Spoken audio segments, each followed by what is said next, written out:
Thank you.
Request granted.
Crying out loud.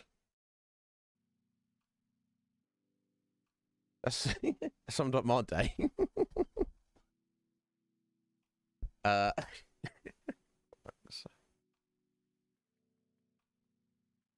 How's your weekends? Were they over 9,000? Like Squidge. I'm not saying Squidge's weekend was over 9,000, just that Squidge is over 9,000. Jarrett, resub, buddy, 15 months. I'm still there at the minute, but thank you very much. Woo. Yeah, isn't it? Sean, how you doing, my dear? Guys, yes, so first things first, yes. I hope you're well. And flex for Squidge. Here we go. Let me sort this out. We didn't have one last night, so in the middle of the afternoon, it like rained for about an hour. Squidge, and it felt like it was needed.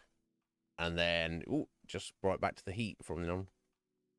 So yeah, this is my decent attempt to be on time for stream, and it wasn't really so much of an attempt. It was me waking up so late that I just had to jump right in the shower when I woke up. So I've taken one sip of coffee so far, and not even half a pint of water either. So it's going to take me a bit to get hydrated and caffeinated, but we'll get there, folks.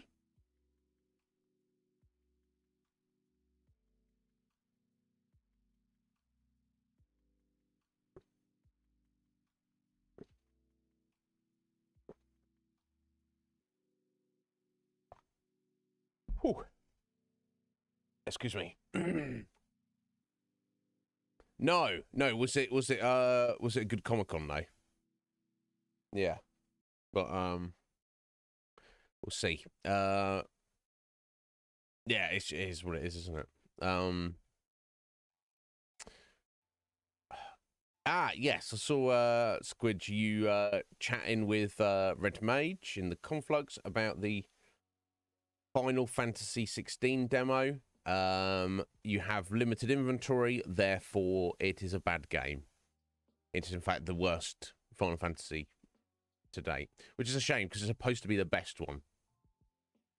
But you know, this is Squeenix we're talking about, so anyway. But it sounds like it's pretty good.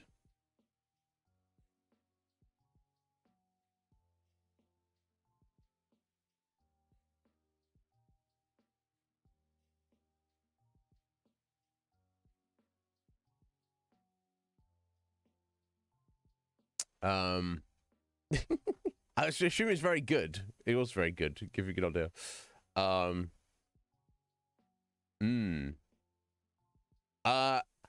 don't have anything to do with running the Conflux anymore, Sean. I mean, if you want to get in there and pass that along to people, Slight or Scotty's probably the best person. But yeah, good. Yeah, nice, excellent. Yeah, I feel I need to because our playlist for our background music that you're hearing right now is quite extensive. It's a mix of a couple of Stream Beats albums, and I think it was just on the lo-fi, whatever. I'm sure Harris has put out more since then. Or the others that I could add to it that might be not entirely inappropriate. And going through OCD Remix, is that the name of the website? No, OCD. OCR, Overclocked Remix website. Anybody who doesn't know what that is, highly recommended. Have a little look if you're interested. If you need video game inspired music, there are essentially remixes or renditions of video game music by obviously extremely passionate nerds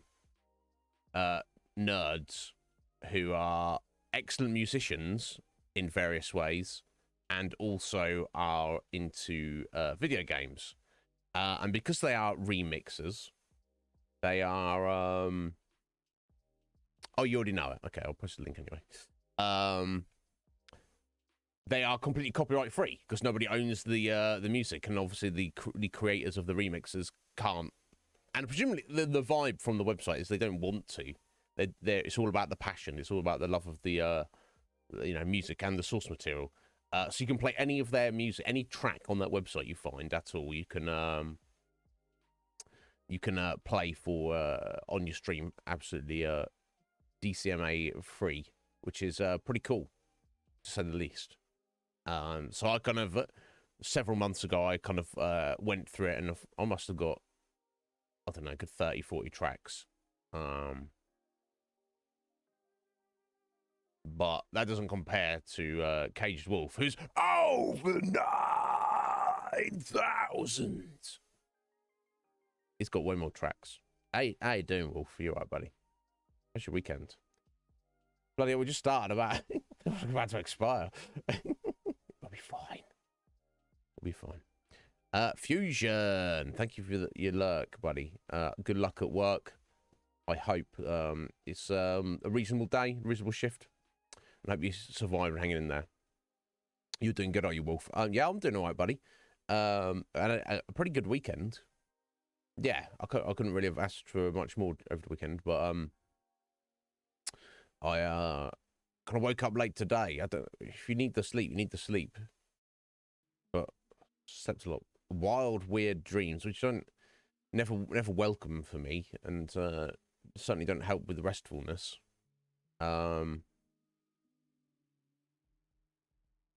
But yeah, Squidge, that was your 87th. Wolf, that is your 48th. Thank you, guys. Appreciate it. So yes, I don't know. Maybe I should be looking for other music, Sean, for myself. But I don't know, because it's staggering now. Let me just have a look. Is it all in there?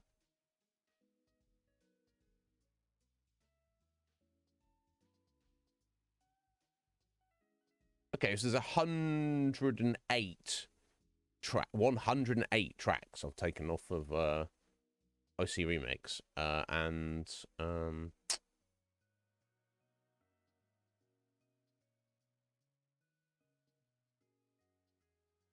no, okay, and then total, yeah, those 108 plus the stream beats, total of 411 different tracks you hear on in the background music of this channel. But 411 seems like a lot. It is a lot. But then again, we stream a lot, so maybe I need to add a few more in just to mix it up. It's just noise for the background though, so for me it serves its purpose. But yes, otherwise, aside from being extremely unhydrated and extremely uncaffeinated right at this moment, I am feeling pretty good, Wolf. I don't know, Roots, what are they up to? I want need you to whip them into shape, all right? Get them in line. No, they're flexing and chucking gift subs around and all sorts of things. Not gift subs, sorry. Carrots, like resub. You see what I'm saying? Anyway, yeah, that's the thing, Squidge. You know, you different domain, different level of success, but You know, you're doing your own thing, and you just have to keep doing it. You just keep doing it. Just keep showing up. It's the right thing to do. Obviously, it'd be very disappointing if you went to an event and you're like, the time and travel costs and other various costs, literally, with any sales you may have made, you actually didn't make any profit. You actually just, could probably make you feel like that was a literal waste of time. But I think even just being there, being present, even if, like one person just wanders by and remembers the name, #1 fantasy author Squidge, although obviously that's not how you, the juxtaposition, you can't, you're trying to, serious author, definitely not called Squidge, even though actually called Squidge. Okay. Someone might remember you. You never know. You don't know how these... That's how I think about it every time I go live. There's an overwhelming chance that, you guys will come in and we'll have a nice stream and we'll hang out and have a nice conversation and we'll have, get some more coverage on our latest game and, just catch up and just check in. And there's a very high chance that we won't get any new people come in. We won't get like a massive raid or a raid from new people or any new followers or anything. But some people might go, I'm not making progress. It's like, no, you have to be present. You have to be there for the opportunity to make progress. Even if you don't make progress in that opportunity. It reminds me of in Final Fantasy XI, my buddy Steve at the minute, he's getting a bit pissed off or something. He shouldn't. Basically, there are kind of like boss fights you can do that you have to spend like currency on, and these currencies are seals that drop from monsters. They're not tradable. They have no market value at all. You just fight monsters and they just randomly drop these called Beastmen seals. And then you can trade either 30, 40, or 60, or 50 to some NPC, and it gives you a key item that allows you to initiate a special boss fight. Now, the reason to do these is these special boss fights drop really cool items that, practically speaking, is the only place to get them. So my buddy Steve's trying to get this pair of boots that apparently, since he started doing it, the drop rate was increased from when I did it. It's got a 20% chance of dropping. So you get your seals, you get your item, you go do the boss fight, and then when you're successful, which you should be, because if you're not, then it's a complete waste, and you need to reassess your strategy. But if you're successful, then you get a bunch of treasure, a bunch of loot, which most of it you don't want or don't care about. It's just that one particular rare, awesome item, which is this pair of boots, and I believe Steve now has done it 11 times, and he has not got the boots. They apparently have a 20% drop rate. Now, you don't need to be like a maths genius to realize that he's been very, very unlucky. 20% chance, 11 failures. It's kind of rough. And he's like, oh, no, it's not working, And it's like, no, Steve, don't think of it as a failure. This is a brand new attempt. By going to do it and not getting the boots, is putting you in a position to more likely get the boots in the future. And he's like, that doesn't make sense. And I'm like, it doesn't need to make sense. I'm just telling you it's right. Sit down and shut up and listen to me. So that's, so Squid, you go to Quiet Comic-Con, or I'll do a stream on a Monday and it's maybe quiet. Nothing might have come of that, but the universe is listening forever. I don't know what any of that means. That's my thought on it. There you go. So yeah. So the profit you made, Squidge, may not have felt like it was worth the time and effort. But I would posit, even if you break even, or even if you're running at a slight loss, just you have to open up your potential to the universe. The universe can't make you do anything. You have to take that first step yourself. That's the way to do it. Yes, balance it out, Squidge. And that's the thing, and that's the other, what we were talking about the other day, like burnout and stuff. If you go into a small Comic-Con every single weekend like that, that could soon become unsustainable. But then on the flip side, to say, "Oh, I'm never going to do this because it's not worth it," because I might sell a couple of books and then, it's like that's some brand new fans you've got there. Because I can't imagine anybody reading one of your books being like, "This is trash," unless you're one of those haters.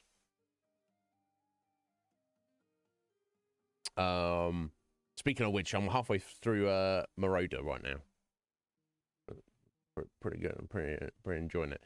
I went derail the stream, but yeah, good job, Squidge. We'll speak about that at a later date, I'm sure. Yeah, you got to balance it. Yeah, exactly. Yeah, because because you've got to balance. Yeah, because you're running a business essentially, and output in that business requires a lot of capital sometimes. So you have to get money coming in. Takes money to make money. That's what they say. I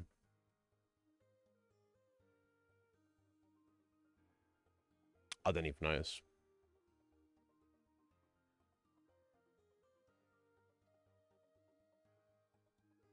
Oh, just a lie. Yeah, that's what Squidge does.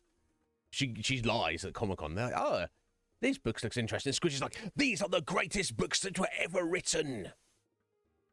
You will never read a greater book than this. You should buy it. No, don't walk away, stranger. Buy the book." Lie to them. I'm sure. There's no such thing as the greatest book ever written. I'm sure there's a lot of people who feel they know what the greatest book ever written is. What? Can't lie about it if it's true. Root. Yeah, I mean, I've enjoyed the books of Squidges that I've read. But I'm sure there's a crappy one in there somewhere. I'm waiting for it. But I hope you're all doing well today, guys. Oh right, yeah. Okay, again, this is not the other channel, so I don't want to derail us too much. There was some aliens apparently spotted in Las Vegas, because of course there was. Oh. I had a little look at the video. The video saw a light in the sky. It's like a half-hour video. I don't watch it all. And then when the police clocked it and got to where they thought the light landed, crash landed presumably, they came to a residence, and then there's people who were like, "Yes, we saw some guys, some weird-looking guys who were 8 to 10 feet tall, stood in our backyard, eyeballing us, literally, because they had massive eyeballs. They were aliens." And it's very weird that the witnesses didn't say they were aliens, apparently. It's like, if I saw an alien, I'll be like, it's an alien, because I know what an alien looks like, because I'm not... Right? Yeah. Now, without getting too off... This isn't the other channel, but I am skeptical of that whole event, because it's not that I don't believe in aliens, and it's not that I don't believe they're here and very much involved in our society, but what I believe that is leading up to some other future false flag operation. Remember this moment, guys, and we could look back on this and be like, "Iznib, you don't know what you're talking about. You're a fucking weird old man." Or you'll be like, "Oh my God, Iznib was right." In the next 5, 10 years or less or more, I guess I'm giving myself a bit of an out there. Watch for there being dun dun dun from the official narrative that aliens are real. Not only are they real, they are invading us right now, like Independence Day. There's UFOs. They're threatening us. They're going to attack us. Everybody stay in your home. Nobody can go anywhere. Nobody can do anything. shut up, be quiet, do everything the government tells you. And it's not that the aliens aren't real, but when the alien invasion happens, it will be complete fabrication by the powers that be to keep us in check. Just remember I said this. That's what I'm saying. Anyway, Rick's like, I can't even, Iznib. See you later. I'm not an alien. I'm the furthest thing from it. Surely, maybe, or maybe not. I don't know. Yeah, I don't know. It depends. It depends, doesn't it, Root? But anyway, enough conspiracy stuff for today. That's the other channel. Moving on. We are here. I hope you had a great weekend. Apart from this heat and the lack of sleep, I am feeling pretty good. Even though a few sips of coffee is getting me going already. Okay. We are, we had an excellent stream, Iznib shows last week. Obviously, we completed up The Witcher 3, finally. Awesome game. So glad to have got back to it. And we started Super Lesbian Animal RPG, and we've done 3 streams on it so far. Starting stream number 4 today. And, yeah, highly recommended. It's really, really awesome game. So we are in, I believe, Act 3 of 5. So we're making decent progress, it seems like. Excuse me. What's currently going on is that Greenridge is being attacked by Javis and Javis's minions and his sons. He's made some sons, apparently. I don't have to fight them at some point, I imagine. And they've got their device to scramble reality. So now it's no longer Greenridge, it's Glitch Ridge, and Glitch it is indeed. So we've met up with the Paladin Brigade, and we're just running around town trying to evacuate people. And presumably also catch up with Javis and give him a big old slap. That seems like the plan at the moment. We also, on another note, we met Harmony. Harmony is Melody's dark half, alter ego. I don't know, and I don't know if if Harmony is an actual entity that is kind of invading her psyche, that's somehow related or not related to any of this, because she first appeared as the little shadow person when Melody was first getting her powers in. Does that place count as the astral plane? I don't know. So I don't know if it is an actual thing or if it's just meant to be more representational of what this is. This is what anxiety looks like. This is what, you know, her stress and anxiety has manifested to us as the viewer of the story as this evil character who's trying to undermine and manipulate her.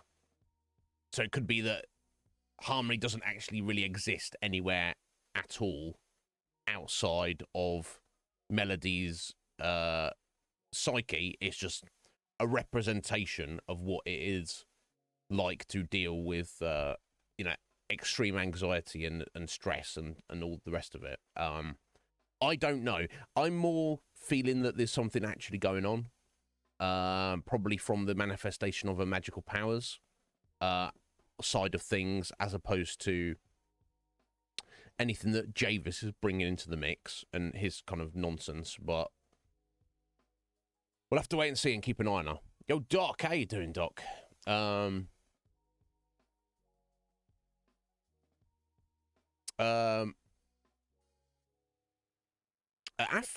how you doing, my dear? Is that what you're eating right now, Doc? Oh, wow. 14 quid and a 45 to 50-minute trip on public transport each way. And that's presumably the £14 is not including the transport. So if we round up to 20 and it's going to take you 45 minutes, you know, looking at an hour and a half or more of travel time just to get there and eat and get back. I don't know. I'm kind of frugal with money and lazy in wanting to do certain things, and also like going out and doing stuff, Doc. So for me, I would probably just be like, I'll just have an apple instead or something like that. Nowhere near as exciting, nowhere near as satisfying, but certainly far more, you know, saving of the funds and also dealing with all the stress and time of going to achieve that. Although I understand, Doc, there are times where it must be done. When I was younger, I definitely one time I've walked,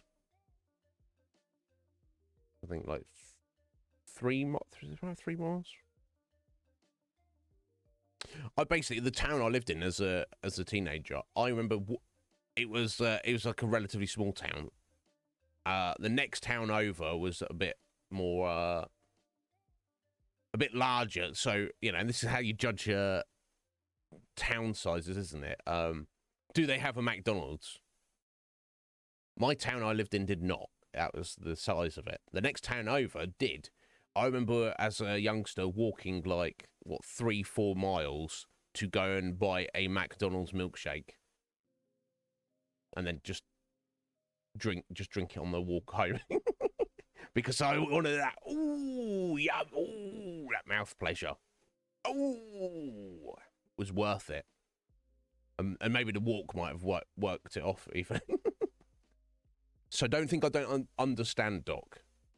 Just in my old age, I'm just like, meh, do stuff. Meh, I don't know about that.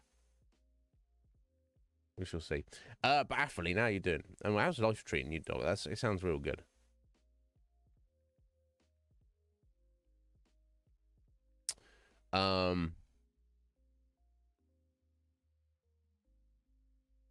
And half-price margaritas just today. Just what was that? Half-price margarita Monday.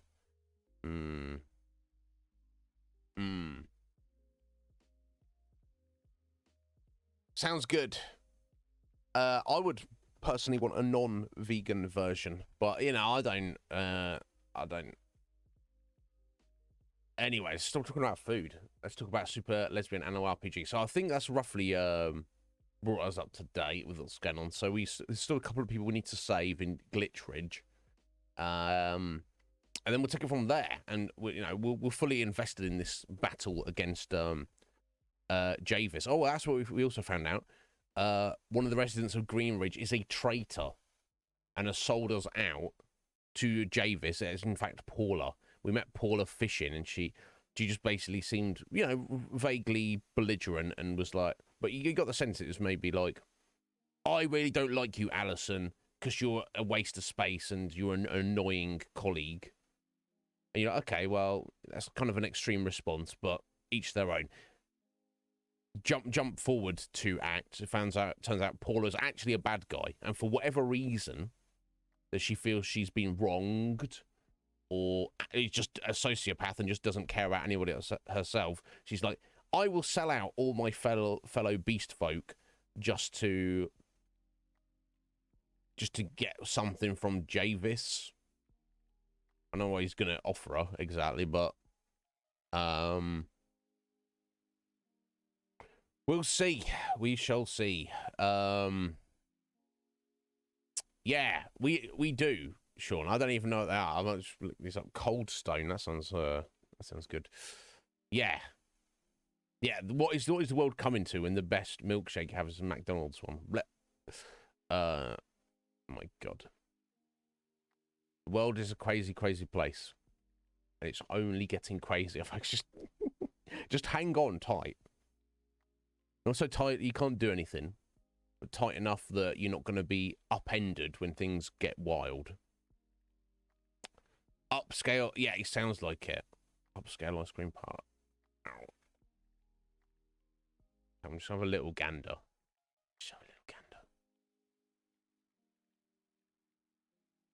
Cold Stone Creamery, I guess. No? Oh, no, that's some... maybe. Oh, my God.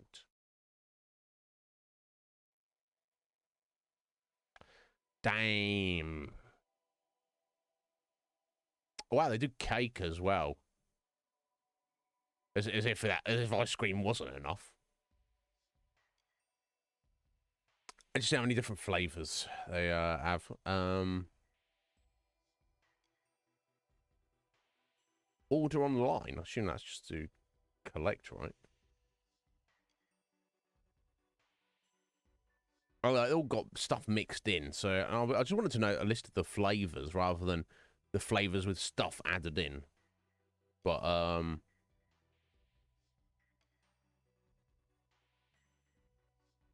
too good. Too very, very good.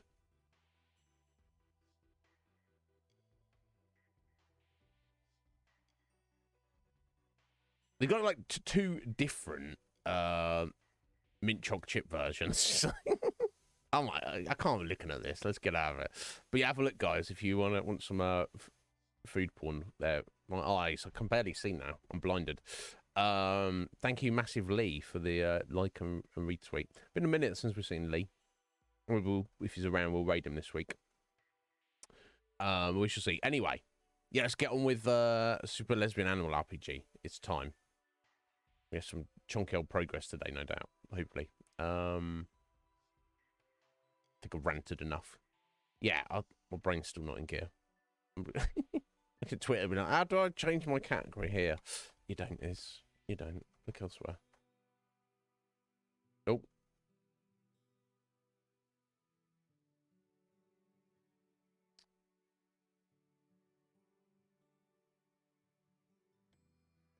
God, that cold stone, though. I would just make myself ill. I'm kind of glad that I live somewhere that real nice stuff like that just isn't around.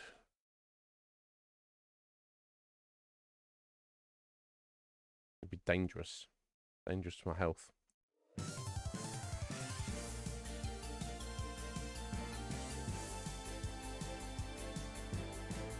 Yeah, well, good. See, yeah, it took a bit of setting up on the first stream, but now it's just perfecto.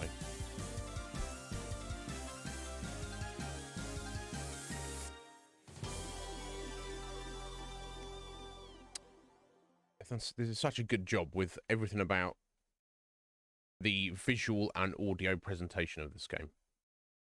It's like on point, isn't it? They could not have done a better job. Here we go. Time to continue. Yeah, not that one. That's like 3 hours behind. This one.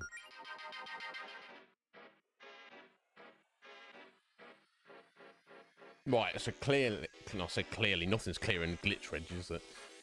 I believe we're heading up this way. We've got to go and save everybody first. Okay, that's a training dungeon. Okay, that's Alison's house. There's no reason to go in the basement. I think it's back this way.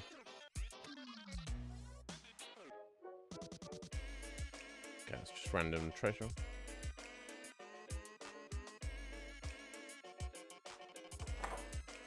Okay, so I know the owns were just down here.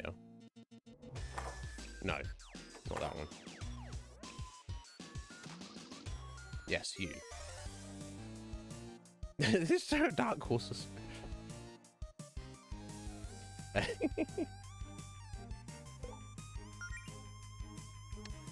Right, let's remember how to play the game. I remember vaguely, in terms of what I was doing at any given moment. Yeah, now, so with Melody's charm, where she retains her star power, and her ability to replenish everybody's MP, we're like kind of in a good spot to kind of just, as long as you're not stupid, you can kind of like just keep going with whatever you're doing.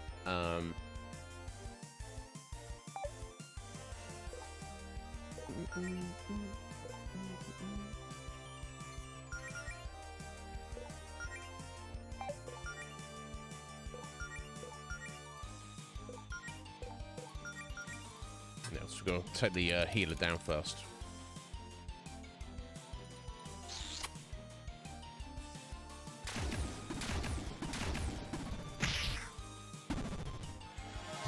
Do you like these dark horses, Zaf?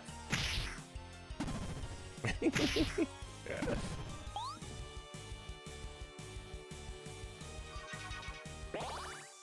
Wow. Stupid thing. Yeah, there's no point even using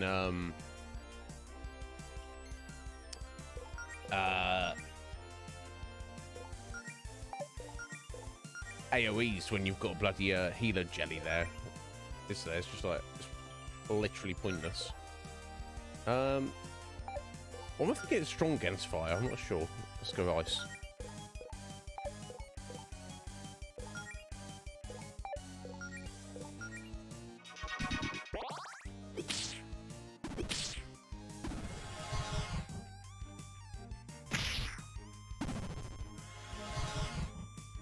Damn. Yeah, it's the Dark Horse attack twice, then it's cool. There we go. No more heals.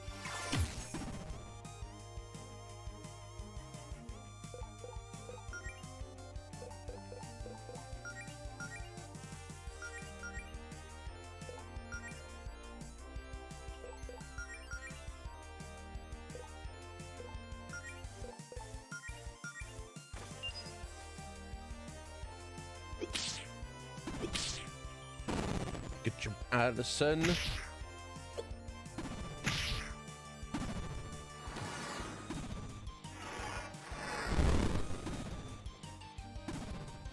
Yeah, I forgot they were weak to fire.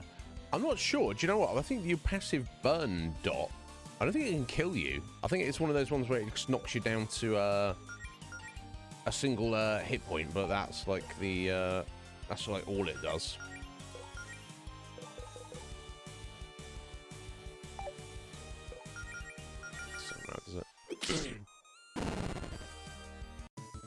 If only I could get that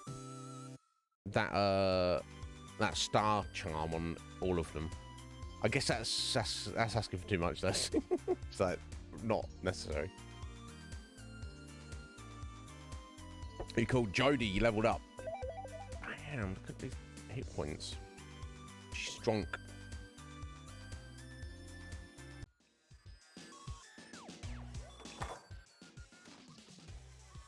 Who do these punks think they are? This town is my territory. Yeah, tell them bath on me. Mom, can I have permission to do one of my special attacks without getting grounded? Yeah, I think you should definitely let Pepper tear them up if she can. Oh, for sure. Let her rip, Pep. Oh my god.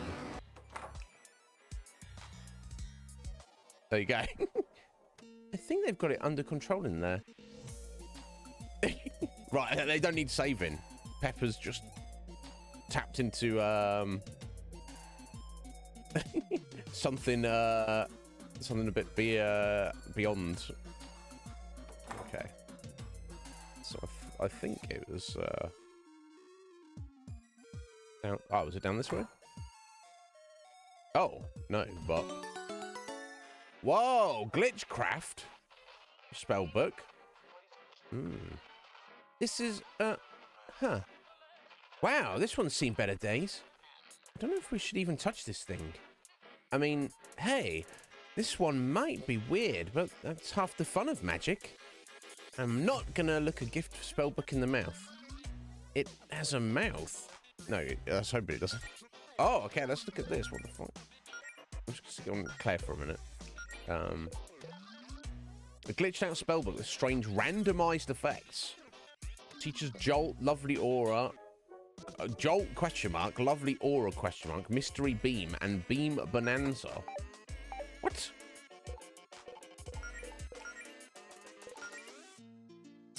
Basic electric attack question mark, targets one enemy question mark. Okay, so that's 10. Mystery beam, shoot a beam that deals random damage to an enemy. May also leave them corrupted. It's just a random amount of hit points to the whole party. Okay. And then the beam bonanza.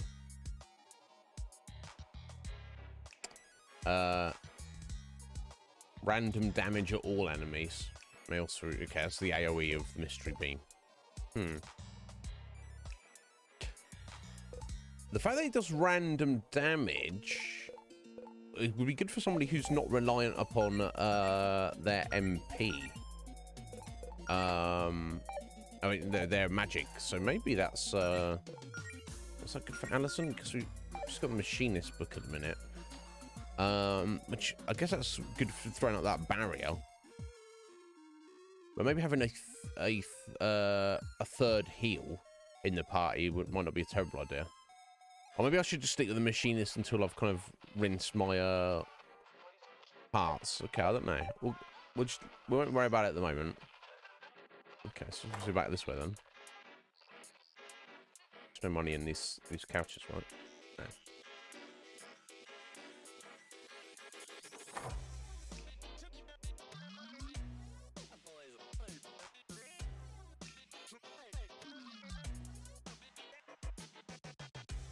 I can't remember exactly where we were going. Okay, yeah, we went this way. So this is we saved the kids in the shop. That was the first place we went. And you know what? I think yeah, here where there was this is near the start. There's a block there we had to clear from the other side. So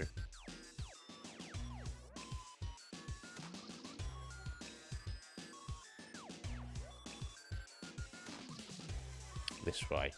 Yes, here we go. Higgledy-piggledies. Yeah, here we go.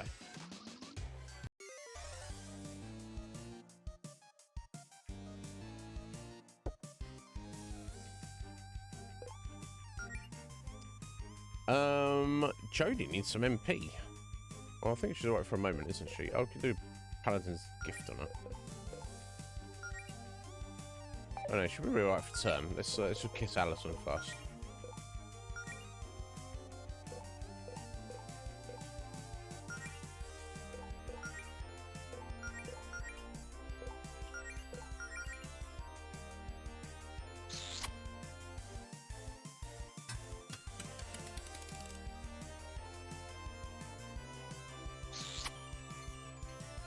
Nikki's sound effect is excellent.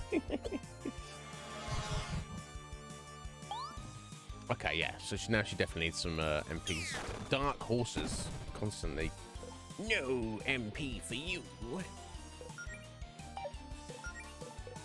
So, well, we'll see.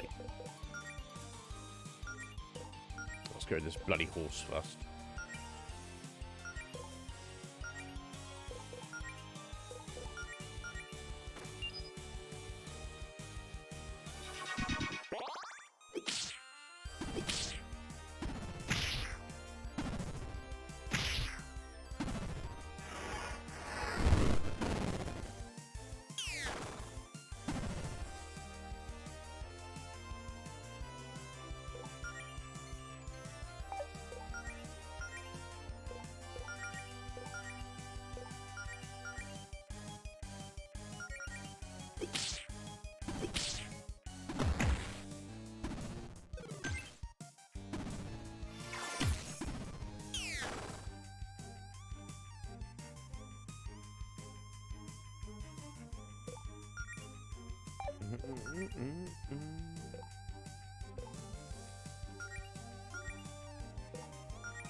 Nice.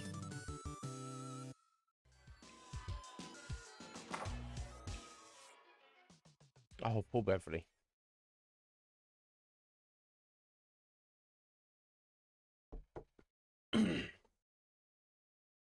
Claire? Beverly? Oh, bless. Oh my God, Claire, what's going on? I was so scared. I tried to get out, but there's a monster blocking the door. I'm just glad you're okay. I was so worried. Look at this. Claire, what are you going to do? Look at what they did to my family's restaurant. I don't know what I'll do without this place. Pickledees is my whole life. No, Beverly, it's okay. Everything is going to go back to normal soon. We're going to fix this. I'm going to fix this. You mean that? Is that a promise? Beverly, you shouldn't really put that on somebody else. Well, you did, and you got a promise, although Claire doesn't look too sure. It's a promise, Beverly. I'm sure he will, but... And this one I won't break. Some other promise you were breaking at some point, Claire. God, I'm so sorry about all this. I never ever wanted to put you in harm's way. Beverly, I don't have to say this, but I care about you. A lot. Huh? Oh, I care about you too, Claire. No, I mean... No, never mind. No, I mean... Yeah, I mean... If ever was an opportunity, Claire, that was it. But also... Maybe now isn't the time as well, right? We've got a lot to talk about later. There you go. There you go. So she's decided she's going to have it out with her later. Yeah, it's not now's probably not the time or the place with all the glitchiness. You need to get to safety first. Thank you, Claire, and all of you. I hope to see you again soon.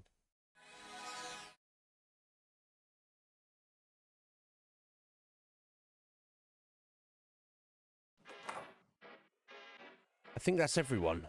Let's see if we can find a way out to the tower to help Faith. Indeed. Which hopefully the way's just cleared now.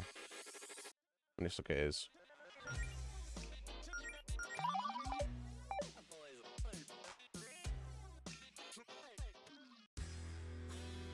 Paula, you bitch.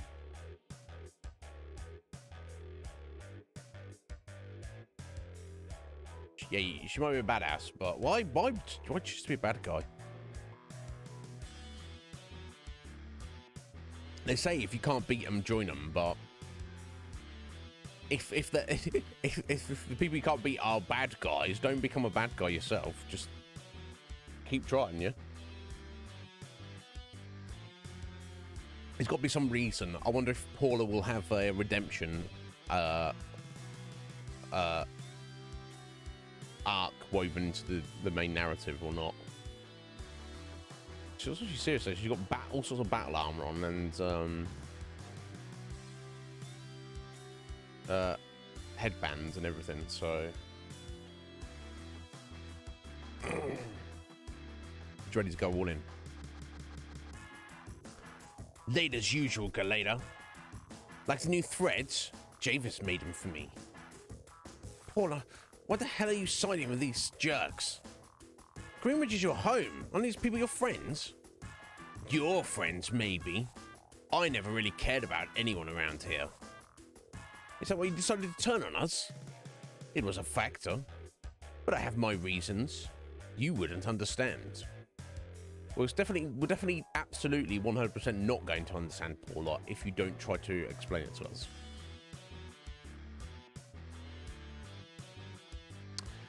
You're right, I wouldn't, because it doesn't make any sense. Paula, 2 days ago we were co-workers. No, we never really got along. I thought we had a kind of back and forth. We had banter. Nah, I've always just hated you. Wow. Hated the banter too. You're never as charming as you thought you were. Paula, please, look around at what you're doing. It's not too late to reconsider all this. What's there to reconsider? I like living in Glitchville. I want to kill all of you and just live here with Javis. I don't know. You're being used. Javis doesn't give a shit about you. He wasn't like, oh yeah, you're great. You're one of a member of our team. He's like, oh, I can use, you know, if you're fighting on our side, then I don't need to, you know, deal with you myself. I can use you for a bit. I'm sure he doesn't really care one way or another, does he? I was offered a spot on the winning team because Javis recognized my natural talents. I'd have to be an idiot to turn him down. You'd just be an idiot to accept. Well, if you knew who you're really up against, you'd be second-guessing your loyalties too. I doubt it. And who exactly are we up against? Yeah, what's the deal with this Queen Verena you and Javis are working for? I've been asked not to say too much. But don't worry, you'll have a chance to meet our boss real soon. Javis is summoning her below the tower as we speak. Now, if we have anything to say about it, you don't. Anyway, if you manage to get into the tower, the boys are really looking forward to seeing you spring all the traps, and I don't want to ruin their fun. I'll leave you to it. Oh, later, losers. Oh, okay, so you don't want to throw down with us at the minute. Okay. Paula. She claims she knows more that's going on than we do, and maybe she does, but you know, that's like different channel. But that's that's like the powers that be submitting to the forces of darkness. Well, we can't beat these forces of darkness. I guess we should just help them. I don't know.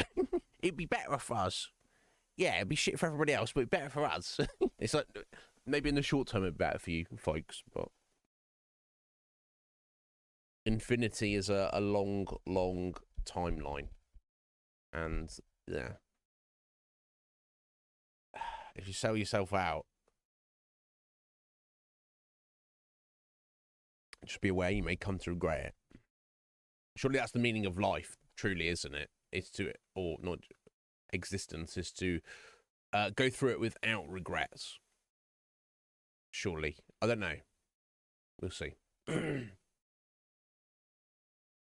she really knows how to grind my gears. You're telling me. What are you going to do about getting into the tower? That's where Faith and Javis are, but the path's blocked. Good question. Should we reconvene with Province? Maybe think up a plan together? Wait, the basement dungeon. Oh, not this again. No, hear me out. Remember when you found that back area in the basement dungeon below the tower? If things haven't gotten too scrambled down there, that might be our way in. Hey, it's worth a shot. Right, let's move out. We need to get to Faith. Indeed, okay. Yeah, just no way to get through there. Completely glitched out.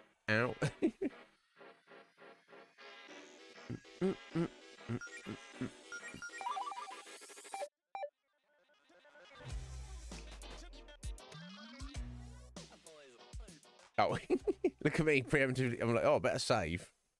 There's definitely not going to be another save point anytime soon. Okay, this is a good sign. It looks like everything is intact down here. Let's make a beeline for the back area. Which I don't remember exactly. Oh, here we go. There we go. Faith! Jody! Oh. Bless. Sweetheart, I'm so sorry.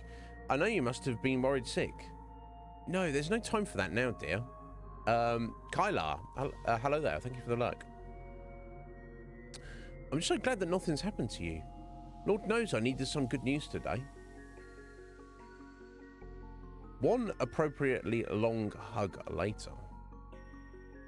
I guess enough time for them to walk over there. See, I told you we'd bring Jody back in one piece. Don't assume that this means you're off the hook for your little secret lair down here, Missy. Claire. Bad Claire. Naughty Claire. There'll be plenty of time to lecture you later, provided there's still a Greenridge to go back to after we deal with your little friend here. Yes, that's the spirit. All we have to do is stop Javis and shut down his machine, and everything will go back to normal. What are you doing down here anyway? The ringleader of those interdimensional ruffians found a way into the tower's basement and then disabled the elevator so he wouldn't be followed. Normally, I'd be alerted as soon as he set foot in there, but it seems like the attack on the town was all just a diversion, so I wouldn't notice the break-in. Oh, okay. Yeah, Javis definitely loves his diversions. Do you have any idea why he might be targeting the tower? Paula said that Javis is trying to summon their boss, someone named Queen Verena. Yeah, you ever heard of her? Can't say I have. Wait, did you say Paula? You mean Paula Cassidy? She's working for these people. Excuse me. We've got a lot of catching up to do later. Hold on. I think I might know what he's after. Have you noticed the way the tower seems to pulsate with magical energy? Yeah, Faith. I think I noticed that the big tower a block away from my house glows bright pink at night. Yeah, you might notice that.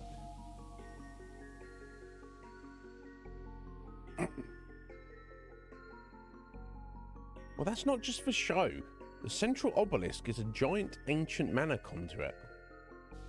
And if this Farina is even half as powerful as they say she is, then Javis will need a lot of energy to summon her. Precisely. Hold on.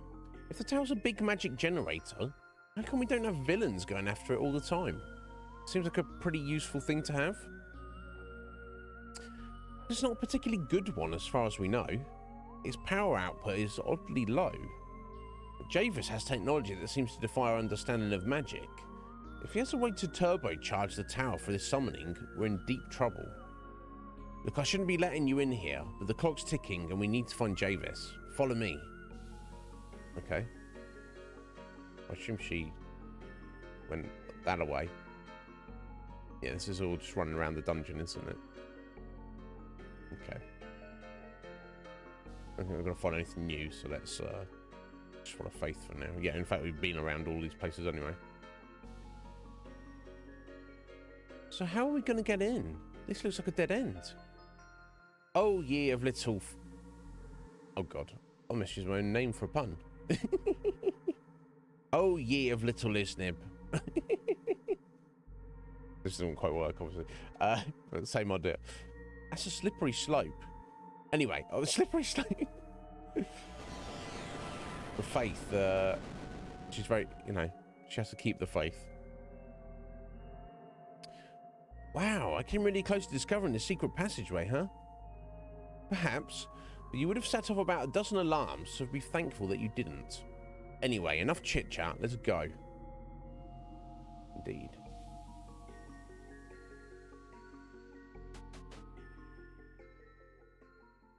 Welcome to the Guardian's Vault, home to everything the old Guardians wanted to keep from prying eyes. Wow, this place has been under Greenridge the whole time.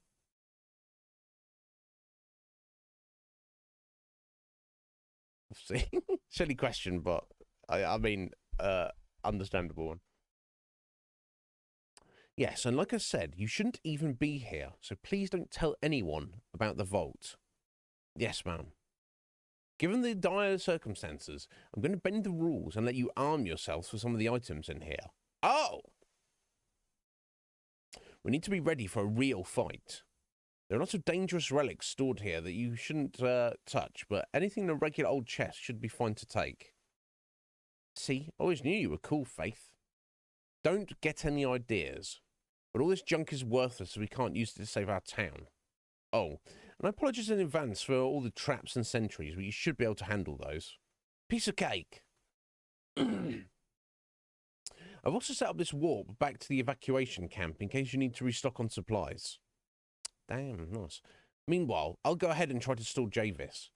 If he wants to tap into the tower's energy, he'll be on the lowest level. Okay. Just be safe down there, Faith. Don't underestimate him like we did. Please. If this scoundrel thinks he can mess with my town, he's got another thing coming. Now let's move out. Okay. Narratively, you'd think that Faith, we'd all stay together, but gameplay-wise, we can't accommodate having Faith with us, so be it. I'm just gonna have a little look, I guess. See where this takes us exactly. Oh yeah, there we go. This is the evacuation camp, which is situated just here off the coast. Hey, Beverly, are you doing okay? As okay as I can be doing at a time like this, I guess. It's not easy, but I'm trying to keep the spirits high for the sake of everyone else here. Besides, you're going to deal with this. You said so yourself, Claire. Yeah. That didn't sound very confident. Come on, Claire, you're a professional adventurer. You've got this. You just got to get pumped up. Right, you're right. We've got this. We're not going to give up our town so easily. That's the spirit. Go get 'em, Claire. Need to have well, these tents aren't painted on the ground. Hey, thanks for saving us. And also for letting us teleport. That was great. We couldn't bring most of our products with us. We've got some of the essential if we need to stock up. You don't happen to have any sort of lifesaver discount for people who saved your lives, would you? Nope. Nope. Just nope. Not happening. Okay, I don't think we really need anything, do we? Nope.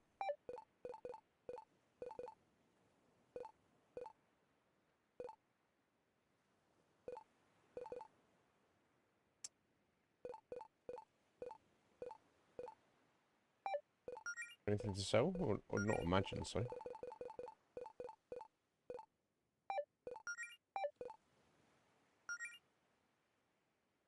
Oh, is nobody wearing that? I guess I should sell that then. I must have got something better.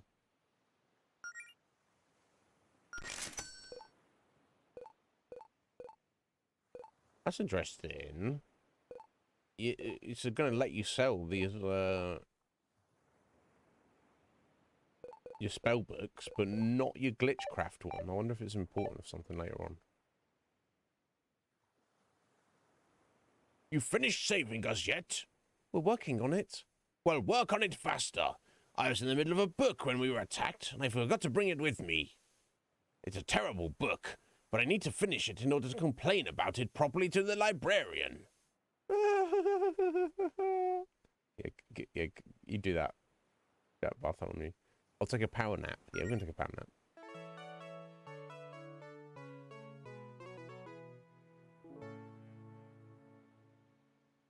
I'm keeping an eye on the civilians here, while Holly and Rhett keep looking for stragglers. Feel free to rest in here if needed. We already did. Although please don't dawdle too much. Time is of the essence here. This camp doesn't seem like it could hold many people. Only Greenridge is a small town, but there's got to be at least a couple of thousand residents, right? I don't tell you how to do your job, so please don't tell me how to do mine. Province, you tell us how to do our jobs like every day. Oh, right. Well, only the neighborhood immediately surrounding the tower is affected, and this is only one of several locations we've evacuated people to. So yes, this camp is as big as it needs to be. Now, what did I just tell you about dawdling? Yeah, no doubt, no doubt. Let's get right to it.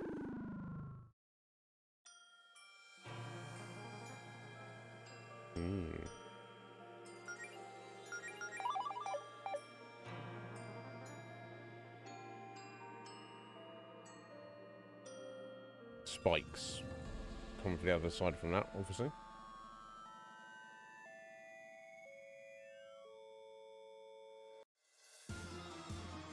Oh. Jeez, I've not heard this battle music before. Water sentry. I would assume thunder, definitely not fire would be the way to go.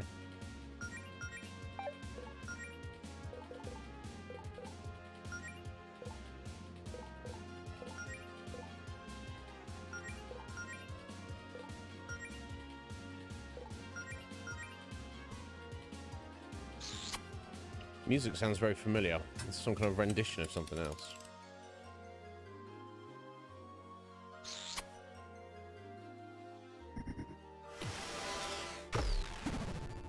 Oh, bloody hell.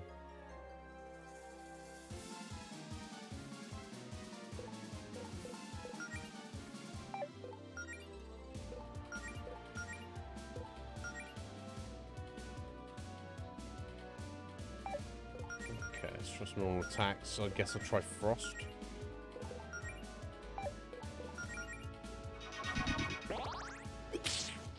Oh, what I should have done is put Thunder on Allison with Jodie.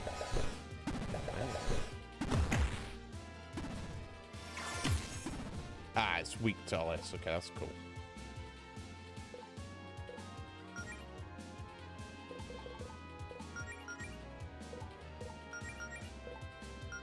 Well, it matters at the moment, but I bet it's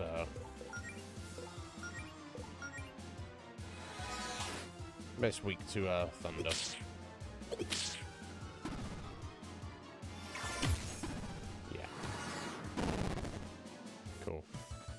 chunky old monster. Got a trident, though. That's only good for him.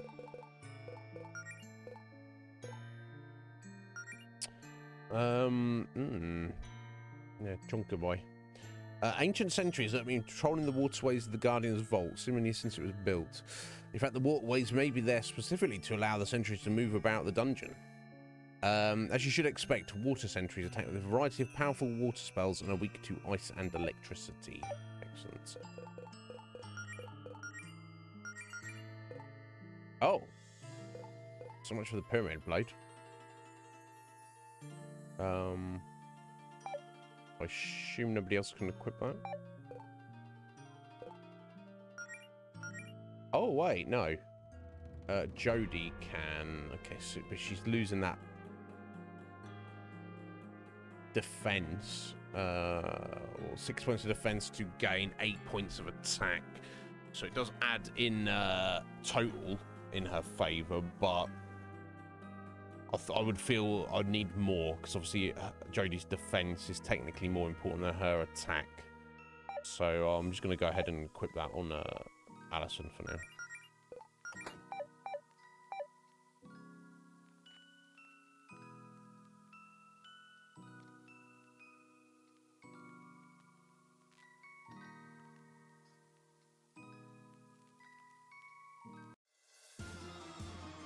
Oh, possessed potion.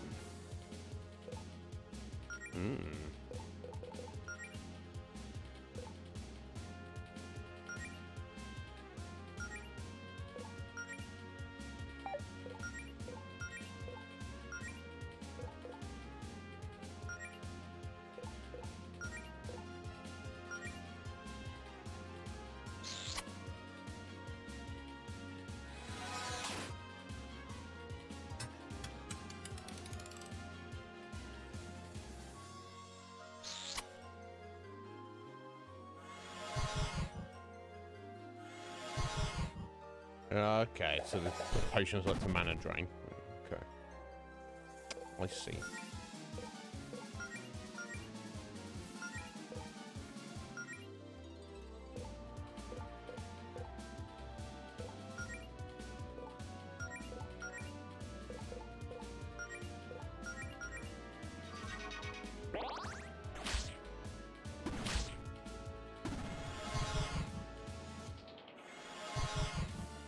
Damn.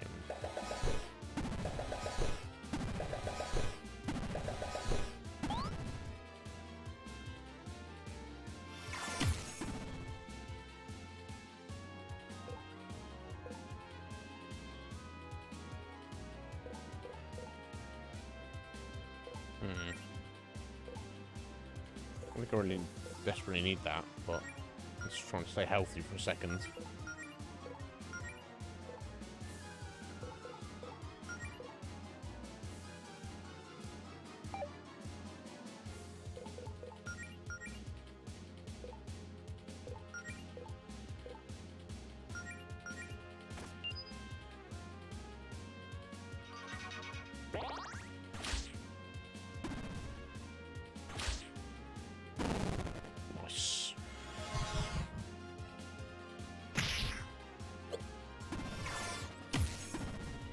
And they're weak to ice as well for some reason. A lot of stuff weak to ice in this game, but I'll take it.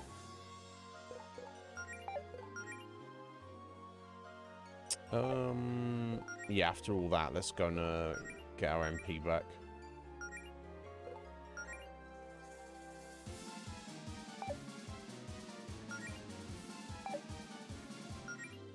I guess it doesn't really matter which one of these attacks.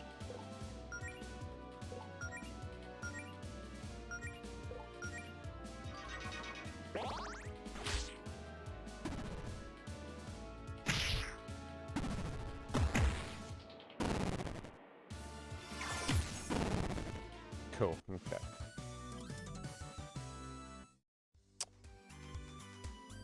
$430 gold and 2 mega potions. Oh my god. I didn't get a bestiary entry on this though. 777 gold. That's a godly amount of gold. Okay.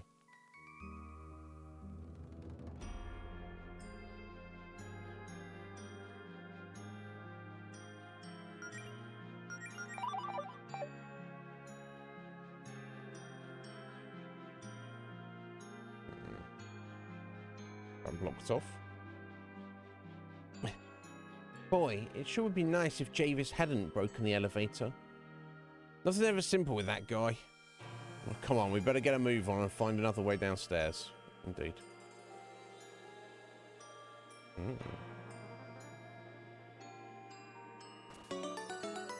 Looks like I was such.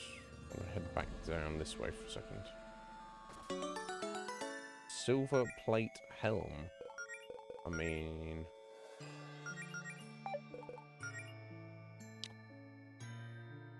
using a little. God, using a bunch of attack, but seems appropriate. I mean, Joe doesn't do that much attacking anyway, so.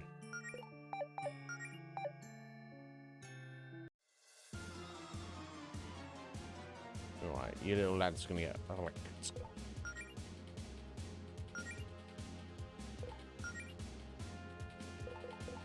That's some lightning kicks, maybe?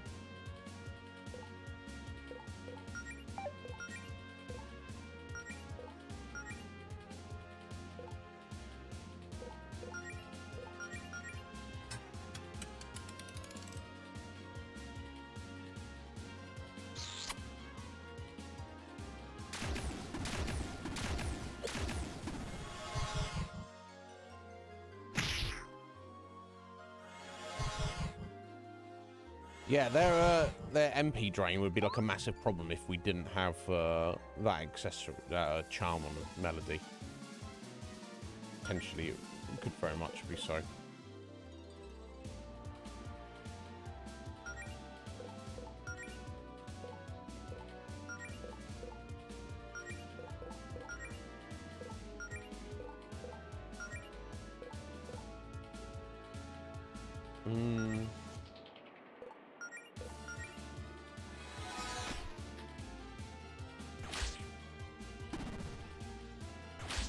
Wow, nice.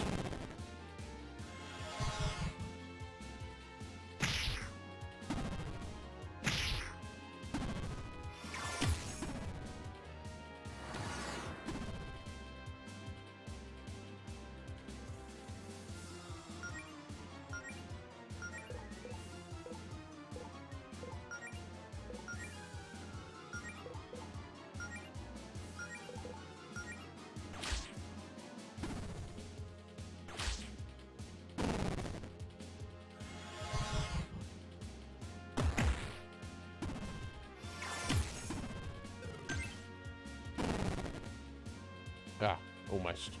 So close.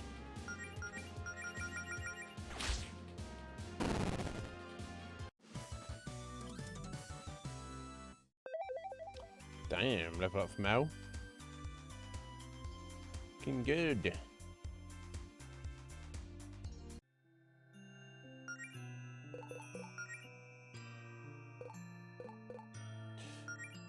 Mana potions have somehow come to life. Their bottles sprouting mouths and legs, which attack unsuspecting adventurers.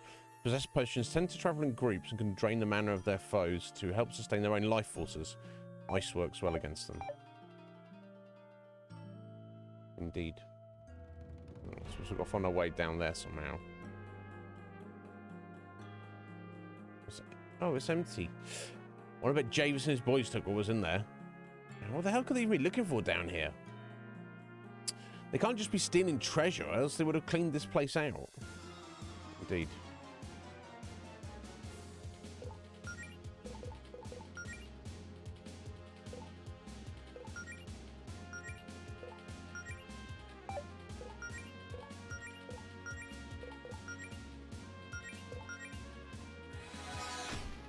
Damn, Alison's an absolute beast when she gets some buffs on her.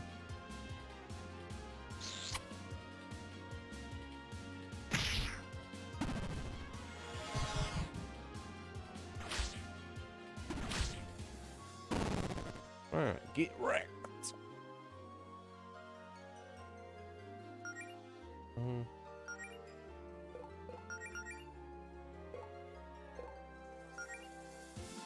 Okay, let's not assume we're gonna land all our attacks, so.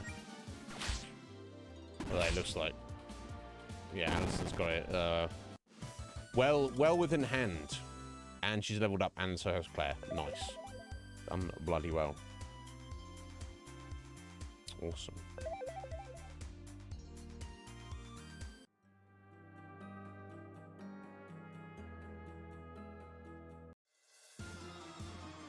Oh, unhelpful jelly. Okay.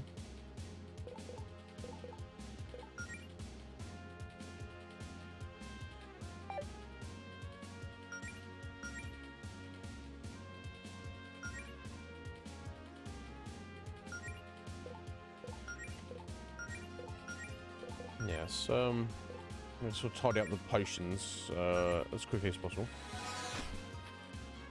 I don't know, Alice can one-shot them when she's fully buffed.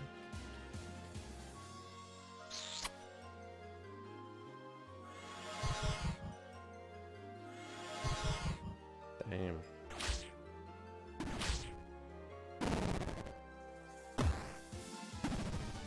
Oh, poison. Okay.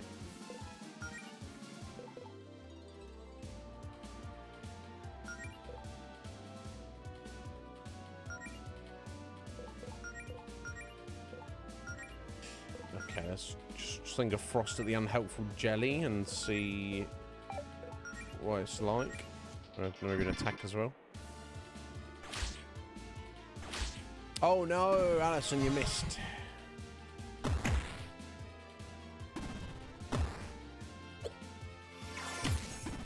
Okay, doesn't like ice. Ice is the way to go, obviously.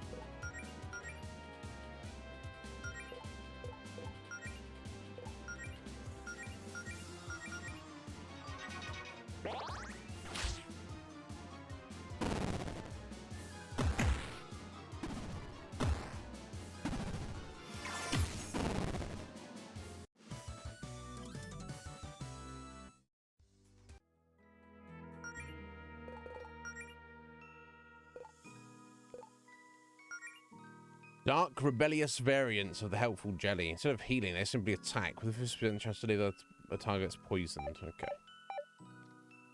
Nothing too crazy then. You hear the static fuzz in the background?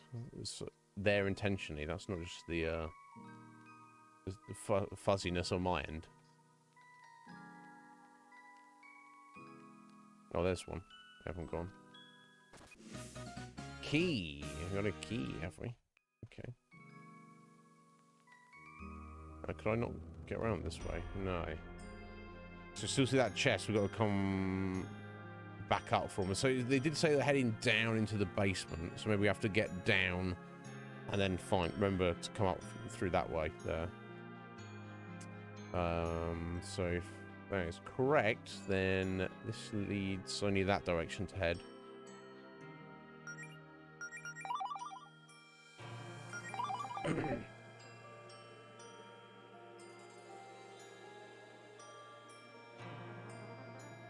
Okay, I mean, if that's not... See, there's little traps there.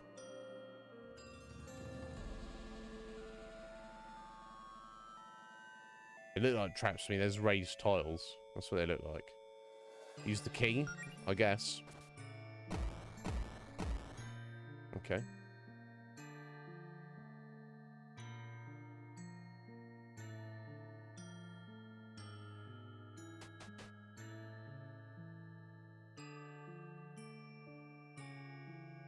Up or down? Let's go down first.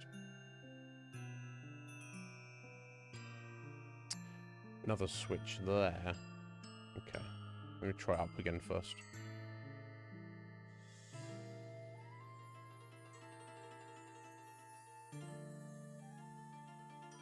Another switch there. Okay. A fighter's headband. I'll have a look at that in a minute.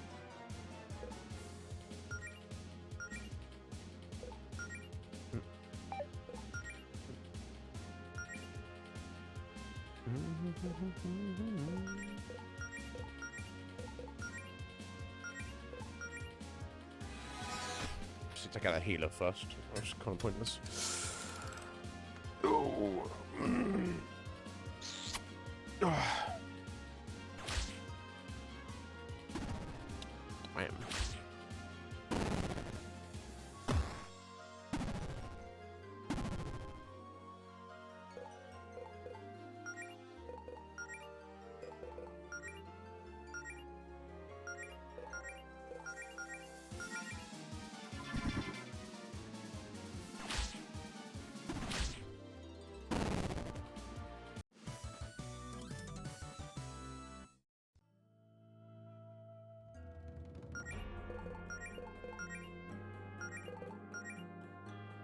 Whoa. Excuse me. I'm sure it can't, certainly from the defense point of view.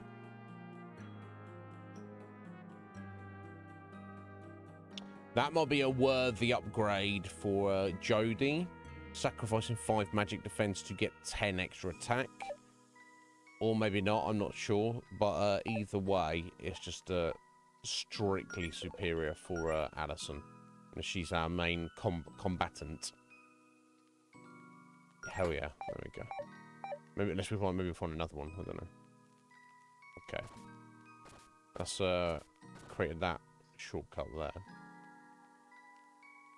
Still gotta get up that way.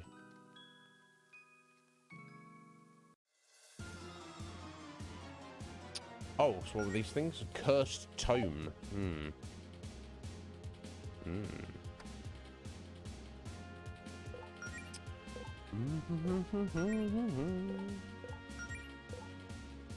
Right, let's get rid of this. Try and get rid of this dark horse here.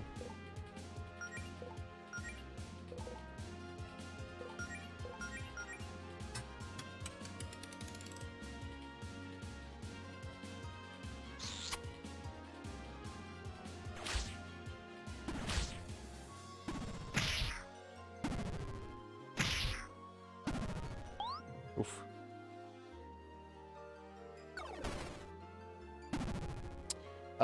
Rokon Shimo, hello. Welcome in. I assume you're a fan of this game. Welcome in. My name's Iznib. You can call me Iz. This is our 4th stream of this. But yeah, I won't tell myself to you. If you've got any questions, let me know. What, they just done to Melody there? Put some debuff on her. Silence? No. Still use their spells. I don't know. I missed that. Okay. I'll see what comes of it.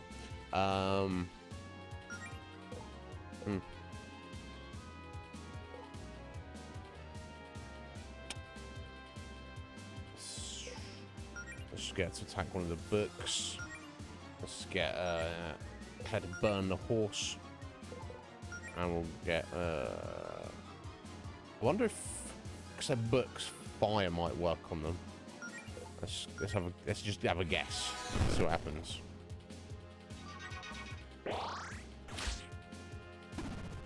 Yeah, there we go. Good guess. But yeah, Rokon,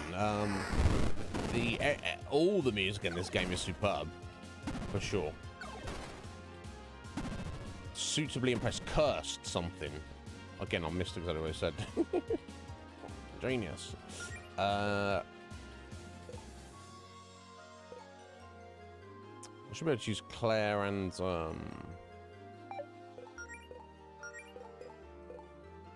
Alison to take both of these out, I hope. If I go multi-scorch as well. Hopefully I'll get it done.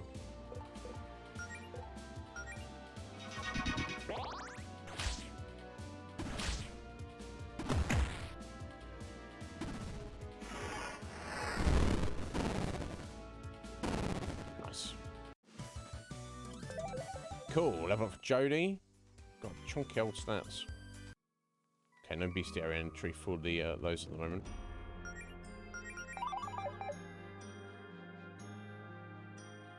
Yeah, broken the elevator. Yeah, we know. We know, Mel. Okay. God, this is doorways up that way. Oh, look, it is. It's one of James' sons. Killer Ray. Casually reading a book. Relax, foolish Harrys. I'm not here to obliterate you. That's right now, anyway. I'm merely taking this opportunity to do a bit of studying while the monsters and traps do their job. I must sharpen my intellect if I'm to outshine my brothers. Father says he loves us all equally, but I'm sure I can persuade him to love me more equally. However, I'm afraid that all of your books are very stupid and bad. Hey now, some of us are killed to study in a place like this. Well, I'm doing it without the killing, and I'd still say it isn't worth it. Would not recommend. Also, please do not attempt to provoke me. My brothers and I promised the bear she would be the first to pummel you, and quite frankly, she scares me. Okay, well, this is honest, I guess. Okay. Oh, wow, look at this globe. It's huge. This is the kind of stuff the Guardians have been keeping to themselves down here, huh? It's not... Is it that interesting, Alison? I mean, I'd say the massive private library here that has God knows how much magical knowledge makes me more jealous than the big globe. Yeah, but look, Claire, it has both moons. Oh, damn, you're right. Never mind, cool globe. Okay, can we do anything with it? No. Random candle doesn't seem to be important. Okay, let's try this way first.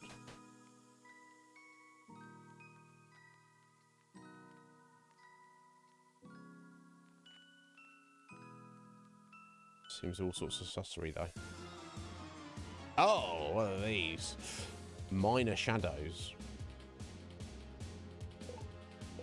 What are they indeed?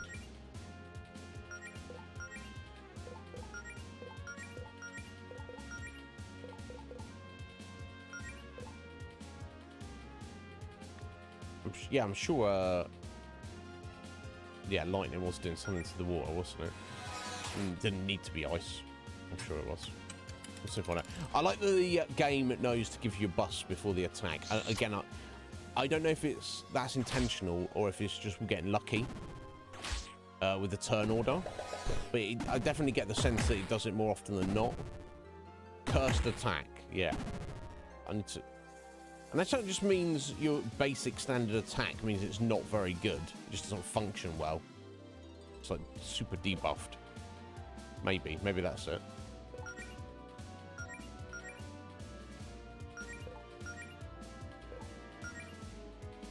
These shadows look like they deserve to be burned.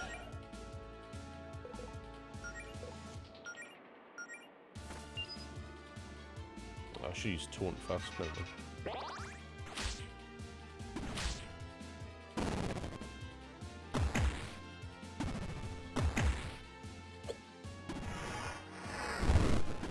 Yeah, look at them. You can tell they deserve to be burned, for sure.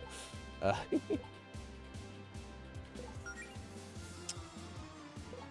let's just get some MP recovery, I guess.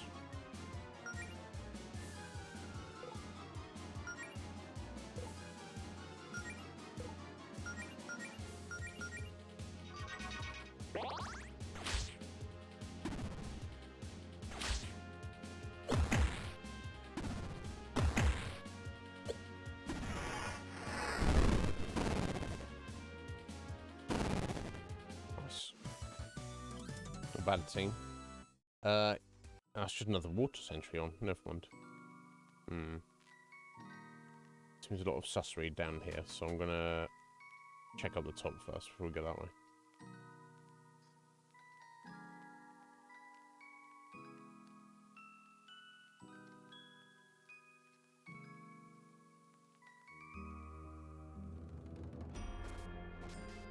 Okay, let's remove the traps. Oh, there's a key. Okay, needed it for that.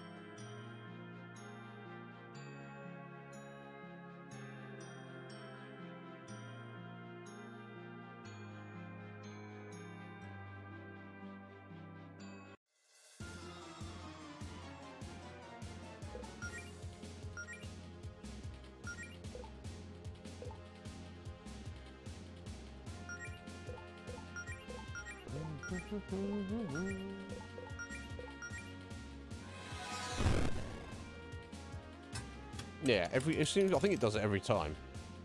If it's been programmed like that, that is very appreciated.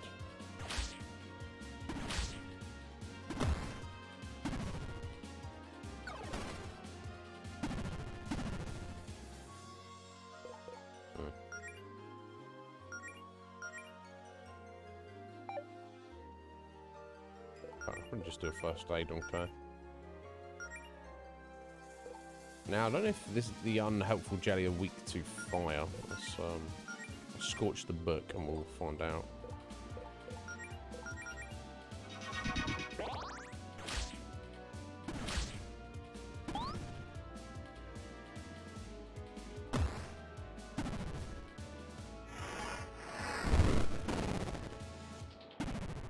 Oh, yeah. Sorry, I zoned out for a second. Yeah, it doesn't look like it does.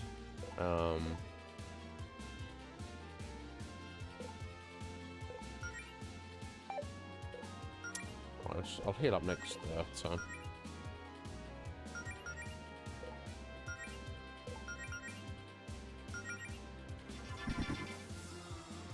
Next combat, rather.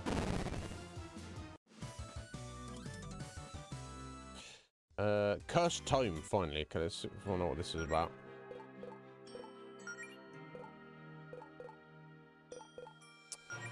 These spellbooks are so cursed that their dark magic has come to life and gained a will of its own.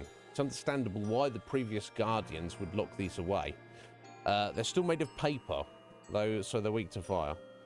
Being attacked by Cursed Tome may leave you the Cursed Casting Affliction, making you take damage when you cast spells, and hence the Cursed Attack. So it doesn't debuff its effectiveness, you just take some damage when you do it. Interesting. So yeah, definitely take those out as soon as possible. 1,000 gold, why not? Wouldn't say no. Okay, that seems to be it though.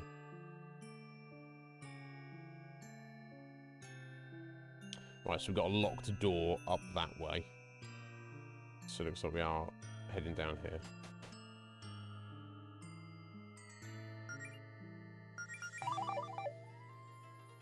Okay, let's try this way.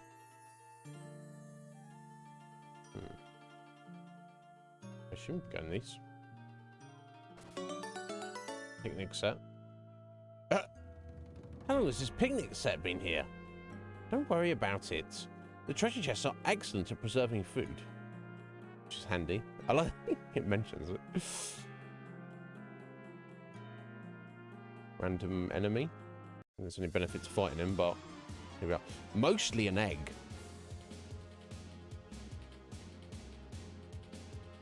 Interesting, mostly an egg. Well, there were other eggs before, or most of an egg, right? Curious.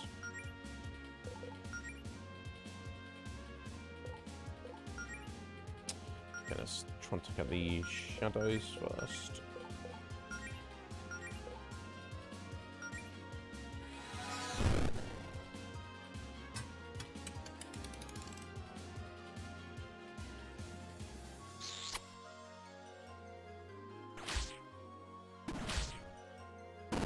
Good job. Good job.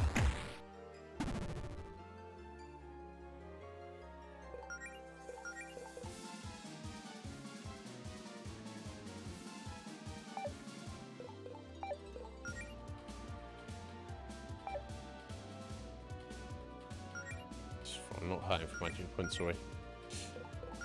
Alright, that should take care of that minor shadow. I should drop a scorch on the egg. You want to try and cook it? Or something.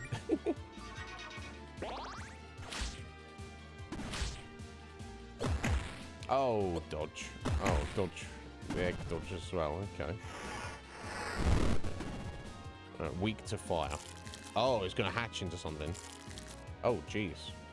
Most of the egg just sits there. It's not just sitting there, is it? Let's be honest. Be honest for a minute.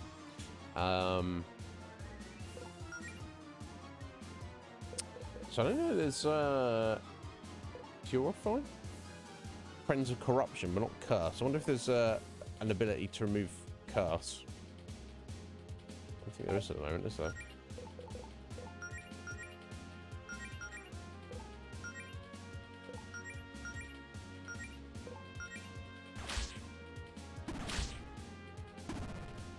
Yeah, I wonder what comes out of it if it hatches. Oh, what the fuck?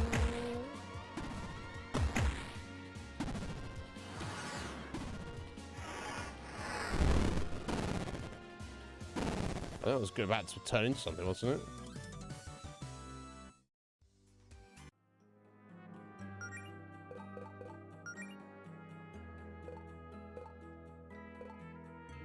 Minor shadow. Mysterious beings that lurk in dark places. These are minor shadows, much larger, more dangerous. Ones are said to exist elsewhere on Reverie. May leave their prey afflicted with the cursed attack status, causing damage to themselves, but if they attack, weak to fire. Indeed. Mostly an egg, yeah. Okay, out of everything you've faced so far, this of all things is the one that has me stumped. I've no idea what this is, or where it came from, or what it's truly capable of. All I know is that they're bad news. Yes, destroy them as soon as you can. No doubt.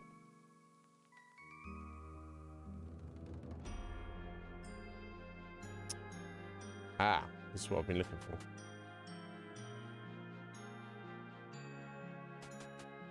Boom. Weird key. Wonder if that's what we needed. Is it specifically more weird? Oh, 2 weird keys. Okay, I don't know why the other one called it just a normal key. This is a weird key. Oh no, because I used that key, right, didn't I?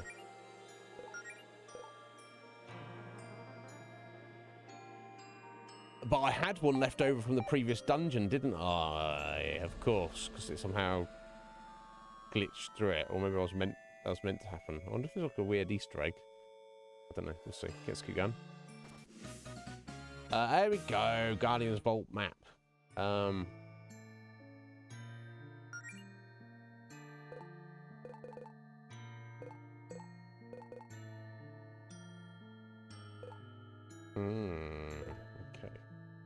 To the core.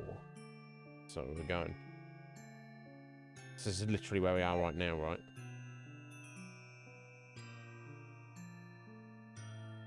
Okay, let's just try this way first.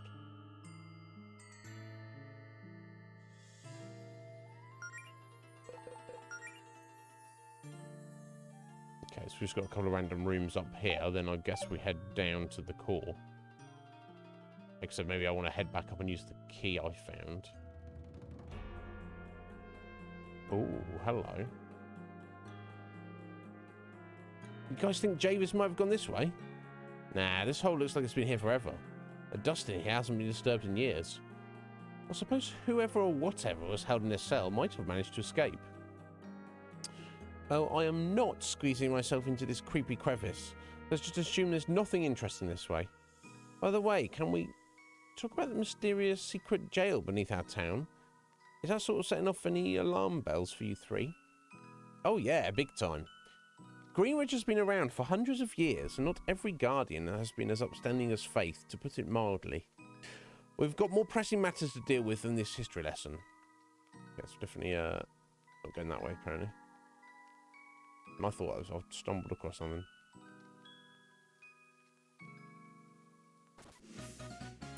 Another key. Okay, so that is different to the weird key. Okay.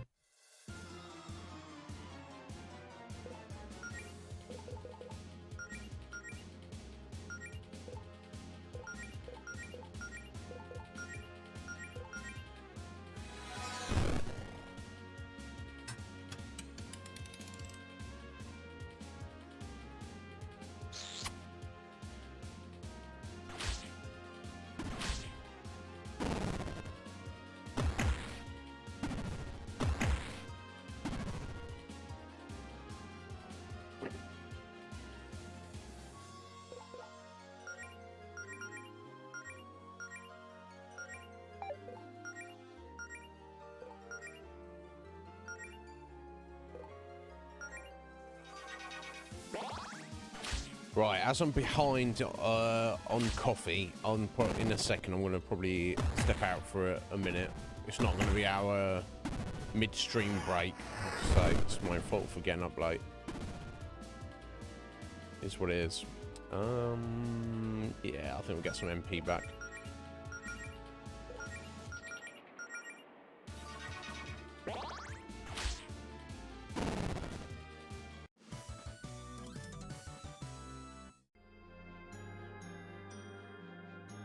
Just finish looking around here. Okay, so as far as I can tell, in the dungeon, all there is down there to the core, and upstairs to go back to that locked entrance we found, which was up this way.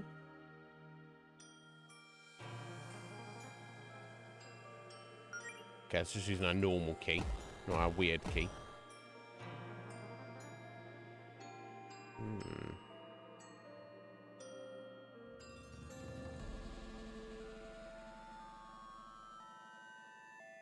Okay. That seems sus. Let me just have a look this way first. Okay, and that opens up that. Which was that spike trap we saw earlier. Okay.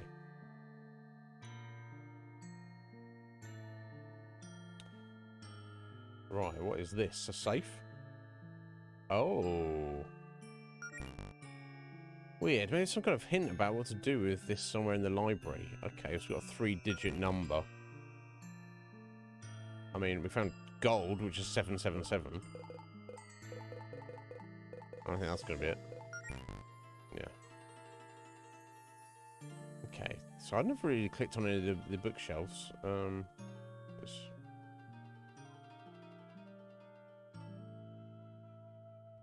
This is in the main library, where Killer 8 is. Oh! Gold armor. I didn't even realize we were fighting these. What the fuck? Just clicked on it just to have a look. Okay.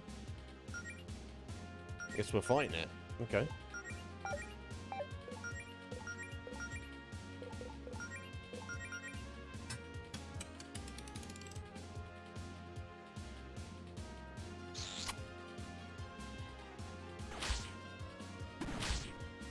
Yeah, chunky old armor, as one would expect.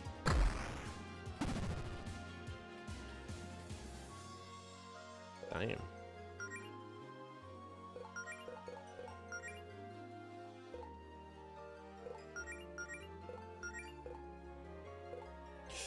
Okay, I guess we'll try frost on it.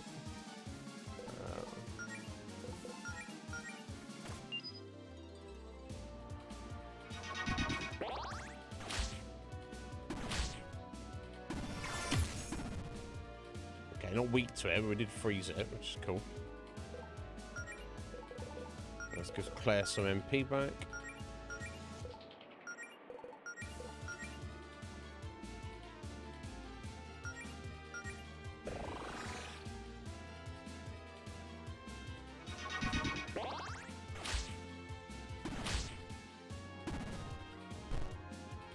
Now it's falling to pieces.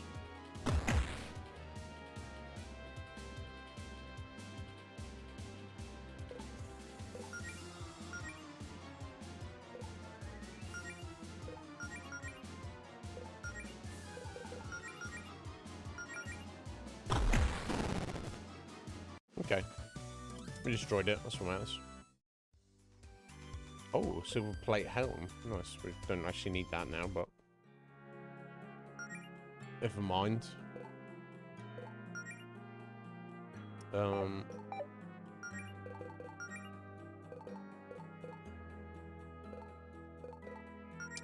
Small shadow creatures sometimes like to take refuge in unused suits of armor. In this case, it's the suits of armor on display in the vault. I seem to be missing a few pieces. Gold armor is extremely tough. Focus your attacks on one at a time, so lose pieces of armor and become weakened as their health lowers. Fire works well for that. Okay. Why are they so ripped? I mean, you know, if you're not ripped physically, maybe you can wear armor that makes you look ripped, I guess. Yeah, so fighting more than one at a time might be a pain.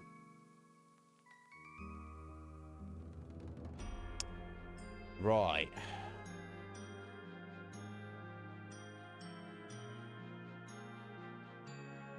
Ah, huh? There's a book open on this table, and the page number is highlighted for some reason. This must be some sort of clue from Faith. It's probably a passcode we need to remember or something. Yeah. Well, the number highlighted is 493. 493. 493. Got it. You're making me feel like one of a vaguely educational TV show for toddlers with an audience participation angle. Oh, I was wild about those. I'd always hop up on the couch and holler like the host would be able to hear me. I was kind of a pro at the parts where you had to name basic shapes. But you were, Alison. Claire, look what you did. She's on a tangent now. No distractions. 493. I'm remembering this number. Yeah, there you go. Okay, that was all good. 493.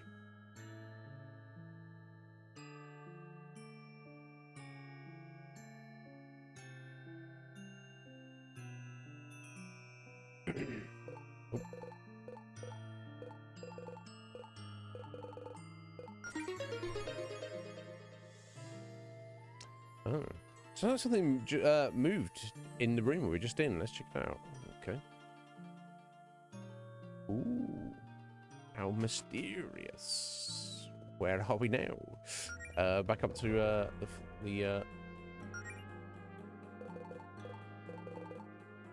the first floor basement. So I guess we're at the top there.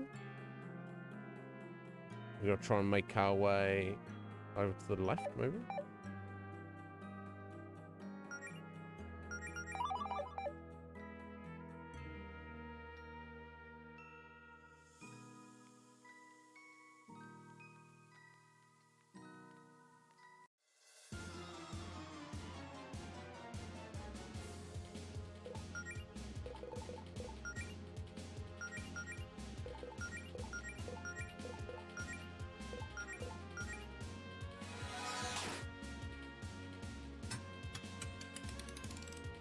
Shame you can't.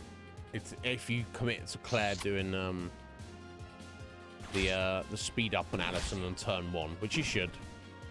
It takes like 2 more turns to get the attack bonus on her, but you know, still good.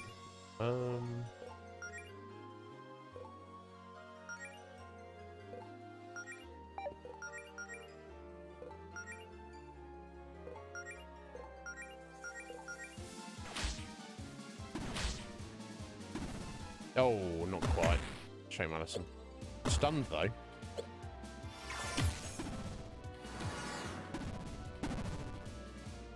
I guess stun just means it misses its next turn, I assume.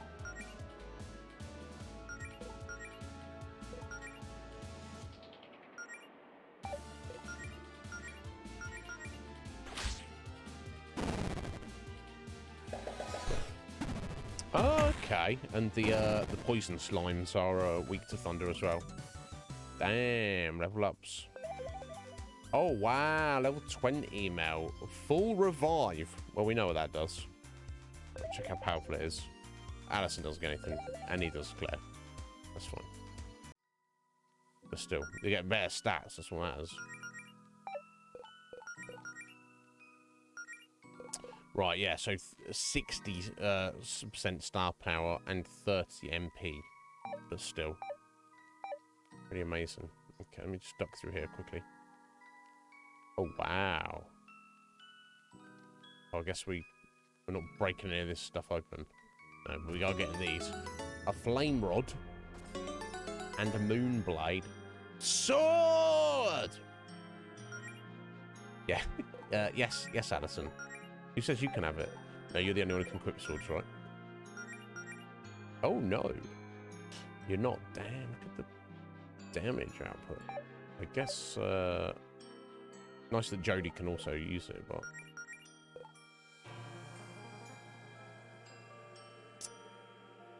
Okay, yeah, let's give... I guess we'll give the Moon Blade to Allison, just to maximize her damage output. Maybe we'll be giving the Trident. So, extra magic's not really helping, is it?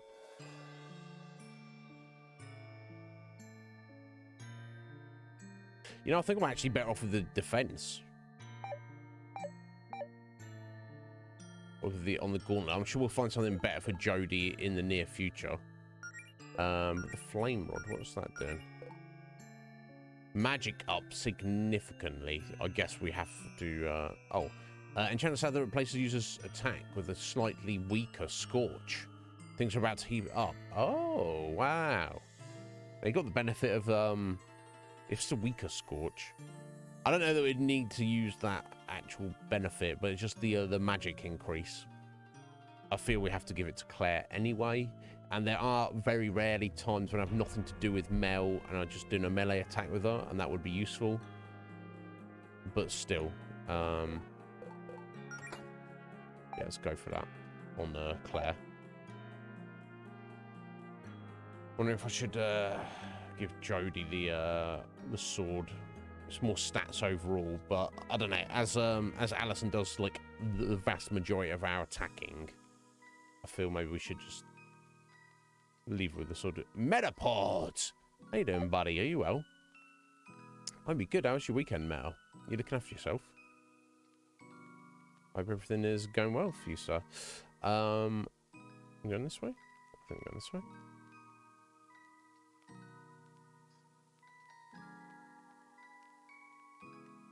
Now we're talking. Yeah, indeed, Claire. Look at all this loot. Guess we can't take any of it, most of it. I'm going to be stepping out for a couple of minutes, Matt. I woke up late today, so I'm a little behind in terms of caffeine intake. I need to rectify that shortly, but bear with. I won't be long. But playing some Harvest Moon. Which one? Silver plate armor. Presumably, it's going to be better than Jodie's breastplate. It is. Oh my! And then some.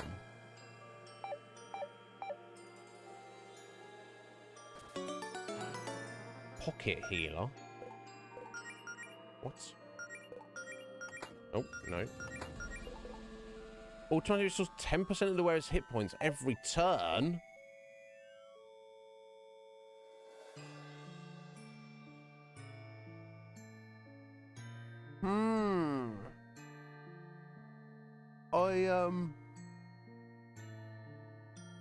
And presumably that would on top of any other regen effects. I think I might go for this on Jodie. She's the one who should be getting attacked the most. Also has the highest hit points, meaning she'll get the most out of this healing effects. And she's losing the bewitched bandage, means heals won't be as effective, but the pocket healer will make up for that. And also the MP won't be as effective, but she has the least amount of magic points anyway, so I'm going to give it a go. We'll give it a go, see what it's like. And we've got another one of these mysterious doors. Wow, we've had access to all this treasure, but there's still this last door back here that's super locked. Darn, guess it's off limits. Locked door is just a door that hasn't been unlocked yet. I think Claire is sent into the fortune cookie. What I'm saying is maybe Faith will let us come back down here if we find a key for this door elsewhere. Indeed, and this is the, what? You have to remind me, Sean. Third one of these doors. We found this one on the beach near Mel's house. And there was another one. I don't know, was it up on the island near Mumford? Or was it over towards the mountains? At least, Sean. God damn it. I should have been making a note of them. I'm going to forget some of them, I'm sure. The original Mel. Oh my god, that's amazing.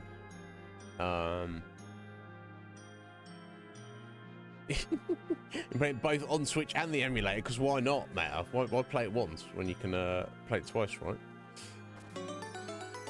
Celestial vestments? What? Hello?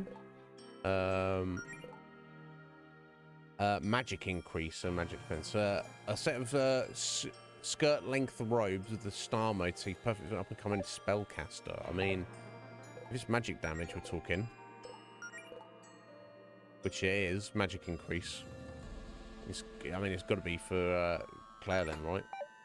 Obviously, I assume magic increases helps with Mel's heals as well, but I feel, you know, getting more damage is probably the way to go. And 4,000 gold. Well, la-dee-da. Galaxius? How you doing? Oh, I am very crusty right now. I woke up late today. I'm about to step out in a minute, Galaxius. So I apologise for that. Thank you so much for that sub, buddy. You don't need to do that at all. How you doing? How's Ludwig? And you said you have another doggo as well. But how you doing, bud? Thank you so much. You don't need to do that. I was not really late. I didn't say I was late. I said I woke up late. Bark. Ruffalo. Barkamus. Borkington. Hush now. Sorry, did somebody say something? No. Nobody important. You're sorry you're late. You don't apologise at all, Galaxy. You're not late. You turn up exactly when you mean to, like me. So sit down, Bark. But I hope you both had an excellent weekend. Even Bark. See, Bark. This is my example to you, Bark, of how to behave. You wish people well, even your enemies, okay? So, Bark, yes, I hope you had a good weekend. Yeah, even Bark. Yeah, I mean, everybody else, it goes without saying, but I just need to reiterate with Bark, because he's like, you don't wish me anything. It's nothing good, anyway. That's not true, Bark, all right? But I hope you're doing well, guys. Sorry, let me just deal with these water creatures. We are going to attack. Scorch is cool. The Scorch won't do anything on these, but we're going to go speed up Allison and then lightning blade Allison.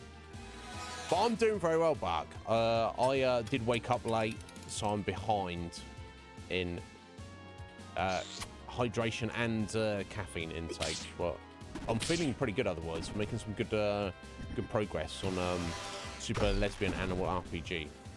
So yeah, my weekend was pretty good. Everything's good, honestly. Oh, apart from the aliens taking over Las Vegas. And yeah, I ranted about that, but let's not worry about that right now.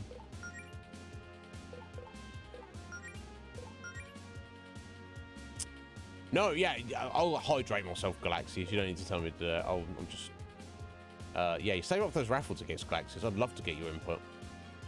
Yeah, they have, and it's not there, but yeah, I ranted about it. It's just... Your connection died, Mel. You back though, buddy. That's what matters. Sorry, I did taunt. There we go. This one done.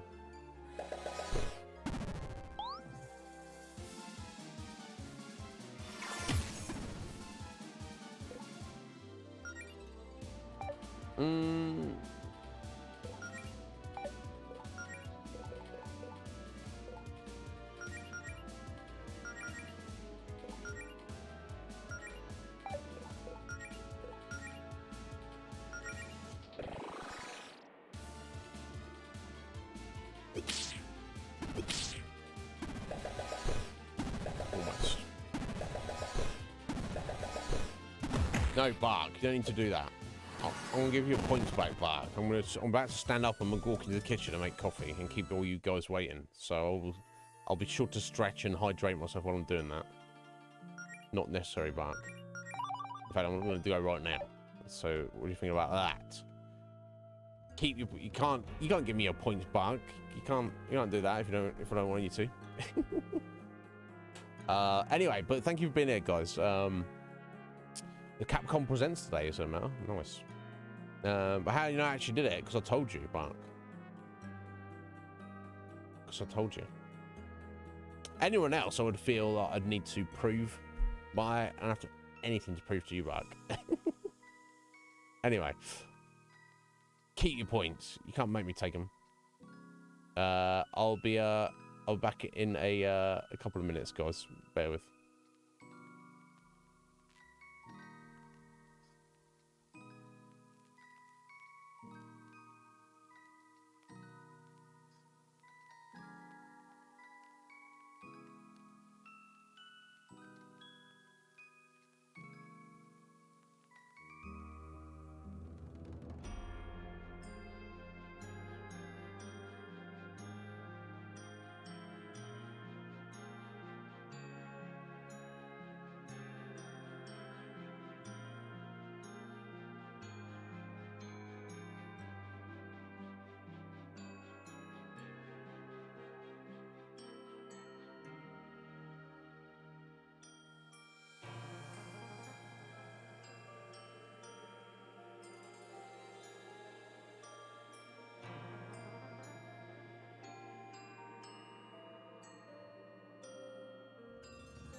Well, sorry to keep you waiting there, folks. Galaxius, don't believe me. He loves me. He absolutely loves me. I'm his favourite person.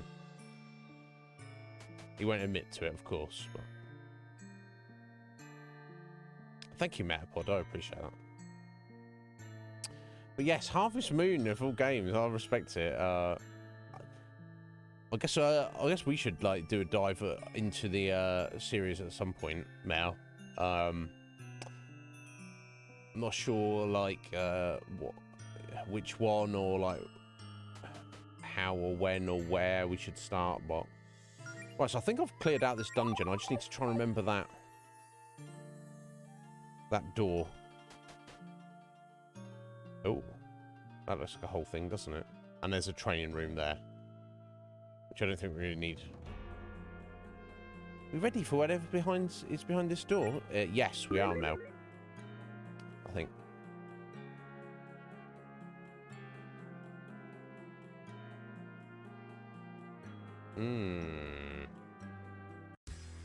Thanks, mate. It's Paula. I'm starting to think you wouldn't make it. Paula. Paula, this is your last chance to reconsider. Let us through. I already told you there's nothing to reconsider. We've all got our parts to play. The boys are in the next room over, keeping little Miss Guardian busy while Javis summons our boss. And that leaves me to deal with the four posers role-playing as heroes. She's very confident that she thinks she can take all four of us on at the same time. I've been chosen to be the last line of defense for this new world we're building. Oh, please. See, told you wouldn't understand. Meh. All I see is an opportunistic lunatic who sold her own hometown out of the first chance she got. I know you've listened to more than enough pop punk to get that everyone's hometown sucks. I don't know. If Greenridge was my hometown, I think I'd be pretty satisfied. Well, I guess we're at an impasse. We're never going to understand each other through words. Maybe this will get through your thick skull. All right, bring it on, Paula. It does seem very scary. Okay, well. Let's get going.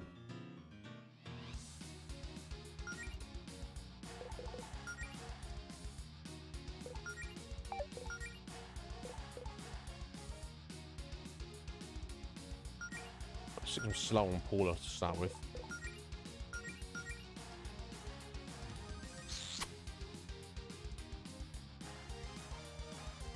Well, before we're ready to attack anyway. If it doesn't attack her, it'll stop her. Oh, jeez. Apparently, increases her.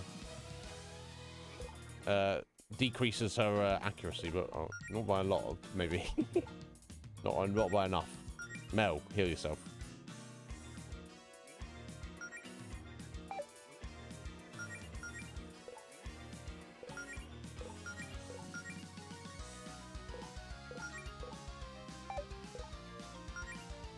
I don't know if she's going to be weak to anything, but we'll see.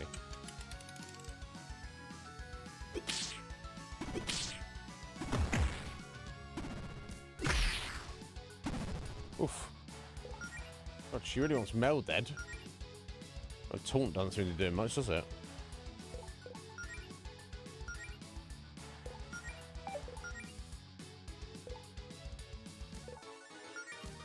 Let's get out a regen on this as well.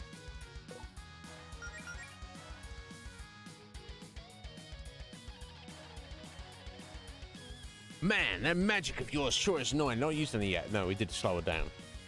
At least. Let's do something about that. Oh, cursed cast, eh? Oh, I see.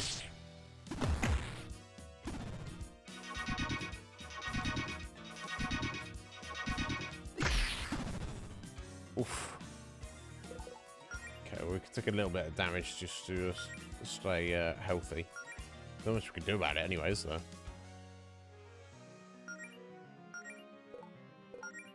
I'm not going to worry about it too much. Let's drop a frost on her, I guess. Right, Jodie's finally got some star power.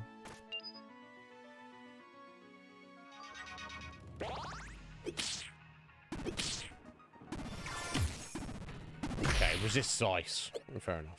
Oh, she's a polar bear, isn't she? So I guess that makes sense.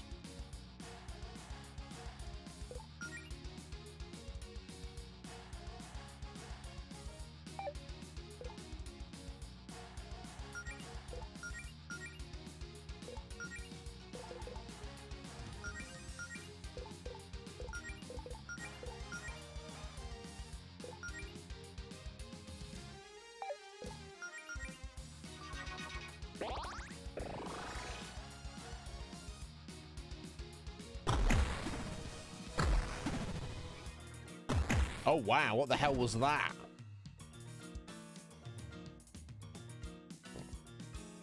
Yeah, Paula is very strong. For sure, Mel. Oh, God. Okay.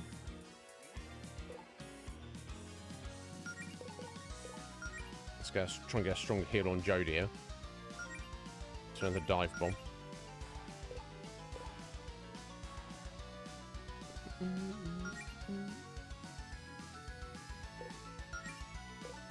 It's going to have to speed up on Alice, and she can just go back to regular attacks. Hopefully I don't regret this.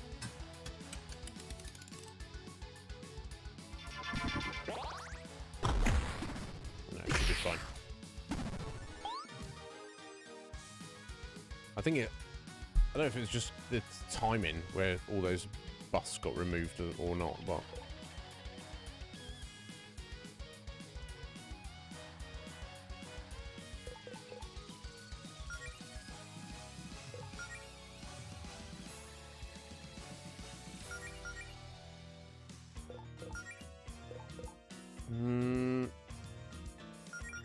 Let's go regen again.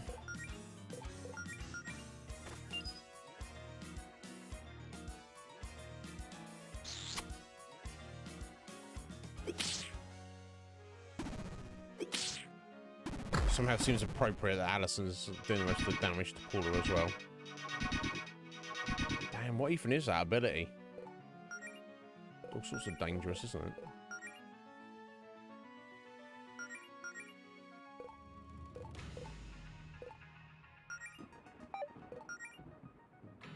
Interesting, a scorch on her. Stick a flame blade on Alison as well, I guess. Just in case. And if it doesn't, then it doesn't really matter. Yeah, of course, because she's a polar bear. She doesn't like fire. Makes sense. God damn it. That ability.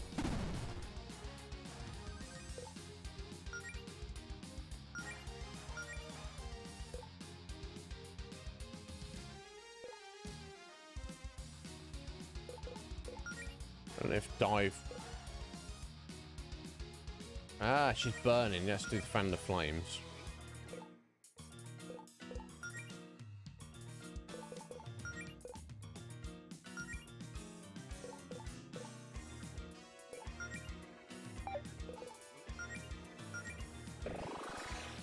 Excuse me.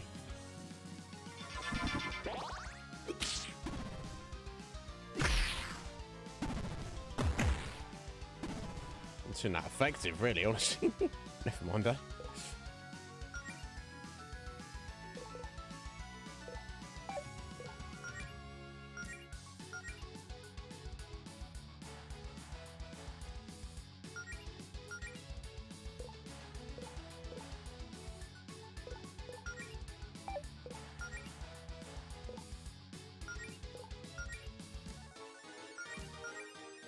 We almost got her, unless she's gonna heal herself or something.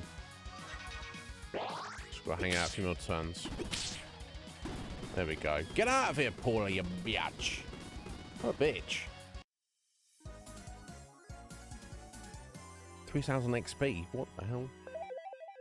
It should make things easier, yeah. It's certainly not gonna hurt. Thank you, Al. Just a chonker. Just a big old chonker, that's all. And obviously that, you know, we always see it in JRPGs, don't you? That the ability reduce you to 1 hit point ability. It's always like, whoa. Blast Beat. Damn, Alison, what is that? Inferno for Claire. And Righteous Blow for Jodie. What? I assume she's not actually deaded. No. I don't think the game's that brutal. Stand down, Paula, you lust. Because only way you could beat me was in a 4-on-1 fight, Galata. Yeah.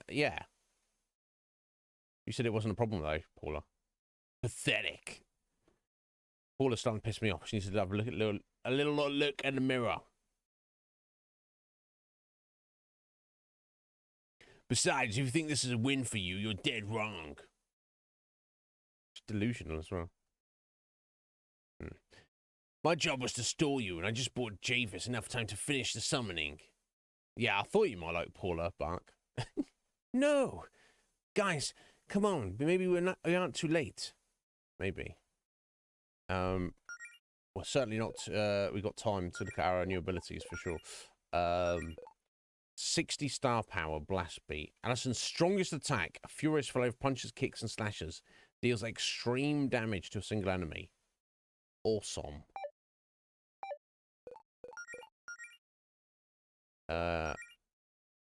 Inferno. So 40 star power and 35 MP. So most powerful fire attack on single enemy, and obviously can burn as well. Okay, nice. And Jodie. Deals more damage than when Jodie has more star power and never misses. 15 MP. The thing is, Jodie doesn't really build star power that quickly. So I don't know. Unless even with 0 star power, maybe it's like does more damage than a regular attack, like melee attack. I don't know. Either way, we'll see. Can't even talk to her. She had enough. I want to go back and save it because obviously, right.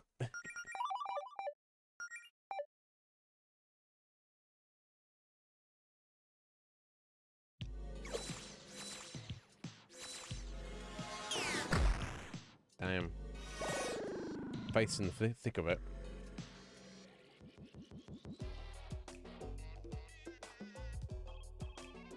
It's ready! Yeah.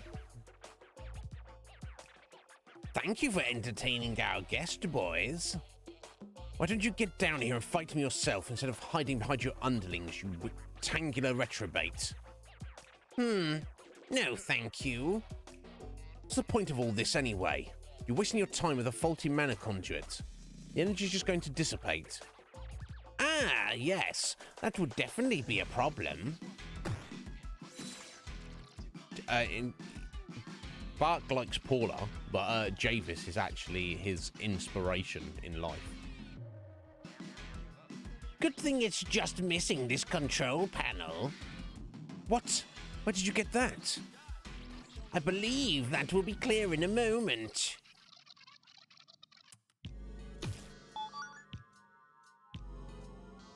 Faith, we're here to... Yeah, I mean, only from our side of things, Bark. I mean, I'm sure Javis doesn't consider himself a villain.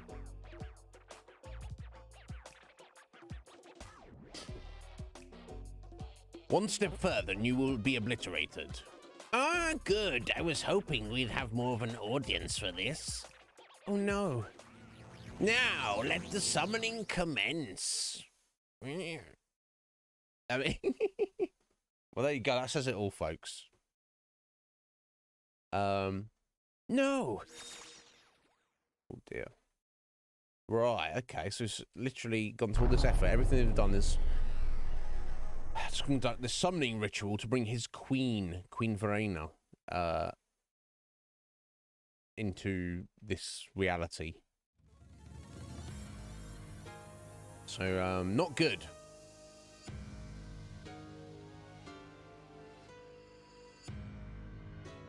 Presumably.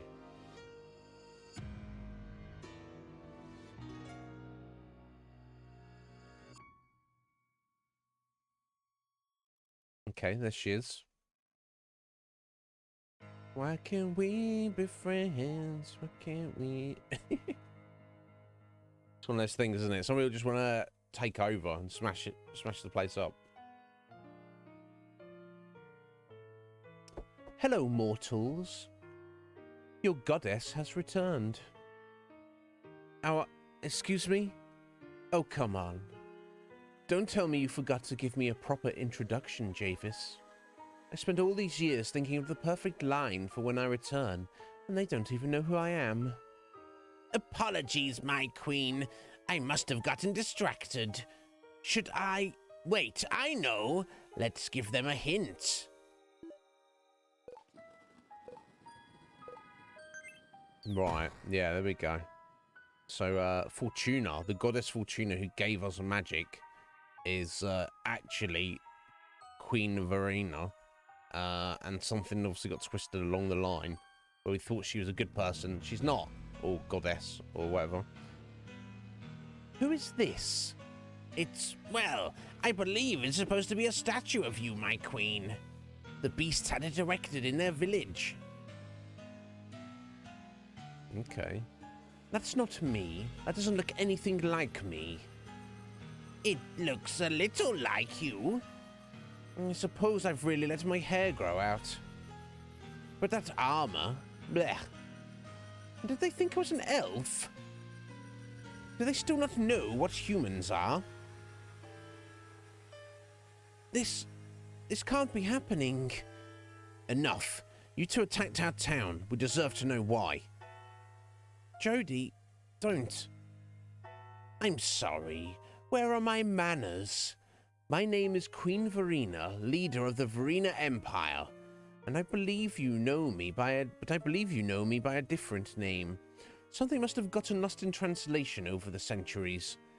I believe the locals have been calling me Fortuna, the goddess of magic.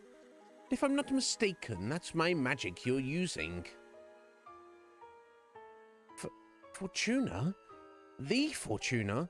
The one and only. I'm terribly sorry, ma'am. This is just a lot to take in. I bet it is. What exactly are you doing here, Lady Verena? You've been gone for so long, and, well, we never expected you to return like this. Please, cut the formalities. Grovel all you want, but I know your true colors. I've been to countless worlds in countless universes over the years, some more memorable than others. But yours is special. No world has managed to piss me off quite as much as Reverie. I wasn't planning on coming back, but the stars have aligned for my return. So who was I to turn down a little payback? I guess I'm just petty like that. What has Reverie done to piss her off exactly?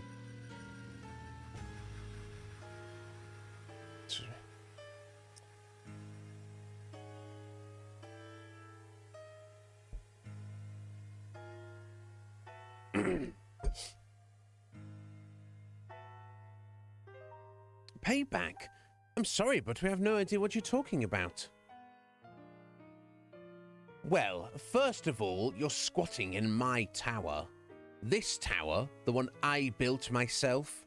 But that's beside the point. Let me put it to you like this. Your world is broken. It was already pretty broken before.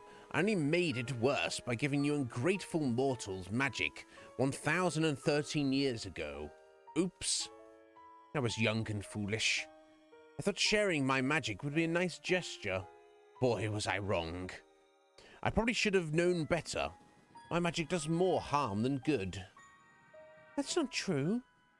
The magic you gave us isn't a burden, it's... Yeah? Tell that to the people who used to live in that irradiated valley to the north of here, which you all are apparently just fine living next door to. Or what about the hordes of invasive monsters all over this island? You think they just evolved naturally?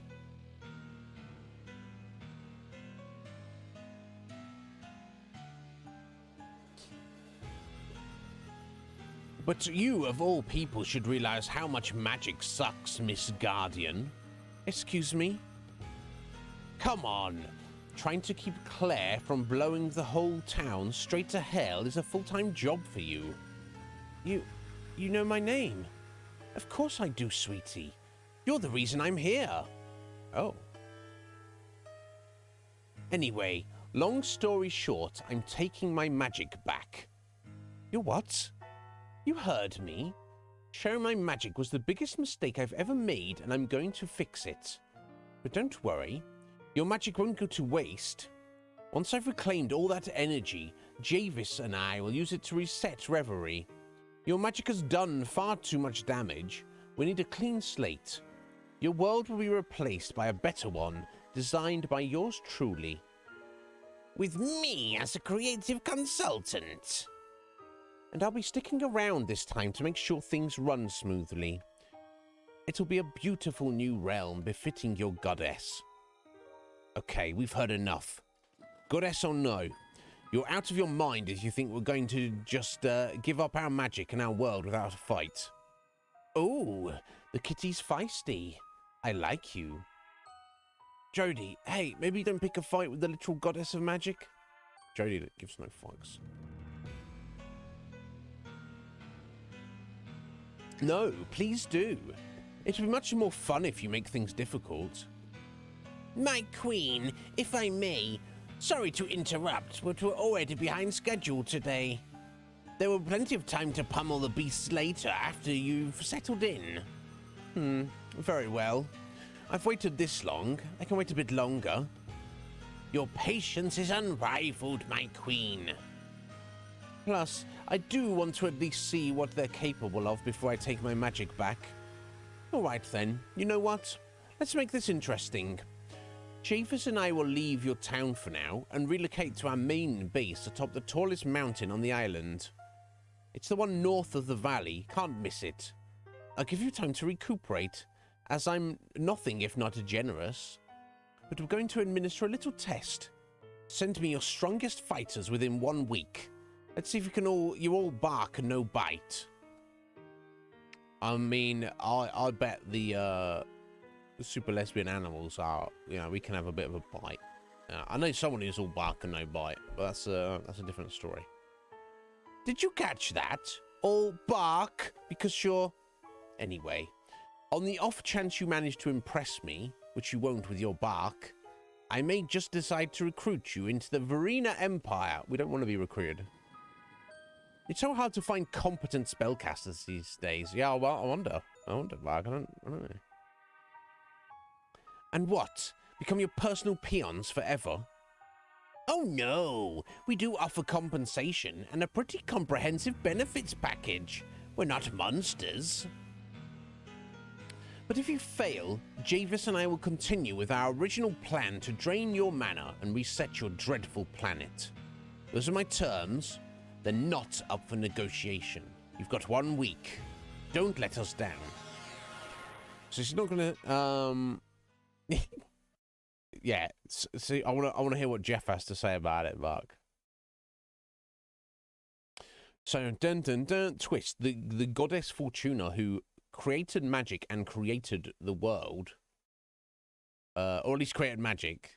I don't know if it credited with the whole world, although she's claiming. Turns out actually the Queen Verena, who is not a goddess, is just a super powerful interdimensional being who creates and reshapes worlds, and also is not a very nice individual, essentially. It's going to take away all the magic from Reverie and remake the world. I assume, best case scenario, that means, there'll be no magic. All our powers will be taken. Greenridge won't exist as we know it. Worst case scenario, everything is scrambled and all the characters are essentially just going to be dead. Because she's so confident in her abilities, she's going to give us a test, 1 week, to basically, our most powerful warriors, that's us, stomp up to her base and kick off.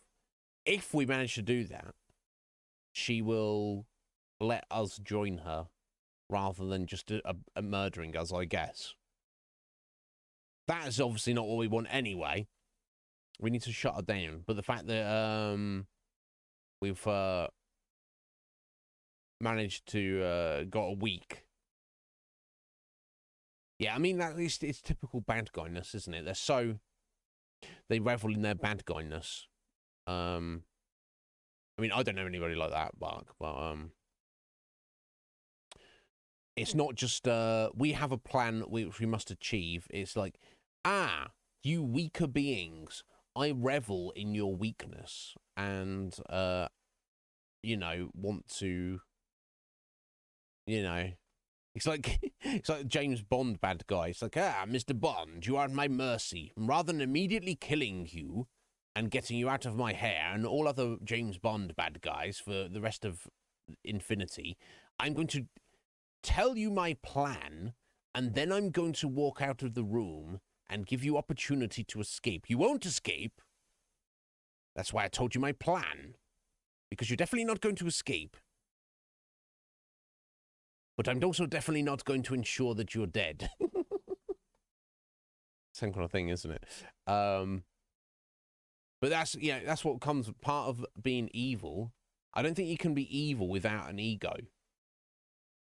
Essentially. Do you think so? I don't know.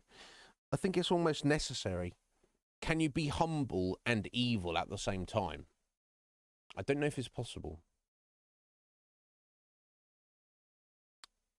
I think ego is tied into it somehow. You can certainly have an ego and not be evil.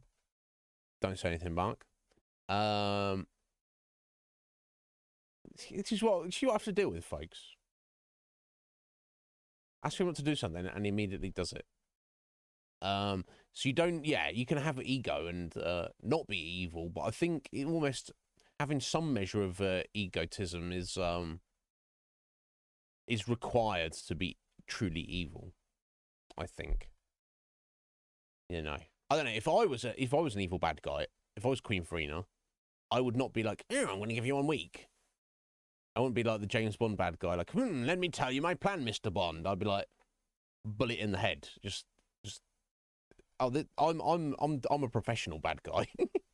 I don't need to, you know, play games. Let's just get the job done. Oh, but the weaklings and the lesser mortals who should fear you, your enemies, don't you want them to cower and be fearful of you and all the rest of it? No, I know. I don't care about that. Let's just get the job done. That's the best. Let's just be efficient. So I wonder if that's part of it. I don't know. No, you know, I know nothing about any of it, Bark. Just, you know, that's just I've never thought about it either before. Just coming to, you know, just thinking about it in this 1 second right now. That just seems to be sensible. Anyway, a short time later.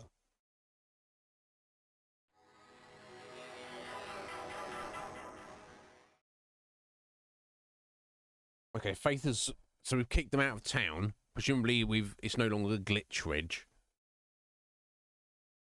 Verena and Javis and Javis' sons and minions and Paula have gone to their base to the north in the mountains through the irradiated area. Seem well versed. I'm just well versed at everything, Bark. That's just testament to my awesomeness and deep thinking and knowledge.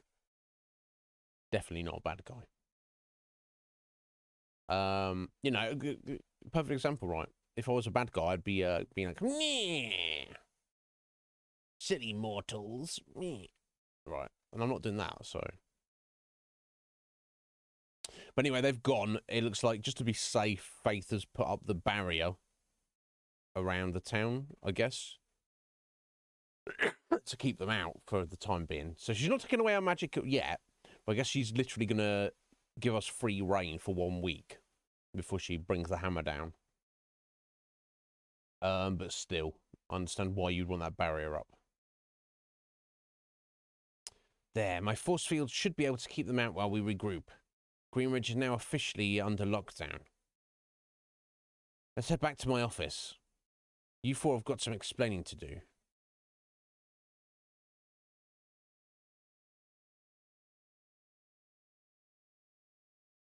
The goddess of magic. We're up against the goddess of magic. And the phones and internet are still down, so we can't contact the outside world for help. How the hell did this happen? Okay, for those in the room who are less religious or less magically inclined, can we have a refresher to make sure we're on the same page? Like, obviously we all vaguely know the basics, but how big of a threat are we dealing with exactly? Province can probably summarize this more eloquently than I could right now. Very well, then.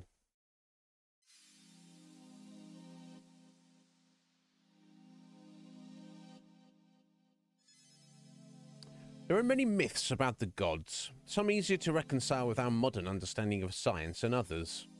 For instance, people used to believe the gods created the whole universe. We now know about the Big Bang and all that. Many people still believe, however, that the gods are immortal beings from some other part of the cosmos who used magic to create reverie in our solar system. The story goes that they created our sun, set the planets in motion, seeded reverie with life, and made sure we didn't all go extinct. Whether or not this is true is up for debate. Even today, with most of the gods acting as public figures, they don't like to give firm answers about reverie's ancient past. But we have no historical records of them even not being here. So whether or not they created reverie, they've definitely been around for thousands of years and are all super powerful, right? Correct. And for most of that time, they were the only ones on reverie with any knowledge of how to use magic. Sorcery was considered the domain of the gods. It was what separated them from us mortals. Excuse me.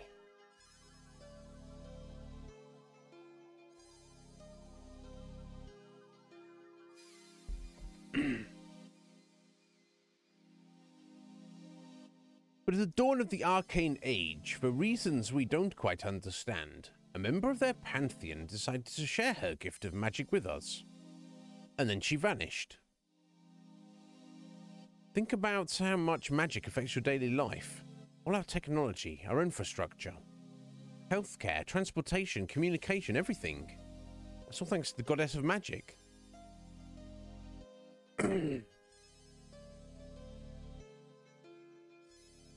Excuse me. And supposedly she and our new friend Verena are one and the same. Should we believe her? I mean, she could be lying, but I got the sense that she wasn't. This is just how it is. Something's got twisted. So whether it's a whim or a game or whatever, she's instigated our whole way of life. The power's gone out as well, Meta. Jesus Christ, buddy. It's falling apart over your way. My God.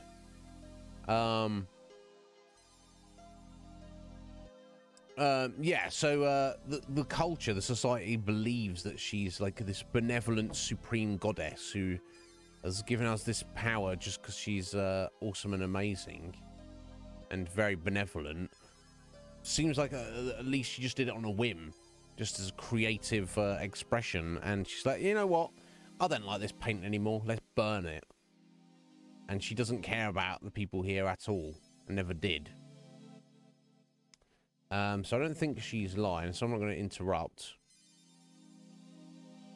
I don't think. Yeah, I mean, if it turns out that evil aliens are actually the gods of humanity, should, you know, some people would say, well, they created us, we didn't have anything without them, therefore we should bow down in front of them, even if they don't want to treat us very nicely. But some people say, no, you don't, just because you created a thing doesn't mean you have the right to mistreat it. I think I'm more on the side of that.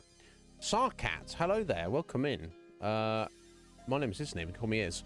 I assume you're a fan of this game, is how you found us today. Yes. I am enjoying this game greatly. This is our 4th stream on it. If you're familiar with it, you'll, which I assume you are, you'll know kind of roughly how far through we are. I think we're in Act 3. I get the vibe we're probably going to be approaching the beginning of Act 4 soon. You played it earlier this year. Excellent. Well, welcome in, friend. I won't do a whole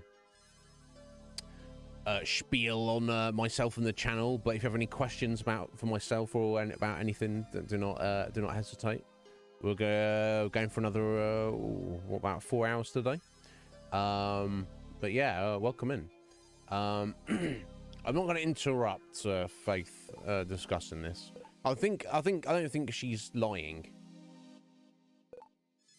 It'd be pointless. It'd be pointless with her power. She's pretend. No, I don't think she's lying at all. As a follower of her teachings, I have so many questions. Where could she have been all these years? If she regrets giving us her magic, why didn't she do something about it sooner? And who the hell is this Javis guy she's with? I'm not sure these are questions we're capable of answering. Look, we have to address the elephant in the room. Claire, what did Verena mean when she said you're the reason she's here? I don't know. I'm not in her head. She's some kind of immortal, all-powerful goddess. I'm 21 and a part-time waitress. Claire, enough. Verena knows your name. She knows who you are. Why?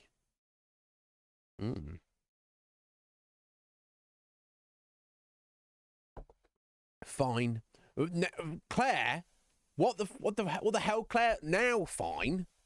Now fine after all this. Oh, fine. I guess I'll Claire, are you keeping us in the dark about something?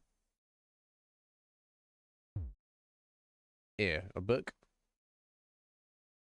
What am I looking at? It's a spell book I borrowed from the Guardian's collection. It might not look like much, but the more I read it, the more I began to suspect that, well, it belonged to the goddess of magic. What? Claire, why would you tell me about this?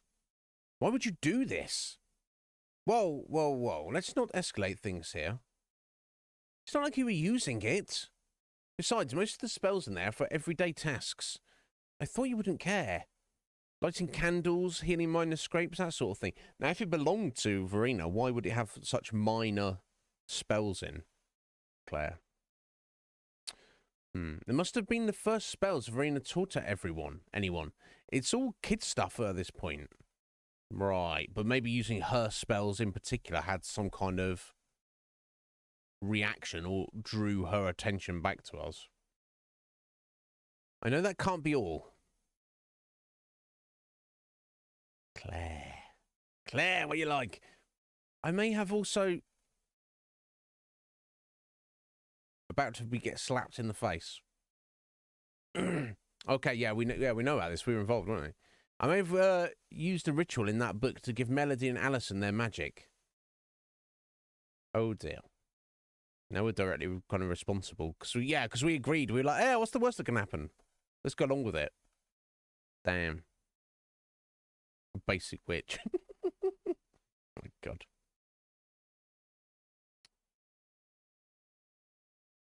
You're kidding me. I'm not. Oh, of course. I should have known something was up. It's already out. It's going to be soon, isn't it, Mal? Squidge and Red Mage have played the demo and saying, Squidge was saying how great it is. Is it PlayStation exclusive? Is it on PC? I don't know. I assume even if it is on PC, I assume it's not. My PC would not be able to handle it. Oh, it could be the demo. I don't know, Mal. I know the demo's out and that Squidge was playing it over the weekend. But apparently it's like the start of the game. It's not just like a demo. So you get to, and apparently you get to carry over your save file. I assume it's short, super short. Yeah, it must be what it is. Unless it is already out, I don't know. Which I get. Especially the fact that you can carry over your save file. But to me, that was just too much of a tease.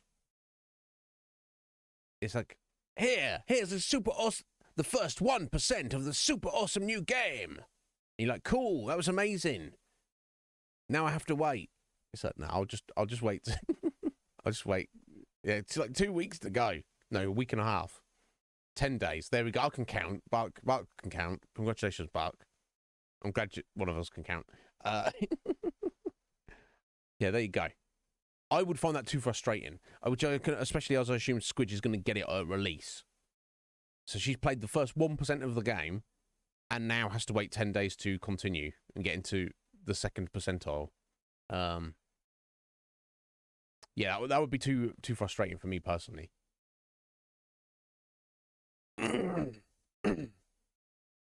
Excuse me.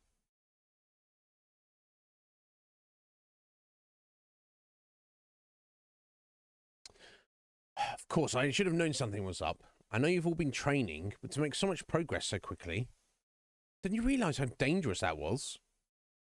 You could have killed them. I mean, we did encourage her to just go for it. Yeah, I mean, kind of wild though, Claire. What if you'd done that and Alison or Mel had just been killed? How would she have lived with that? Just how much power did you give them? Only a little. Just a little boost to get them started. It's not a big deal. At this point, they're only just about as strong as me and Jodie. We don't need to make a federal case out of it. I think we do. Because whatever you did, it got Verina's attention. And now she's challenging us to a fight to determine the fate of the planet.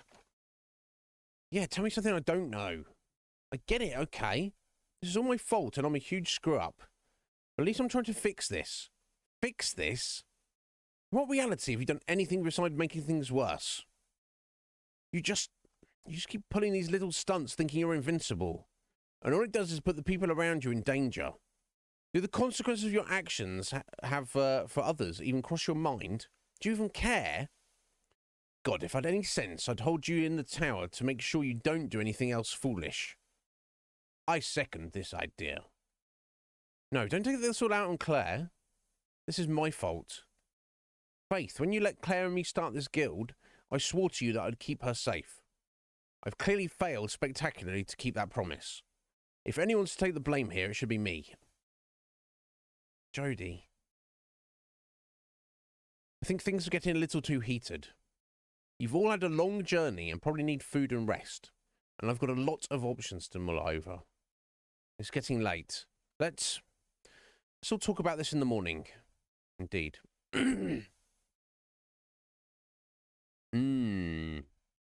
Right, sir. It could have gone terribly.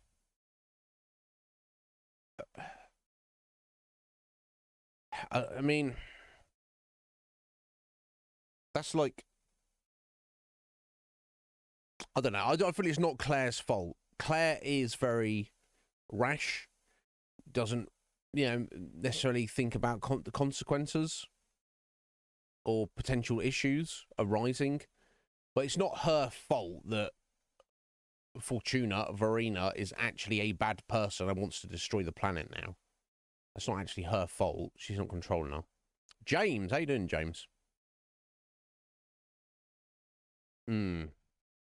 Yeah, exactly, sir. If Claire had known that this would have been the consequence, she would have, I assume, she would not have risked it. She wouldn't have gone like, this might destroy the planet, but let's give it a go anyway. She would have been like, hey guys, I'd really like to give you some magical powers, but not worth the risk. Right, that's what would have gone down. Not bad, still gay. Excellent, James. I'd be shocked if you suddenly were not gay. That'd be quite shocking to me. That's good. Yeah, very appropriate. Come join the rest of the gays. But I hope you had a good rest of your weekend, James. Good to speak to you on a Saturday, of course. Yeah, exactly, sir. Not to mention Javis as well. How did I find this game, sir? It was gifted to me by my good friend Professor Sean, who is probably in chat at the moment. She might be distracted. I don't know, doing work or stuff. How she came across it, I'm not sure, but she told me about it. Was like, oh my god, it's really, really great, and I'm gonna gift it to you, and I hope you'll play it on the stream at some point. She gifted it to me quite a while ago. There we go. That's Sean. We finally got around to playing it. Agreed, Metapod. Just saying. Yeah, just saying. That goes to everybody. Metapod's got good taste. But yes, I knew nothing about it. But I guess I'll say this, Sal. When you hear the name and you're like, is this game just some kind of weird gimmick?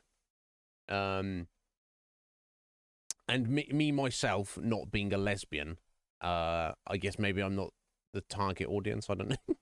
Who is the target audience? I don't know. But I say I am the target audience because this is an excellent JRPG, and I am, and it's excellent characters and excellent writing, and the combat's great as well. The gameplay is wonderful. Not to mention the wonderful art and sound design. And if you're wondering, Sar, you might be like, oh, this is not Japanese. No, and some people don't like this.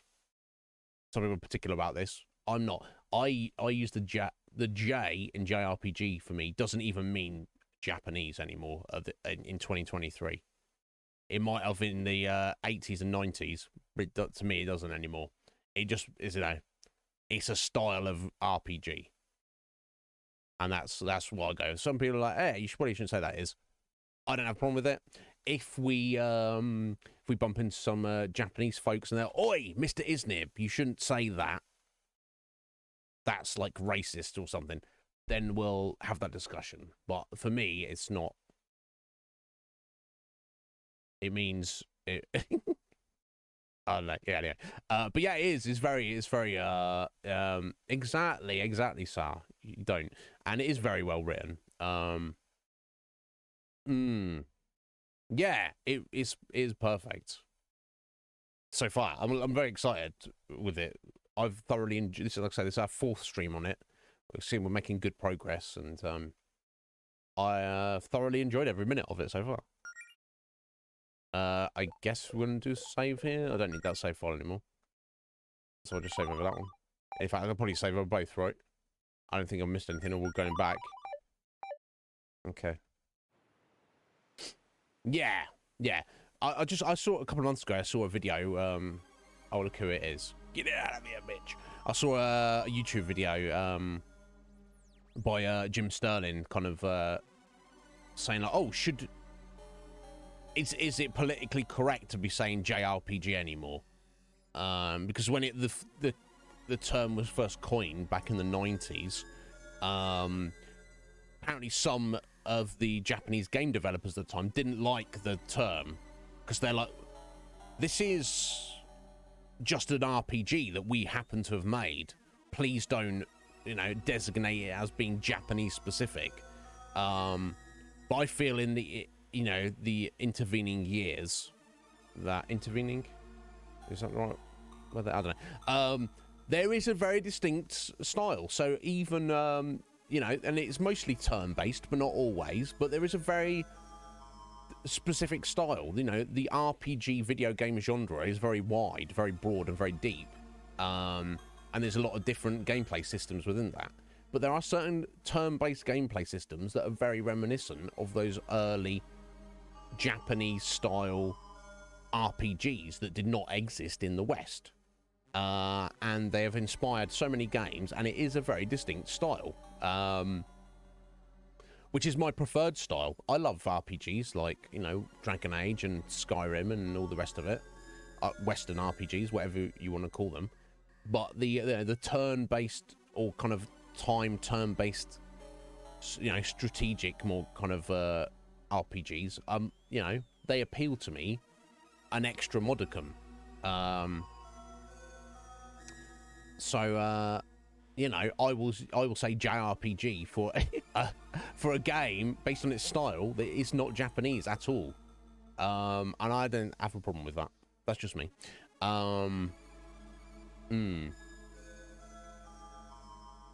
Mm. Yeah.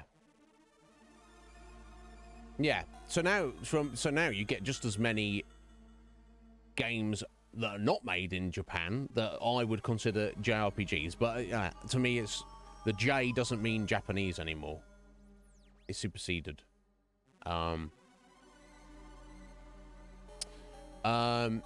Is it, James, a turn-based? There you go. So depending on how it functions, I would consider that the same. But each their own, isn't it? And I don't think it really matters. As long as you don't actually mean offense to anybody. But that was how it was perceived back in the late 80s, early 90s by the Japanese game developers. They were like, here's our RPG. And the West went, oh, wow, look at this JRPG. And they're like, no, it's just an RPG. It's not, the fact it's Japanese is neither here nor there. Please don't pigeonhole us. And then obviously the Japanese game developers of RPGs over the preceding years continue to pigeonhole themselves with their very specific game design. So, you know, the best game design. But still. Anyway. Harmony, what do you want, you bitch? Good going back there. Oh, God, it's you again. How are you still in my head? I've always been in your head. I'm just a magical manifestation of your innermost... Yeah. I don't need the whole presentation again. Anyway, way to save the town, Mel. You just let them get away, huh? I'm not giving in to Harmony. Harmony can jog on. It's not over yet. Don't be like, what? Yeah, come on, Mel. We're not going to be like, what was I supposed to do? Doubt yourself. It's not over. Tell Harmony to jog on and shut up. It's not over yet. We're trying to come up with a plan. You shouldn't chime in much during that meeting. It's called, I had one opportunity to chime in, and that was to ask a stupid question. And I bet that if we had asked that stupid question, Harmony would be saying, oh, well, you haven't, yeah, you ask a stupid question, you know. Well, it doesn't matter what you do, Harmony's going to just be like, constantly with the negative. Exactly, sir. Metroidvania. Exactly. I love Metroidvanias.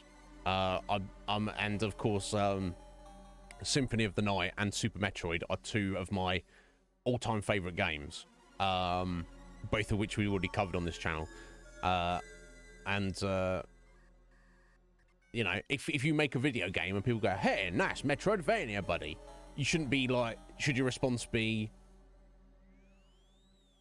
no, it's nothing like Super Metroid. Oh, Castlevania, my game's much better. Nah, don't call it that. Or you'd be like, yeah, thanks. I love those games too. Right? I was clearly inspired by those games. Yeah, you know. But Symphony of the Night is a bad game. I'll tell you something else that's bad. There's a guy on Twitch called Bark Ruffalo. He's bad too. Yeah, watch out for that guy. James, is Dragon Age Origins worthwhile playing? Yes. Have you played the other two? Yeah.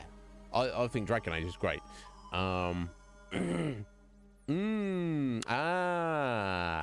Excellent, sir. Yeah, definitely. I've not played Hollow Knight myself.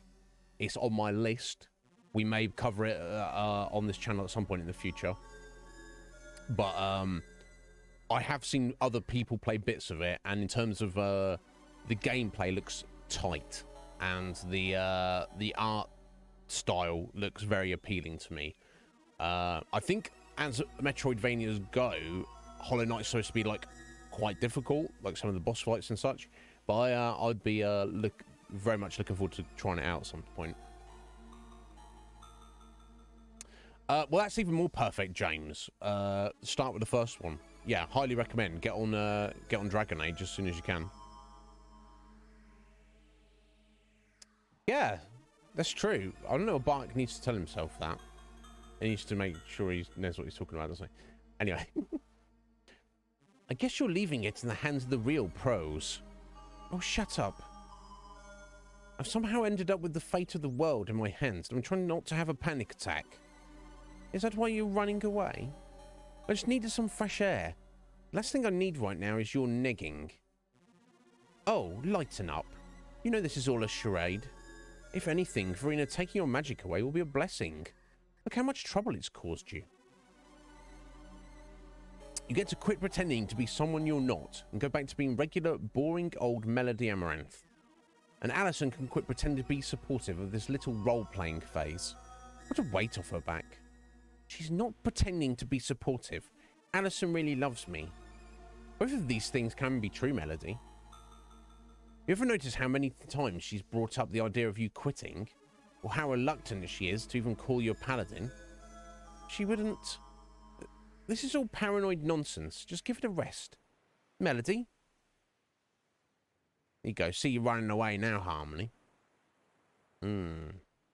Yeah, the design is excellent, sir. Which, God, yeah. That's testament to the great writing in the game. Yeah. Sir, you got me excited to play it at some point, so... They're making a sequel as well. Oh my God! And here's the thing: I have several friends who are very familiar with Hollow Knight, and not a single one of them tells me anything bad about it. Most of them are like, "Oh my God, it's such a good game." Watch this space. Mel, there you are. Been looking all over for you. You doing okay? Be confident or share your fears. They're not your fears though, Mel. They're the dark aspect of your anxiety. Yeah, your fears are, I feel, unfounded. If her fear is, you know, Alison feeling sorry for her, she doesn't, and all the rest of it. I don't know. I mean, I don't. Yeah. Difficult decision, because you should definitely be confident, but you shouldn't hide anything from your girlfriend. Be open and share how you're feeling and such.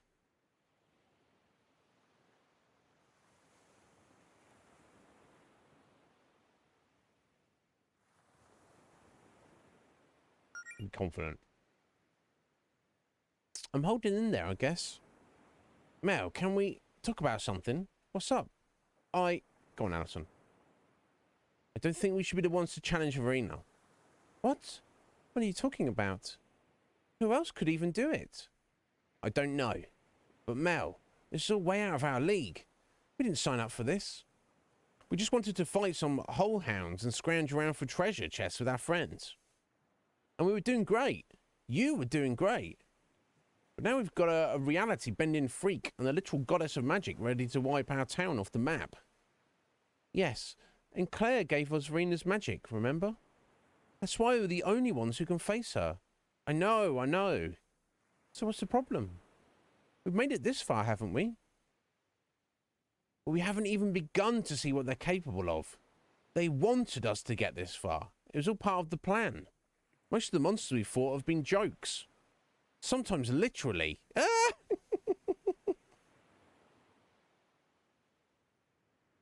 But who else could even hope to face Japhis and Verena? What's our alternative? I don't know. Mel, I know you want this to work out, and believe me, I do too. If something happens to you out there, if you got hurt or worse, I could never forgive myself for letting it happen. I can't let you do this. What's about everyone else who's counting on us? Right, sir. Among others, yeah. We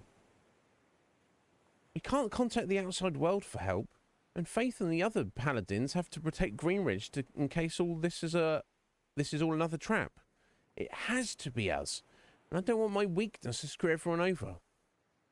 Melody, that's not what I know it's not what you said, but it's what this is all about. We wouldn't be having this conversation otherwise. Face it, you've been practically babysitting me this whole time. You've tried being supportive out of pity, but even you don't see me as a real paladin. No one does.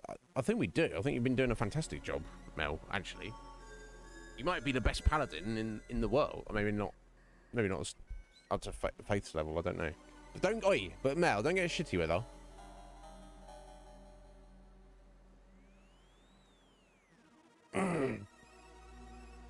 Mel, you know I won't think any less of you regardless of how you do as a healer. See? And you won't even call me a paladin. Why is that, Alison? Why do you suddenly care so much about being a paladin? Oh dear. This was never something you wanted before. I mean, you got the idea a couple of months ago because I wanted to be an adventurer and you wanted to support me. I feel like I'm just taking advantage of your kindness and you're afraid to tell me enough's enough. It was so far beyond what you or I or any of us could ever handle. You have to put yourself through all of this for me, Mel. What the hell kind of relationship is that? That's not what this is about. Then what is it about?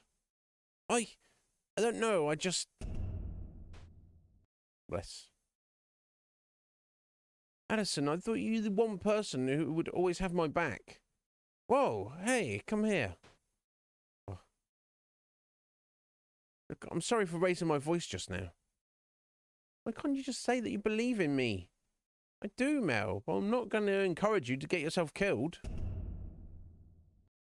Yeah, but we're all going to die if we don't step up to the plate, Addison, so it's not... It's like a do-or-die situation, isn't it? It's not what I need to hear right now. Mel. Oh dear. Just leave me alone. I think I need some space. Mel, I don't want to leave you in tears like this. Please, Alison. Okay, fine. If that's what you need, I'll be back at my place.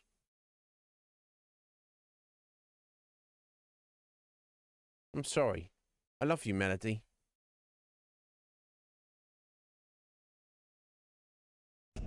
Oh dear. Fuck off, Harmony. Wow. I hate to say I told you so, but... What, no comeback? It's fine. It's no fun when there's no back and forth. See you later.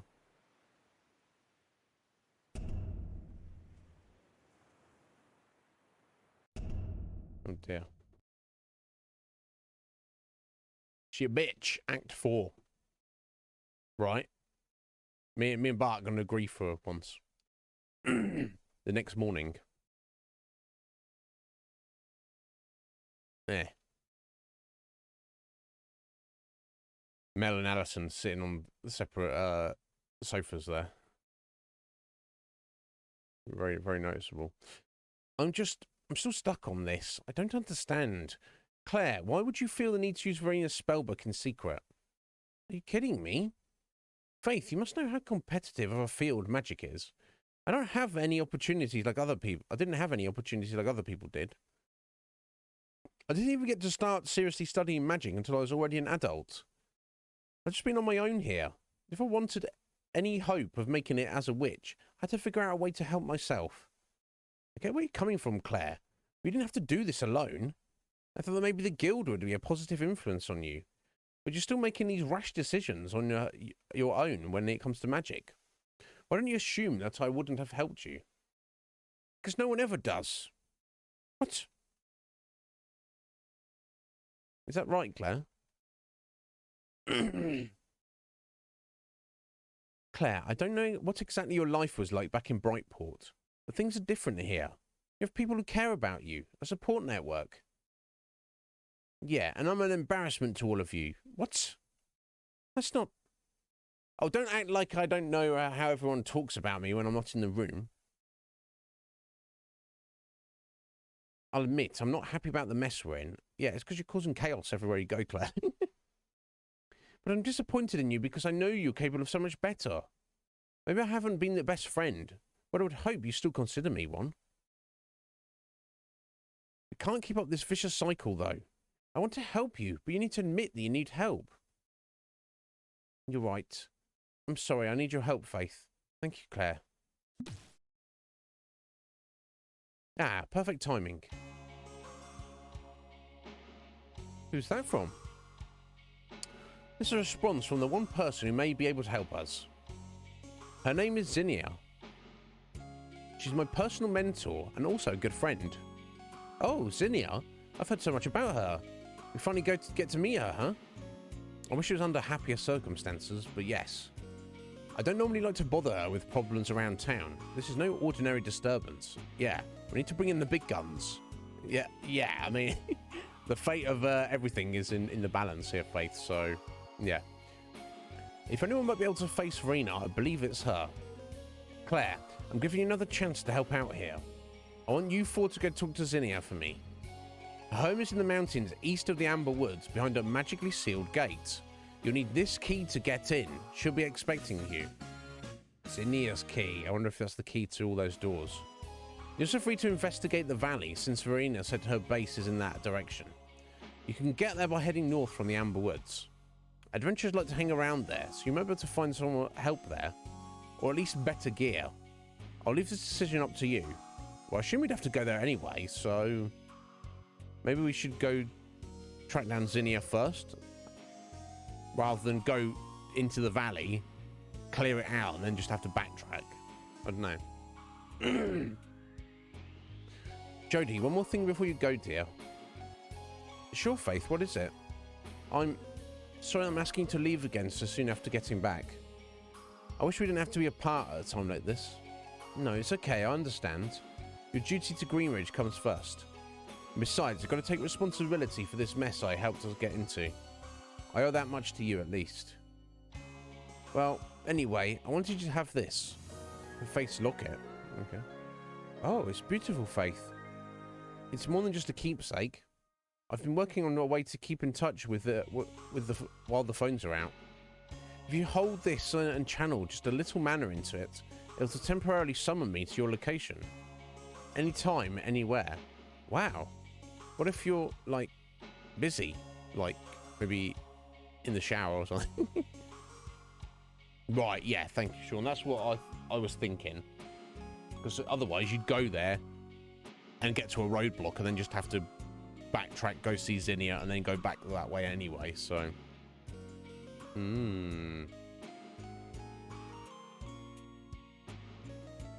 Excellent, Sean. Cool. We'll have a look. I have to accept the summon first, so don't worry about contacting me while in the shower or anything like that. Yeah, right. I knew it. I feel terrible that I can't be in two places at once. This should be a happy compromise. It's perfect. Be sure to keep in touch. Bless. This one couple's doing all right. Bye for now, sweetheart.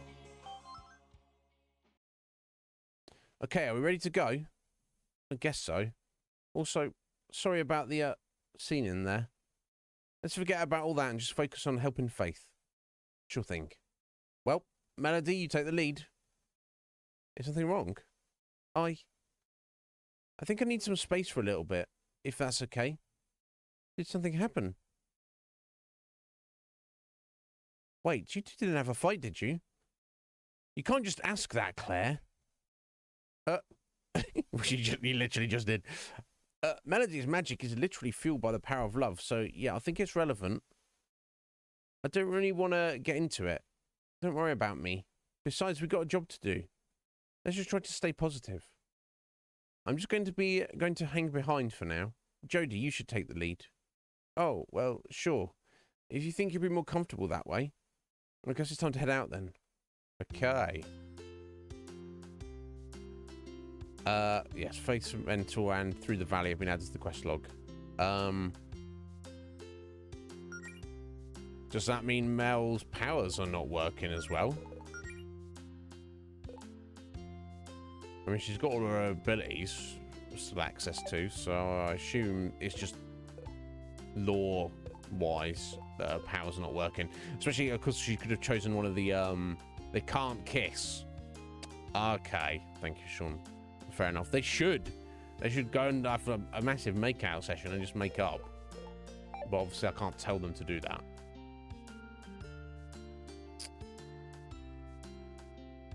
I'm doing something. It's 5:30. Okay. Oh, bloody hell.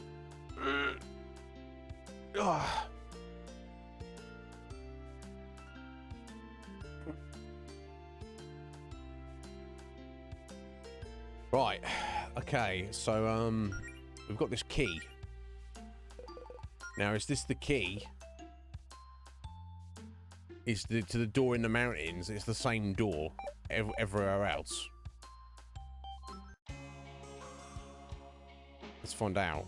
I'm gonna have to get into the basement. I'll do it.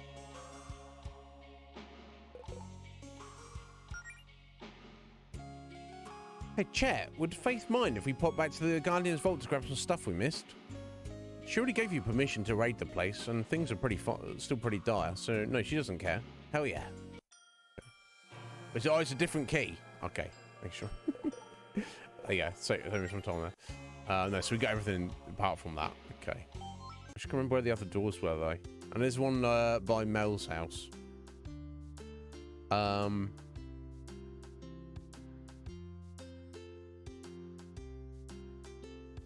Oh, we never went to see the fortune teller for, well, I guess, I don't know if the fortunes have changed. We never went to see the fortune teller for Jodie, did we?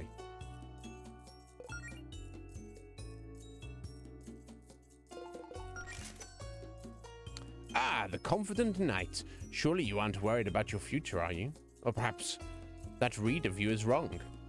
I mean, it can't hurt to check, right? Well, you did already pay. Behold, your mortal life lay before me. Past, present, and future arise. Let's go. For your past, the devil. What exactly is this implying about me? It is not implying that you're a devil, but I don't know you well enough to know whether or not that would be true, I suppose. This card tends to represent burdens that you carry with you, ones that you feel forced onto your current path. The cards even tell me one of those proverbial albatrosses around your neck may be present as we speak. Hey! I point to no fingers. She said it, not me. Hey, this is my reading, not Claire's. Leave her out of this. Sorry, you're right. Dual readings do cost extra after all. For your present, justice. This one could be reassuring after that first card. It serves as a reminder that we're all destined to be judged for our decisions, but also that those decisions and that judgment aren't set in stone. You have to accept the actions that have come to pass and recognize how the justice served may help secure a better future. I see. For instance, you must accept that you put off consulting your local fortune teller about those burdens of yours for so long. I'm judging you greatly for this, but I do so knowing that it will help you secure a better future. I do not, sir. No. And finally, for your future, temperance. This card emphasizes maintaining clear vision and inner peace, even in times of great chaos. Well, he looks like he's wearing maybe a fake beard, potentially. And the eye patch as well. Maybe it's a disguise. I don't know. Maybe. Unless it's not a disguise, it's just somebody related to somebody else. Easier said than done. I know. I would certainly say we've been living in times of great chaos lately. I could say some stuff about adapting to changes and balance and whatnot. Perhaps you just try taking up yoga. And yes, you should. I would do some yoga, actually. Perhaps you try taking up more yoga. I don't know. I'm a fortune teller, not a life coach. The cards have spoken. Alright, whatever, buddy.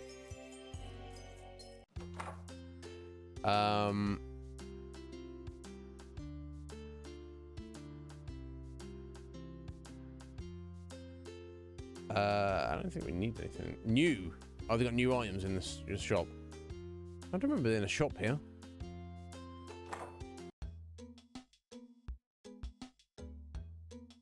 So look. Oh. Oh.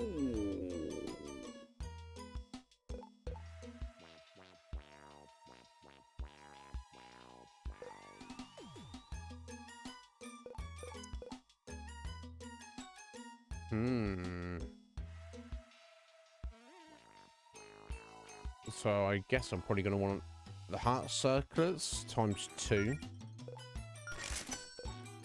Fighter's headband, attacking the friends. Sure, that's already what Alison's wearing.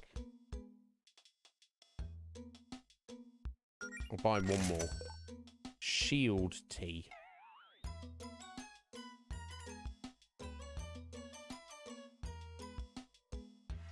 We got the magic robe, didn't we? Let me buy 2 of those.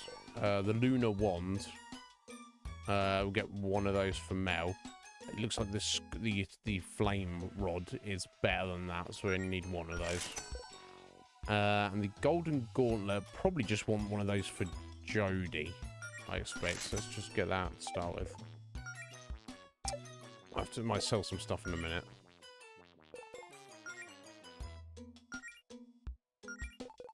We've already got the map.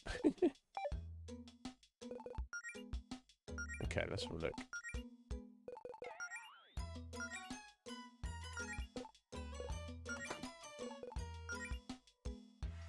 Okay, so you're sacking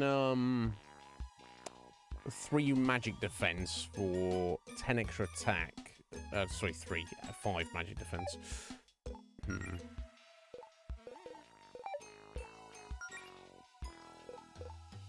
I mean, maybe I should. I mean, she's already got pretty strong. Yeah, I mean, overall, it's more stats, isn't it? It's +5 stats total. I think she can probably survive. Let's go for the fighter's headband. Okay, excellent. Thank you, Sean. Yeah, because obviously a lot has happened, hasn't it?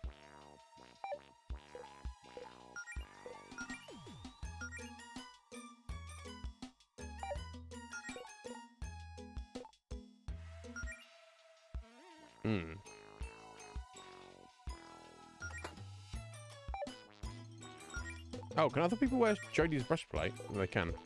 Okay. I guess we don't really need anymore.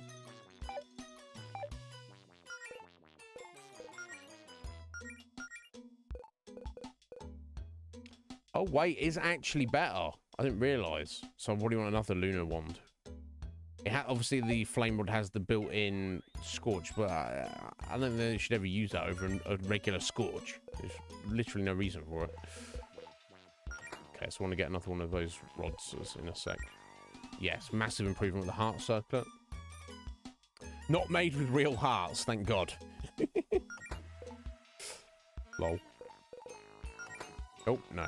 I'll keep the vestments on.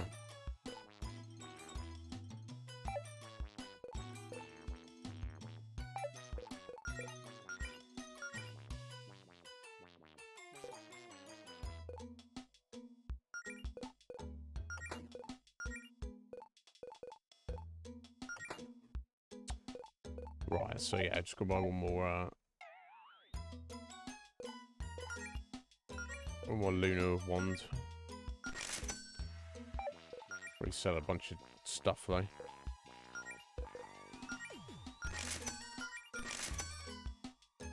Because we don't need that anymore.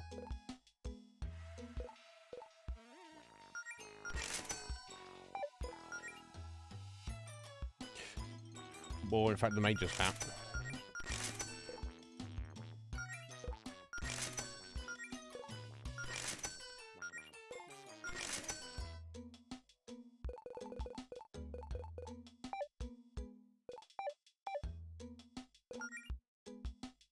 Hi, welcome to our shop. So, wait. Have you guys seriously been buying your adventuring gear from kids? Yes. We literally have a big box store a couple neighbours huds over. Trying to support local businesses. And we deeply appreciate that. To be honest, you guys are the only support this local business has been getting. What do you need all this money for anyway? Are you raising money for charity or something? Stickers, mainly. I thought you said you were saving up for college. Nah, changed our minds. We were saving up for college, but then we were like, actually, let's not do that. Let's just get some stickers. Why stickers are so fascinating to little kids, I'm not sure.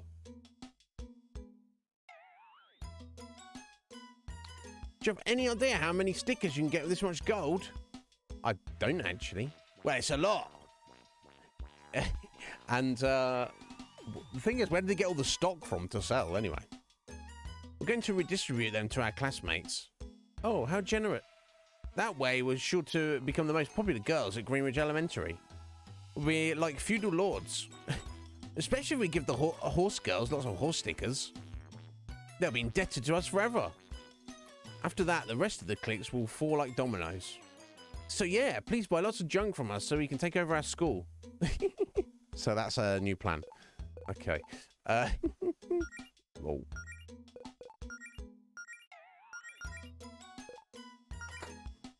Nice. Okay, I think everybody's all equipped up as they should be. Yeah.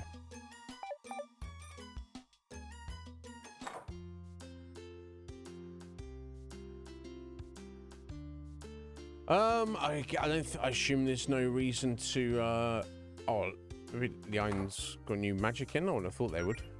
Oh, well, that's sort it. Hi, Mrs. Leon. How are you holding up? Oh, fine. Don't worry about us. Can't say I was as eager for a fight as Dad or Pepper. We got through yesterday just fine. Pepper's face. She's like, yeah, I want to take over. Dad tends to be a bit paranoid about villain attacks, given his personal history, so he always makes sure we're prepared for way worse. I probably shouldn't be surprised by that. I'm not surprised we saw any trouble, though. Dad says he moved here because it was an unlikely target for villain attacks. What do those guys want with a town like Greenridge? We've been asked not to share too much info. Faith's taking care of it, don't worry. Yeah, figured I'd get a line like that sent out of you. I'm sure you made some kind of knight's oath to your girlfriend or whatever. Well, if you need any spell books, I'll be here. Okay, probably not, but oh my god. What have we got here? Geomancer. Strike your foes with earth-shattering physical attacks. Teaches boulder, multi-boulder, megalith, and earth shield. What the fuck? Bard.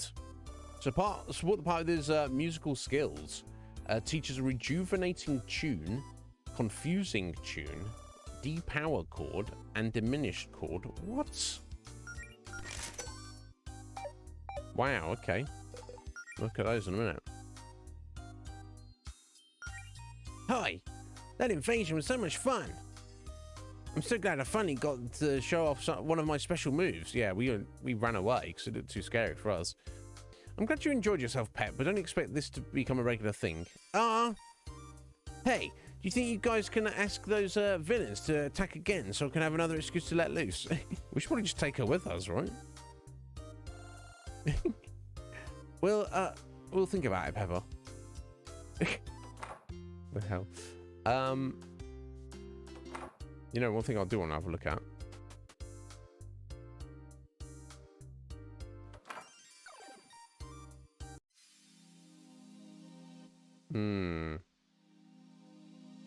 Right. Yeah, I'll have a look what the the abilities look like, Sean. But from a purely survival point of view, the Magical Girl book seems to yeah, it seems like a good bet for sure. It's a shame there's not maybe this is just asking it too much, but it's a shame there's not something that unlocks later on that allows your characters to have more than one spellbook at a time. That would be pretty sweet. Get some interesting combinations there. Who's the sleepy guy? Oh yeah, that guy. He's always here. I've heard he's been here as long as anyone can remember, actually. Yeah, we were doing this dialogue. We definitely had this dialogue with Jodie in the pie, but yeah, the sleepy bunny.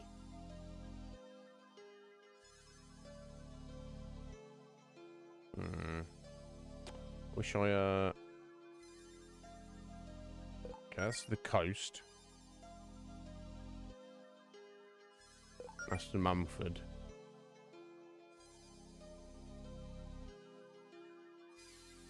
That's the over to the Amber Woods. Well, I don't think it's very far away from anywhere, is it? And that's blocked off. Probably to the Uncanny Valley.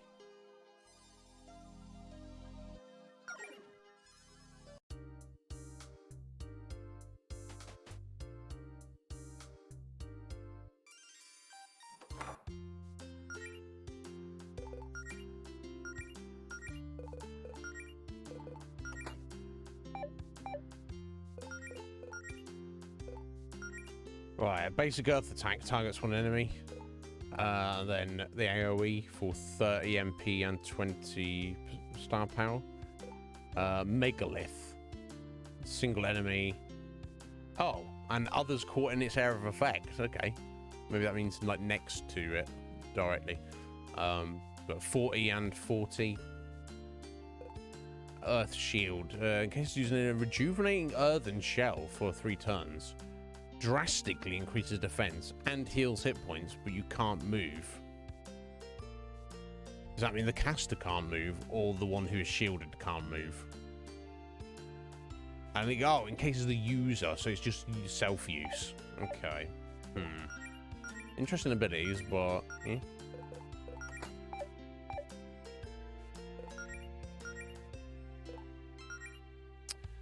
Restore between 300 and 400 hit points to the whole party. If cast by Melody, it's also builds star power.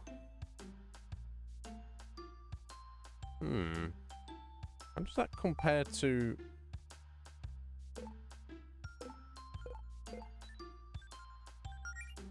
the lovely aura? Yeah, modest amount of hit points for 20. So that's lovely aura and the rejuvenating tune, I guess, are roughly about the same. That says between 300 and 400, and the lovely aura says a moderate amount. So let's assume they're comparable. So 20% star power, 15 confusing tune causes one non-boss enemy to be confused for 2 to 3 turns. Making them attack randomly, and any damage they receive may remove the debuff. Not anything I think we're going to need to get through the game. D-Power Cord, 30 MP. Reduce the physical attack of all enemies by 20% for 4 turns. Okay, attack down debuff on enemies. That's kind of cool. Diminished Cord, 30 MP. Reduces the magical strength. Okay. So you put magic and attack down debuffs on enemies.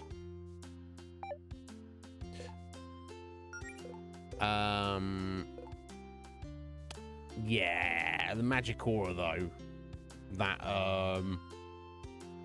regenerating your MP for the whole party is, I think that is just yeah, Sean agreed. I think that's just overall better.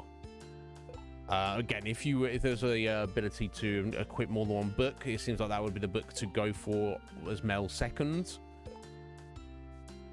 I mean, I don't really use the resilient aura, but that's I like the idea of it.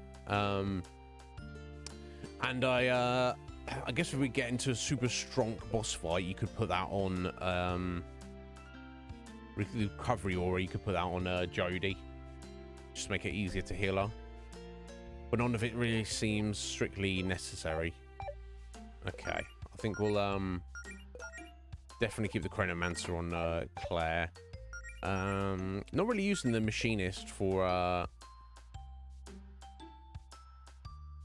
Allison, but not seeing anything else that strictly feels necessary, so I'll stick with it for now because it does have that barrier you can build up if I think to do it. Yeah, the scrap armor value pack. So potentially I could go for that, but we'll see.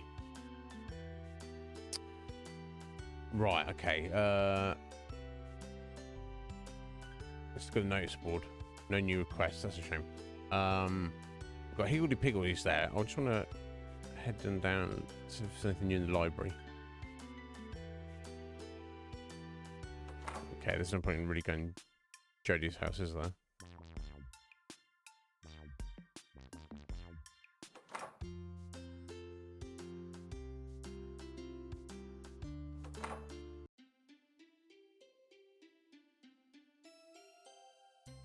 Hey, so things got a little heated the other day when the town was under attack. Things have been said that perhaps could have been said in a better manner. First off, thanks for saving me, I appreciate it. Also, while Claire and I might not exactly get along, I do still want to work on your bestiary. Water under the bridge, Mona. I deserve the trash talking anyway. I'll just get back to filling out the entries for you to read in your quest log then. I do have to admit, when they're not complete nonsense, some of the monsters you guys have been finding are pretty cool. When they're not complete nonsense. Maybe you find some more interesting ones out there. But, you know, interesting ones that don't give you too much trouble? We'll see. Still can't get in that room for some reason.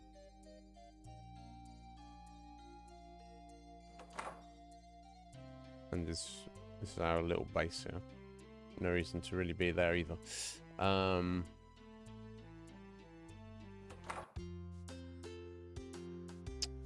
I think I'm about to spring elite, guys, and it's kind of the halfway point. So this, before we do anything else, we'll step out for another few minutes, and this is will be our scheduled break. Addict. So yeah, I'll be back in a few minutes, guys.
Right, there we go. Sorry for the delay.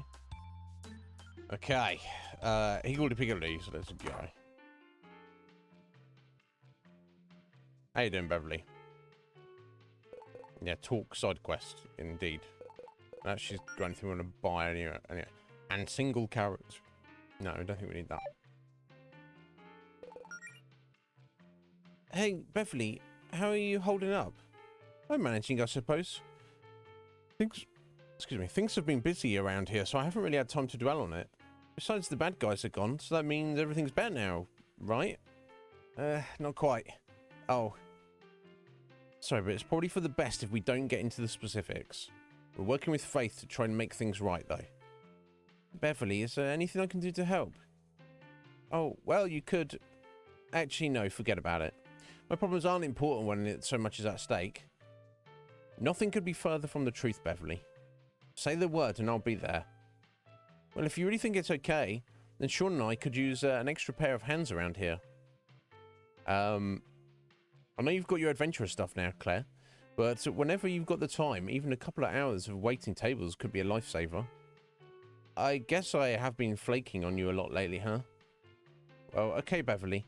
I'll come help out as soon as I can. Okay, now? Ready to get to work? Yes.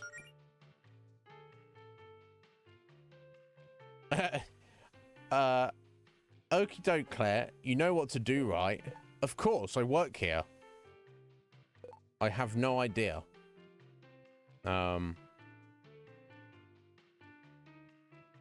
We deal with foul customers. So I work customer service most of my life, Sean. It's fun. But I have my own flavour of customer service. Right, yeah, you got to be nice to get the all right, okay. You got to be not. You got to say the nice things, even if people have been unpleasant, to get the best result. It's okay. No need to be nervous. Just take people's orders, give those orders to Sean, and then bring people their food. Easy peasy. And thanks again for making time for this, Claire. I'll be in the kitchen if you need anything. Okay. I guess the, okay, customer service mode, activate. Hi, welcome to Higgledy-piggledies. What can I get for you? I think I'll just have the soup of the day, thanks. Coming right up. On soup of the day. Here you go. So, bowl of peanut, oh, sorry, butternut squash, sorry, I saw it. But I was like, peanut butter. No, butternut squash soup. There you go. Here is your soup. Say, shouldn't you be wearing a hairnet? Shouldn't you? No.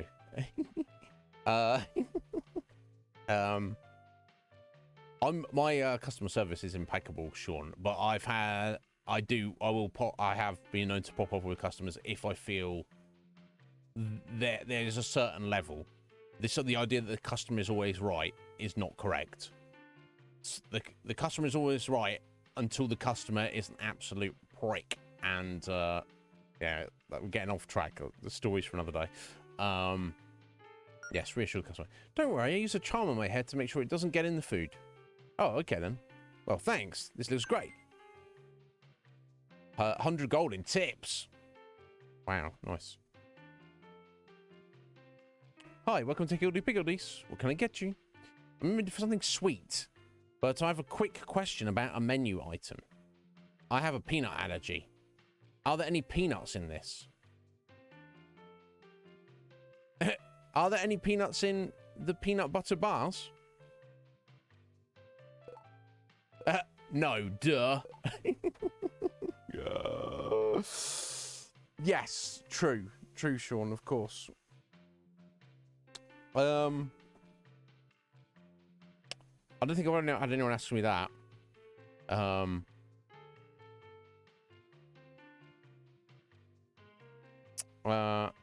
been when I went to the previous place, I was asked where are the hash brownies, and I had to refrain from laughing about that.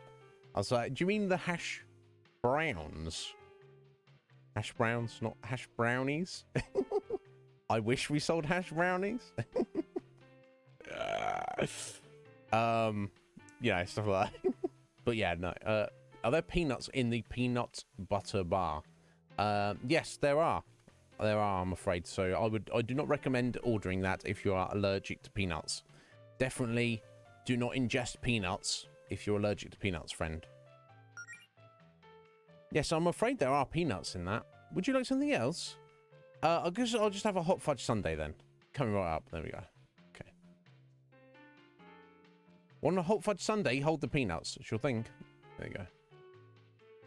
Sean's on it. One hot fudge sundae with no peanuts. Enjoy. Thanks, dear. There we go. Hi, welcome to Higgledy Piggledies.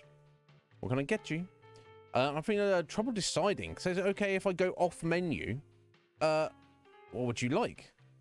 I know about this place that serves food with real gold flakes on it. That seems real snazzy. You got anything gold on it? Again, yeah. It's not kicking in. All these people are very polite. Sean. Like if someone had said, you know, because we all heard of that gold flakes on like fancy food, just because. What? Why? I don't. Because exuberance, I guess.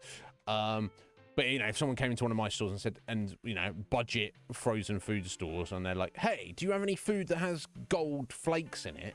I wouldn't be an ass. I'd just be like, "No, we would not sell any of that because it would just get stolen." And nobody actually wants to eat gold. I don't think there's any nutritional benefit to gold eating, but yeah, I mean, we could shave some coins, I guess. If you wanted, be polite, yes, for sure. Sorry, but we don't serve anything like that. Is there anything else you'd like? Could you ask someone and make sure? Okay, I'll be right back. See, at this point, this is when I would be like, you know, yeah, that has happened many times. And this is where I draw the line.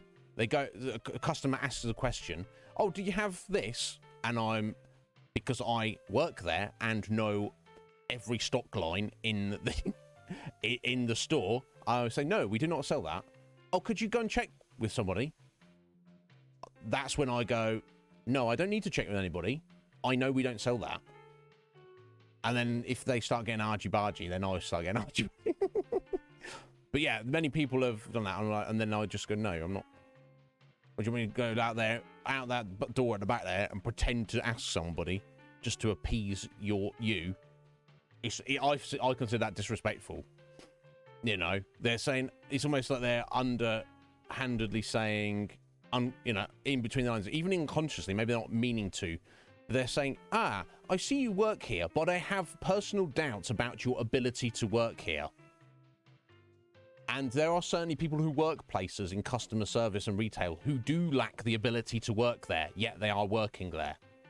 But the fact of the matter is, the fundamental foundation, which of course I preach, is benefit of the doubt. You as a customer should make the assumption, whether it is unfounded or not, that a person working there is fully capable and able to work there. It is, you know, it was technically rude of you to assume that they don't, even if you suspect for some reason that they don't.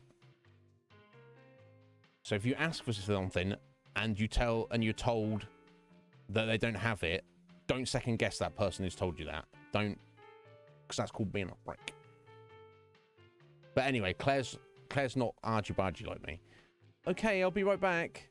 Maybe there's a way, you know, you could do mental gymnastics with yourself to be like, okay, I can deal with the situation. Like Claire could say, okay, I know we don't sell anything with gold flakes on it, but I also haven't been to work here in the past week or two. Maybe in that time something was added to the menu. Maybe. So I'm going to give you the benefit of that, stupid customer. And go and ask Sean, and Sean's going to go, no, of course not. Sean, sorry to bother you. Sean, this guy wants gold flakes on his food. Like, gold? Yes, like gold. We don't have that. I know we don't. What do I tell him? Yeah, sure. Sure knows. Tell him to go to hell. Yeah. Don't have to say those precise words. You know I can't say that. Just get him to order something we actually have. Tell him to go to hell, yeah. We've got other customers waiting. Yeah. Sorry, we double-checked and we absolutely, 100% definitely do not have gold-flaked food. You should need to order something else, or you leave because you're not ordering anything. You can't just sit in a diner at a table or in a booth without ordering anything. Terribly sorry, sir, but we don't have any dishes that come with gold flakes. Wow, that's a shame. You should consider some new menu options. You should suggest this to our chef.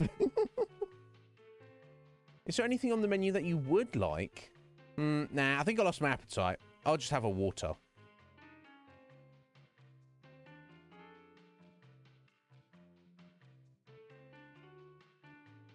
Water is free. Is there nothing else I can get you? Hey now, I don't take kindly to upselling. Just get me that water. You're kind of an asshole if you go into a diner, sit down at a table, and expect to take up the booth or the table without spending any money. You just, like, yeah, just get me a glass of tap water, which you're obviously not going to charge me for. I'm just going to sit here and just drink this because I'm a belligerent asshole. And to be fair, anyone who's asking for gold-flaked food, and then when they're told politely that they don't have it, and then they get kind of like, oh wow, you guys need to sort your menu out. That person is definitely an asshole. They're just there to be an asshole, aren't they? Yeah, so let me go to the bathroom. I'll get some water for you out of the toilet bowl. Gold Flakes guy just wants water. Wow. Big spender. Hope he enjoys it. He's just spitting it. No, Sean would not do that. Here's your water, sir. Thanks. And we got 5 gold tip. Hi, welcome to Gildy Piggledies. How can I... Well, I was hungry for a fish fillet sandwich, but this price can't be right. Well, that price does include a drink and your choice of 2 sides. Wow, a fish fillet sandwich with a drink and choice of 2 sides. That sounds like a whole meal. Baloney. The place a few blocks over charges half this much. Oh. You should probably go to that place then, shouldn't you? What kind of scam is this? What kind of asshole are you? I like the silhouetted so we can't see what these scumbaggery people look like. I just work here, bro.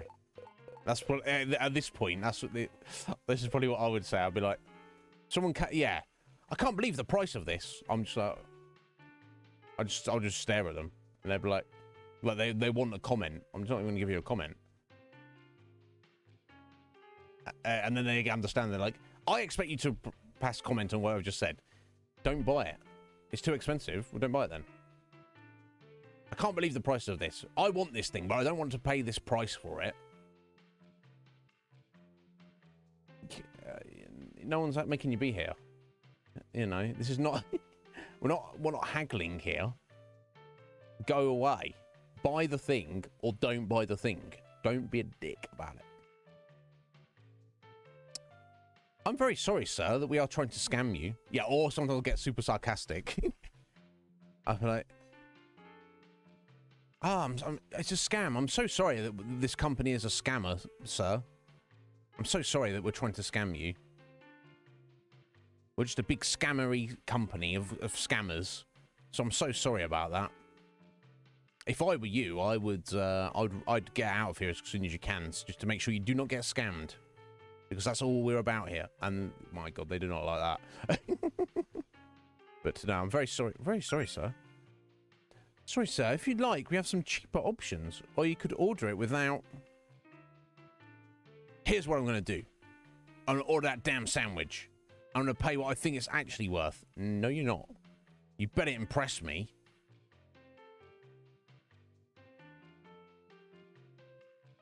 Oh, yeah. Poor Claire. Who'd have thought the people in Greenridge would be such scumbags? I've had 2 nice people. Well, one idiot person. I guess even asking about, hey, shouldn't you be wearing a hairnet is also kind of slightly belligerent as well. I mean, that's... If you order food in a restaurant, then get the food, eat the food, then refuse to pay for it. That's like eat and run, isn't it? Maybe they're tourists. Yeah, that's just true. This is true, sir. Everyone in the town is nice. There's just some scumbags coming through. That's, you know, you can't just do that. Not if you've eaten it. Or sampled it. But I guess we have to speak to Sean.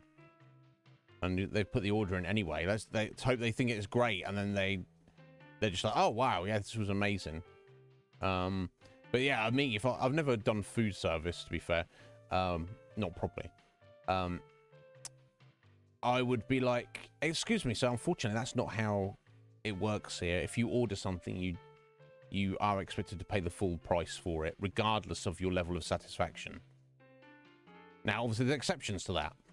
Food that's not cooked properly, hair in the soup, yeah, that kind of thing. Then it is on the restaurant to resolve that to some satisfactory degree. But just be like saying, I want to order this, but I think it's too expensive, so I will order it, and I will eat it, and then I will pay you what I think it's worth. I think most food establishments would be that, excuse me, sir, it's time for you to leave. But it's not on Claire to say that. Okay, so she's just kind of taking a risk, because if she does do the order, and then this guy kicks off, then Sean might be having to do some fisticuffs or something. 1 fish fillet sandwich, and it better be the best one you've ever made, because I don't feel like having it thrown back in my face. Yeesh, it's got into people today, right, Sean? Well, here you go. Let's find out. Here you are, sir. Could you take any longer? Could you have taken any longer? It's literally, well, I mean, I was talking for a bit, but in terms of the game, it was literally 10 seconds. Some people are scum. Are you trying to starve me here? Well, anyway, let's see what we've got here. What the hell is this? I beg your pardon? Only 2 pickles, and they're not even centered properly. I'm so sorry. Terribly sorry, sir. I can take it back if you want. I told you I was already starving. Like hell am I going to wait for a redo? This is ridiculous. I deserve to be treated better than this as a paying customer. Are you a paying customer? I want to see your manager. Hi there. What seems to be the problem, sir? Where do I even begin? The prices are sky high, the service is slow, and the food isn't even prepared properly. I've half a mind to never eat here again. I'm sorry that your experience hasn't been better. Is there anything we can do to fix this? Maybe a free drink? Ha! Nice try. How about an entire free meal? Yeah, I mean, especially in a small town like this, if anyone was acting like that, I would, you know, Sean, it's time to step in and throw this guy out on his ass. Because there's limits. There's limits, and this is beyond the pale. But how about a dessert on the house? Boy, you're difficult. Yeah. Yes, sir. This guy. I see where that bitchy waitress of yours got it from. Excuse me? You heard me. She's worthless. If you had any sense, you'd fire that. You listen here, mister. That's it, Beverly, step up. My cooking and my restaurant... sorry, you can insult me, my cooking and my restaurant all you want. But you do not get to talk about Claire like that. Hey, what do you... Get the hell out of my restaurant. Or you will get some knuckles on your chin. After work.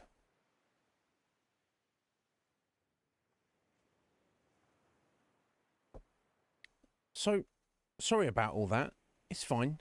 It's part of the job. I'm just thankful for the save. Almost frosted that guy. Yeah, I don't blame you, Claire. I would have. Long before that. I could have done worse if I knew as much magic as you. I get why you want to quit, though. I love my job, but it's not always laughs and smiles, no matter how hard I try to be a positive influence. God, it's almost suggesting that most of the customers are regularly like this. This is a problem. Definitely. Yeah, the guy who, like I say, from my own experience of customer service, the guy who says, shouldn't you, you know, like maybe not a hairnet, not food service, but it's like someone said, oh, shouldn't you have a name badge on? And I'd just be like, okay, cool. Or you shouldn't this be like this or that be like that? That is perfectly not acceptable, but that's part of customer service, dealing with things like that. People like asking stupid questions. Are there any peanuts in the peanuts bar? Again, that's good customer service, is just take that in stride. Again, asking, have you got any gold flakes? Oh, you should.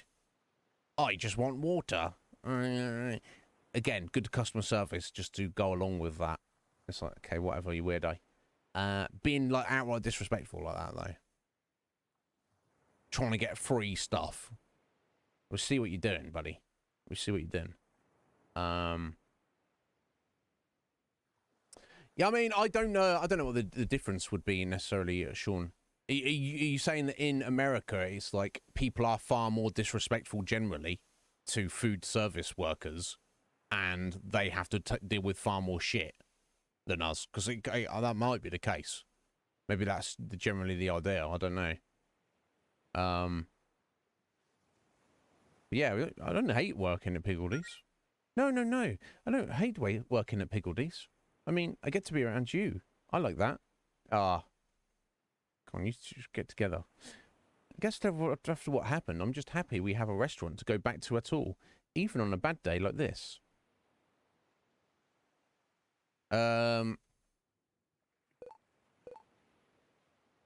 Come clean about Javis's attack. It's kind of need to know basis, right? But Beverly's not going to tell anybody. Beverly, I need to come clean about something. What? The attack on Greenridge the other day. That was my fault. I'm the one who got the attention of those bad guys. I'm the reason you almost lost everything. You don't have to forgive me. I don't expect that of you. I know you're probably better off without me around, causing you so much trouble. Claire, I don't really know what's been going on with you lately. I wish you would tell me, but I get that it'd probably go over my head.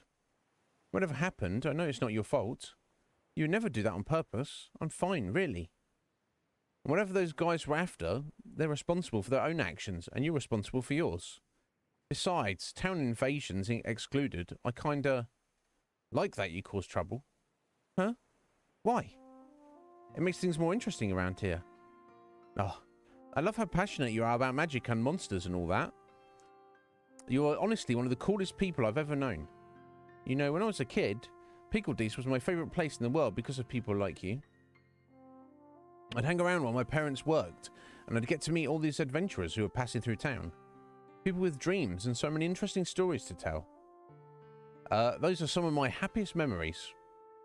Well, those dreams of yours are why I know you have to leave. Piggledees is my whole life. When they got sick, Sean and I promised our parents that we'd keep the family business going. But that's not your problem. Even if we won't see each other as much, I will never stop you from being a full-time witch. I don't want to hold you back. I just want to hear all your cool stories from time to time when you're back in town. It doesn't have to be that way, Beverly. There's something else I've been meaning to tell you lately, actually. Come on, Claire, you gotta... Oh? She knows. Bless. I totally fancy you, Beverly. I like you. Come on, Clay, you got more than that. I like you a lot. No, you need a bit more than that, Claire. Okay, she's getting there. As more than a friend. It's cool if you don't feel the same way. I just wanted to put that out there to make sure you knew. I guess what I mean is, my life is changing, but I still want you to be a part of it. I know we're both busy with work, but maybe sometime, when you have a night free, we could go out, like on a date. There we go. I knew it. It's something I'm just going to say. I'm just going to say. Oh, yes, 1,000 times yes, Claire. I thought you'd never ask. Oh, my God, bless her. What? I've literally had a thing for you for ages. Come on, I'm terrible at hiding it. I get flirty all the time. You do? I thought you were like that with everyone. No, silly. I really like you in particular. I just thought you weren't interested since I'm so, you know, boring. No way. Beverly, you're not boring. You're the nicest, sweetest person I've ever known. These last few years of my life have been so much better with you, innit? Oh, come here, you. There we go. Smooch. So, I guess it's a date. It's a date. Oh my God, bless them. Bless them.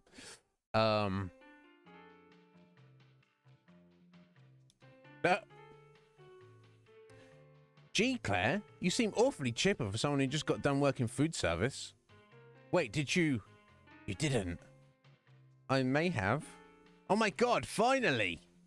I thought you and nerds would never break the ice. Holy crap, congrats, Claire. Yeah, well, turns out the potential end of the world is one way to light a fire under me. So things are heating up already, huh?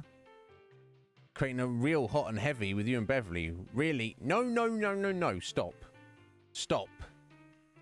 Let's get back to the mission. Bless. 1,000 XP. Okay, I'll take that. And the others actually got XP as well, not just Claire. That's cool. Oh, Claire's learned Kiss Beverly. Oh, wow. She has summoned Beverly for moral support in battle. Okay. He's constantly summing her up every time we get in a random encounter. I know you're busy, Beverly, but I need a kiss. Okay, cool, excellent. I guess I assume it works the same way, right?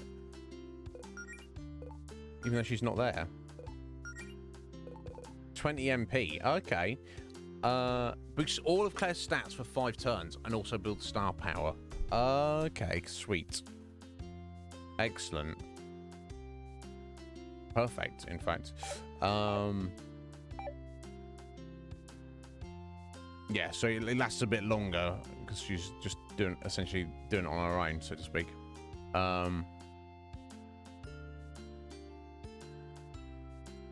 Okay, Sean, excellent. You saved me some walking around for a minute. Okay, let's do that then.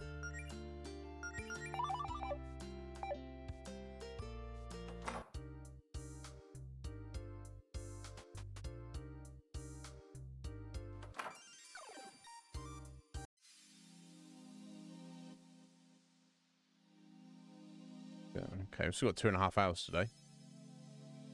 So here? Yeah. Ah, the gate. Remember this. Wait, what's there? Okay, no, that's about the entrance there, wasn't it?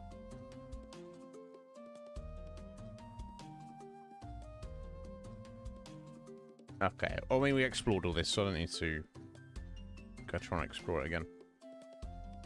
Although, if I don't remember where those doors all are, I wanted to explore the whole game from top to bottom. This must be the gate Faith told us about. I don't see a keyhole, though. It's this gate welded shut. It's magically sealed. Just try holding out the key. Nice. Onward to Zinnia's place. Okay. Of course, Zinnia lives in a cave in the mountains. Obviously. Oh, guess it's going to be a bit of a hike to get to Zinnia's place. She sure does live out of the way. Well, Faith has told me she tends to keep to herself. Wise old sorcery masters are just like that, I suppose. Polychrome Cavern. Okay. God, the graphics so good. Like the crystals, everything. Lil Wiz appears. How you doing, Lil Wiz? Oh, and Jodie can kiss Faith. Okay. Right, okay. I don't know if we need to be doing that every... This is for how many turns. So, right, yeah, so there's a lot of kissing going to be going on. We just need to get Mel and Alison back together.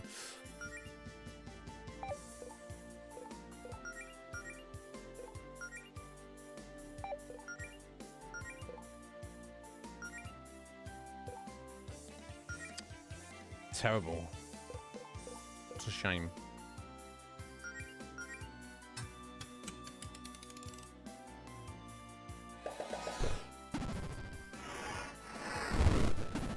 Alright, okay, it's got magic. That's what one would expect.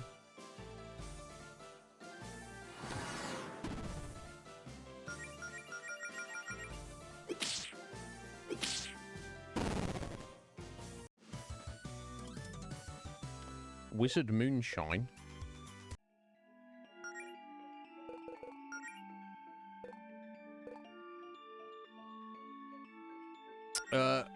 Smaller wizard hermits who live in Polychrome Cavern. They seem to have some form of cave madness and spend their free time brewing very questionable moonshine that you should absolutely, under no circumstances, ever drink.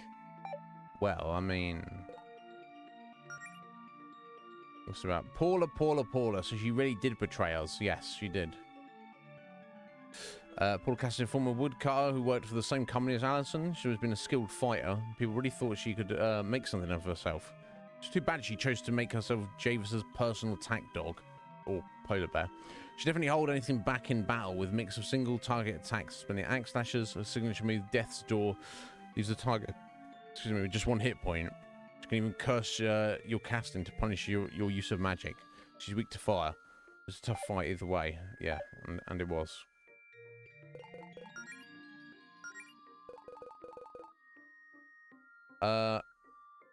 Oh, as the old adage goes, a wizard booze is bad news. It's a, I don't know if I've heard that before. Better just sell it. I guess in Reverie, that's an old adage. Okay, make a potion. Why not? And there's another one of these doors. Okay.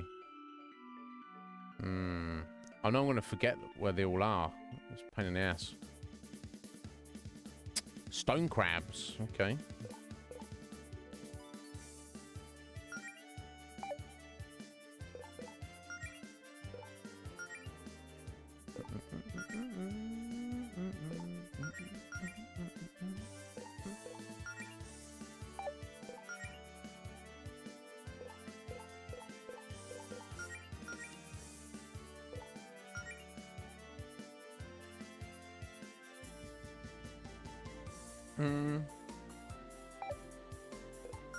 I'll just sit on a star power for a minute.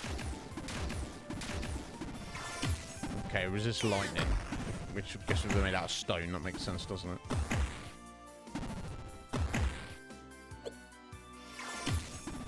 But they're weak to ice. Okay. Yeah, everything's all sorts of chonk around here.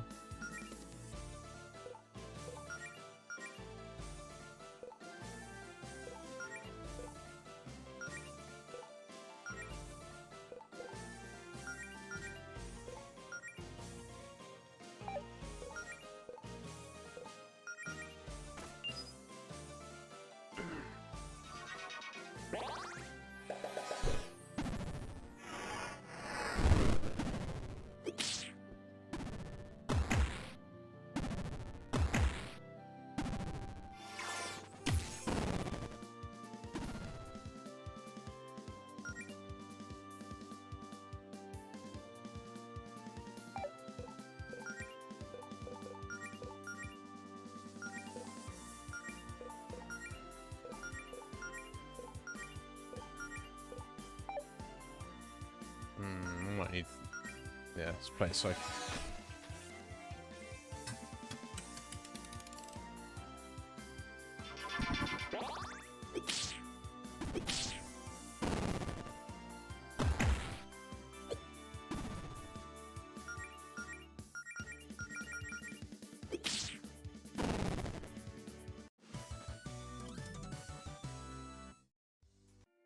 We're doing this wizard's moonshine. Sell it? Who are we going to sell it to? Relatives of the humble hermit that's been mutated by magic take on a stony form. There's a small chance to turn the targets to stone, so dispatch them quickly with ice or water. Yeah, we wouldn't want to get stoned, would we? Shut up. I bet Alison is not against that.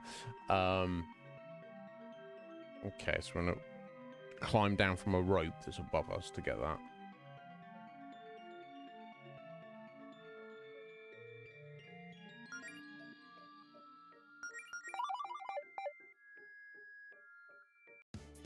There, I can see it. Crystal creature and mole car. What? What, Ethan?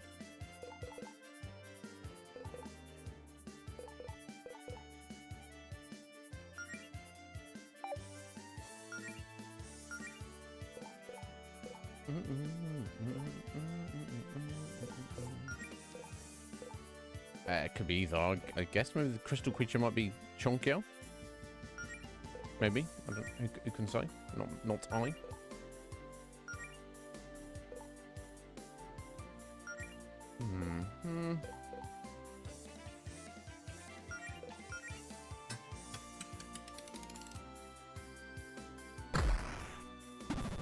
Oof.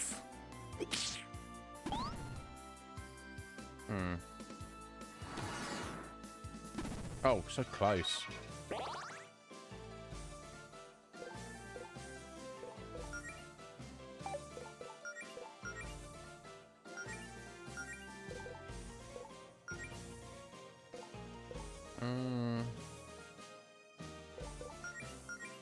Let's try into the scorch.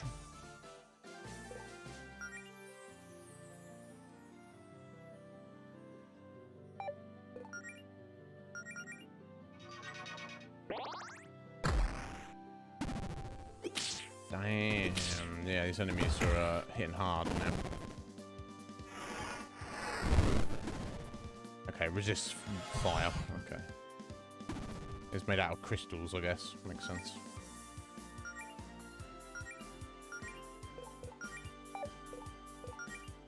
Payback time.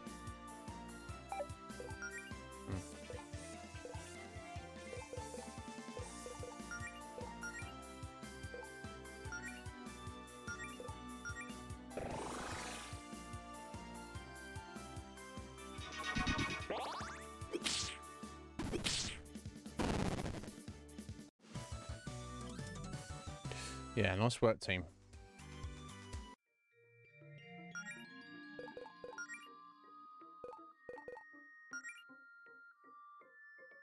You guys put a mole in a little RC car. Come on. No, we don't know where they got them. They're extremely dangerous, though. Despite their size, these little cars sit like a truck, like a full-sized one. What? What?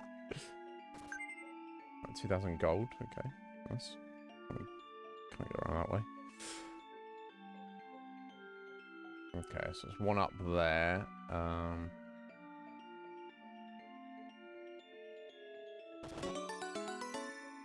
Star fruit. Okay, if we desperately need that.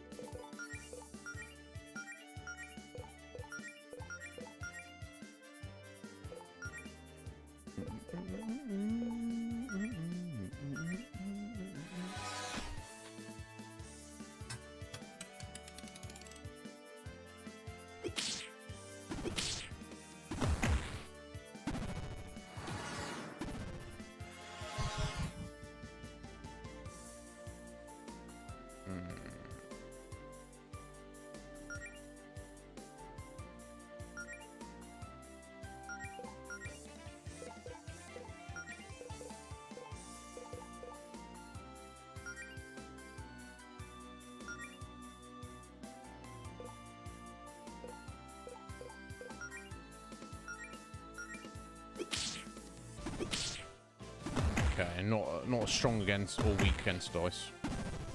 Oh no, Jody is getting stoned. Come on, now's not the time, Jody.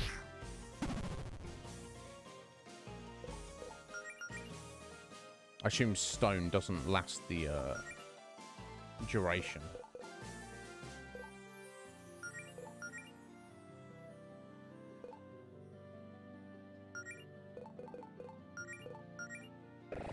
To the duration, the fight. What are you even saying is, I assume stone is removed outside of the battle.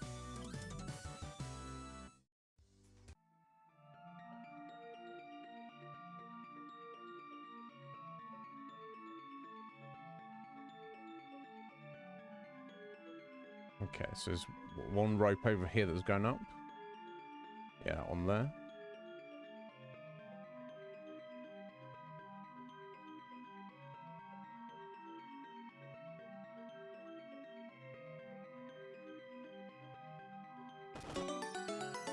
Ah, another Lunar 1. That's what we've already bought, isn't it? But the mold car's weak to anything, I don't know.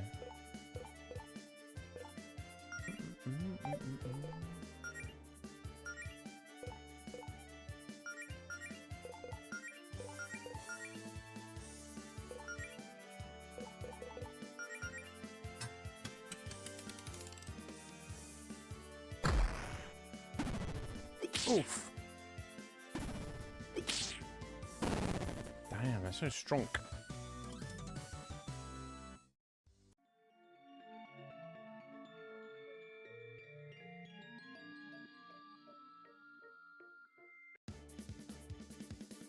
Hey, 7.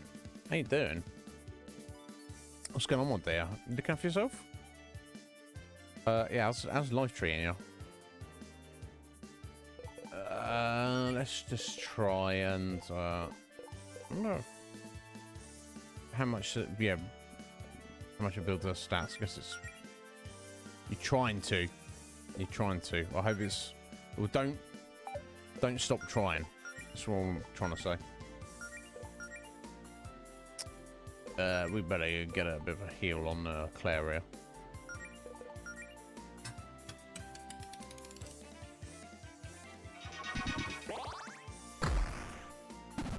Damn, Mel's heals now are pretty nice. Oh. Let me finish off that little car. God damn it. It's fine.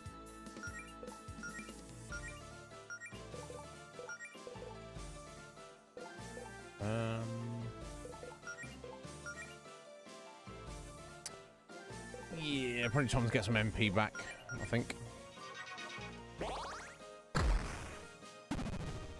Cool, there you go. At least you got a bit of downtime. Is that your go-to fun thing to do, 7? I know you do play a decent amount, don't you? Yeah, I don't know how I cast fire on that crystal creature. I'd forgotten it. Strong against that. Never mind. Whatever.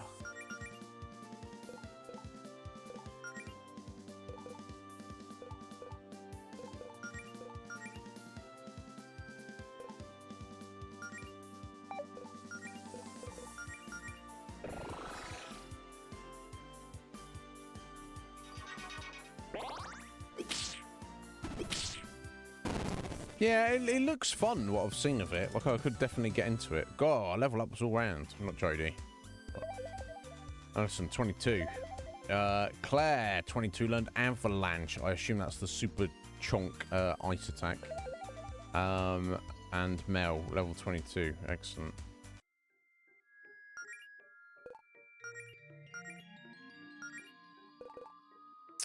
Yeah, same as the Inferno.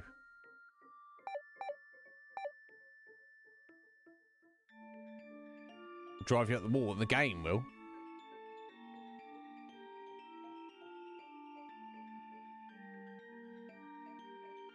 Okay, that's a rope going up there. And how does do you prefer to play as the killer or as the one of the team of survivors, or do you like both? And what's your ratio of playing the two? I know some people only do one or the other.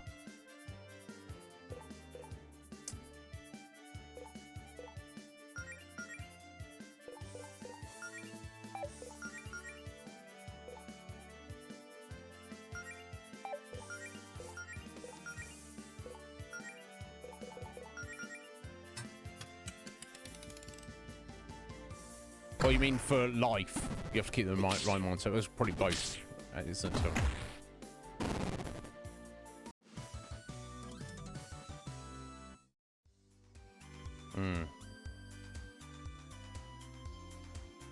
Right, yeah. No doubt. What do you prefer, though?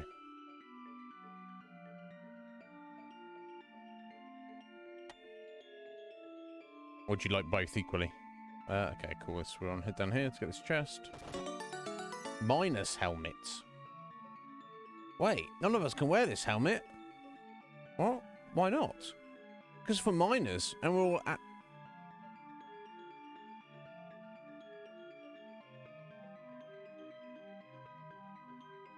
Fuck my life, Alison. And we're all adults. I'm going to kill you. I was very quick of it, though. I wouldn't necessarily have been that quick on the uptake there. More defense, more magic defense. Losing 10 attack though. Yeah, definitely not on Alison, do we? And okay, and Claire and presumably Mel. Oh, Mel can wear it. Again, losing all that magic. We're not doing this. I don't know. Should I give it to Should I give it to Jodie?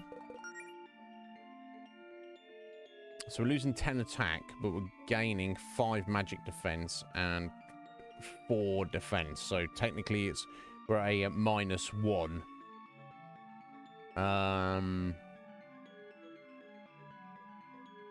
But obviously she's more defensive. So I mean,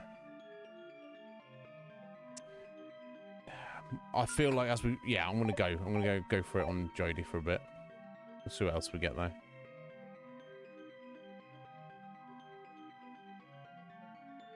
Yeah, right.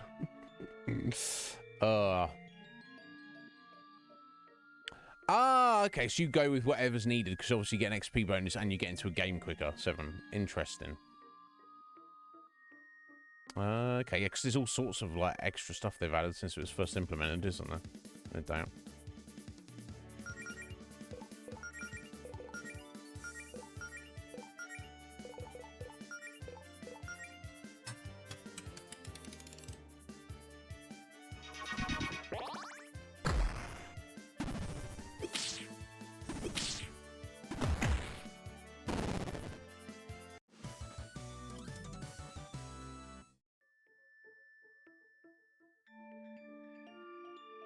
Okay, so I feel like this rope up here, as it's like tucked right away in the top right corner, is more likely to be the way we are supposed to go. Therefore, I'm going to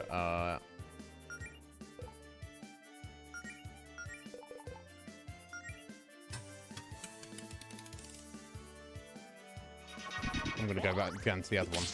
Yeah, exactly 7. Therefore, I shouldn't go that way. I should check everywhere else first. Just one more rope going up. I could be wrong. But it seems like that's my vibe anyway. Fuck's sake, Jodie, getting stoned. Saw you live, man. Oh wait, no, I could probably just get rid of that little guy anyway. Hopefully, maybe.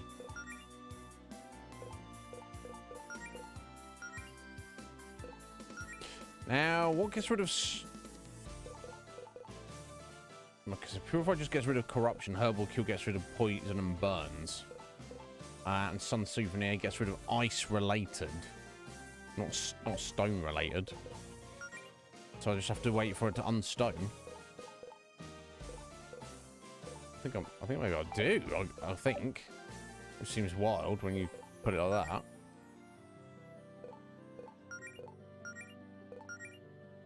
Okay.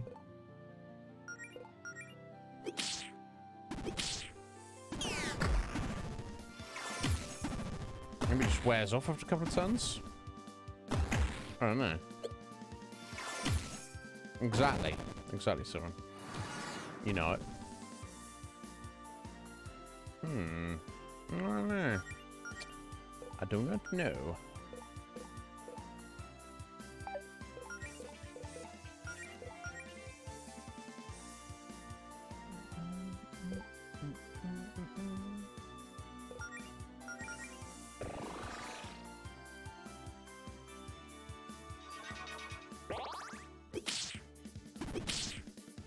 That's one down.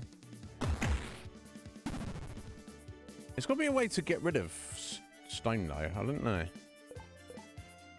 I don't think I've seen any... Unless there's, like, new consumable items in this regular store that I've just... weren't there before and I just failed to have picked up on since. Who knows? No, there's no items. It's an ability I've just not... Maybe Mel will learn something soon when she levels up again. Oh, okay, so it does wear off over time at least. Okay. That's something.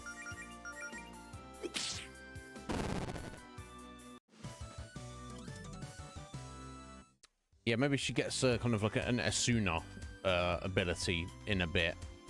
Level up for Jodie, level 22.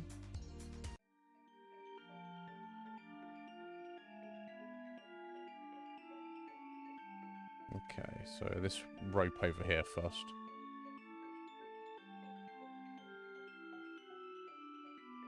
Oh, it's just a treasure. Nice. Oh, the chest was actually a mimic. Of course it was. Ah, look at his face. He's the friendliest mimic I've ever seen. We're actually fighting mimics in Final Fantasy 11 last night. Apparently, savages, absolute savages. Oh, I want to be kind of be his friend rather than fight it personally, but I mean, okay, let's taunt it. Let's attack. Let's speed up Allison. I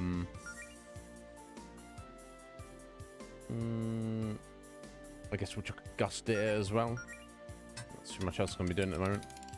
Oh, I could do with some more. Maybe I should use some star power to give Claire some MP. That might not be a terrible idea. Oh yeah, chunky old mimic, as you would expect. I wonder if fire damages it. It's made out of wood, you'd think. Yeah, exactly, Seven. What mimic is that from? What game is that mimic from?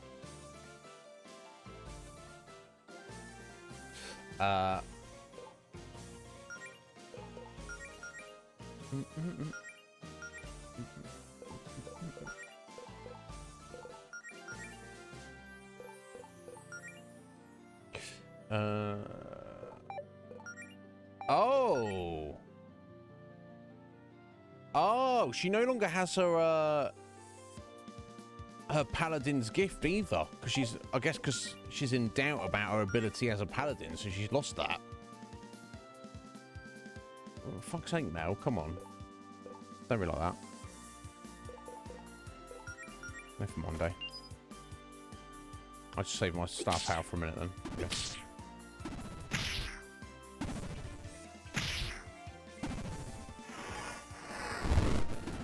Yeah, of course it's weakness, because it's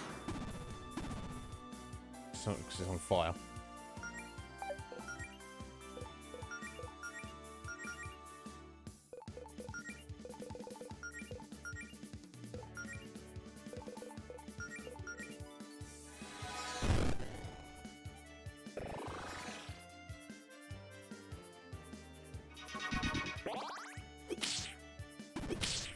There we go, we killed it.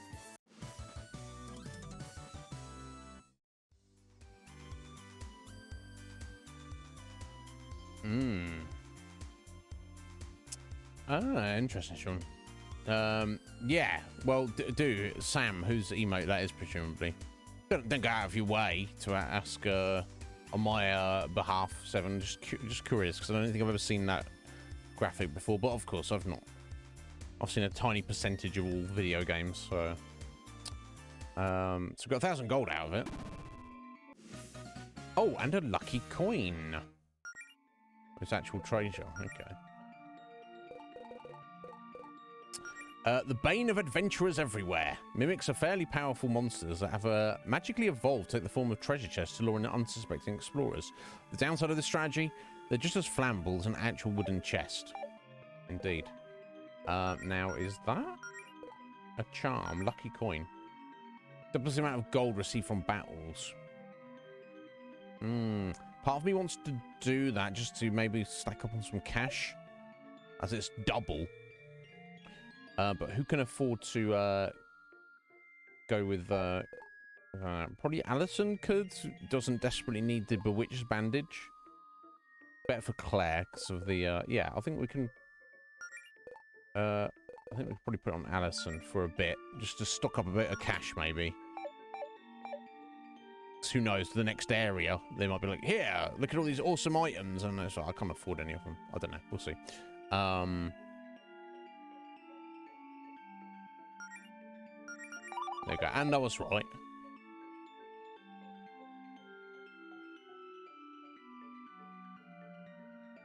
Of course it was this one. Seems obvious. Sometimes the obvious can defy your expectations, for sure. This must be the place. Do you know anything about Zinnia, Jodie? Not much.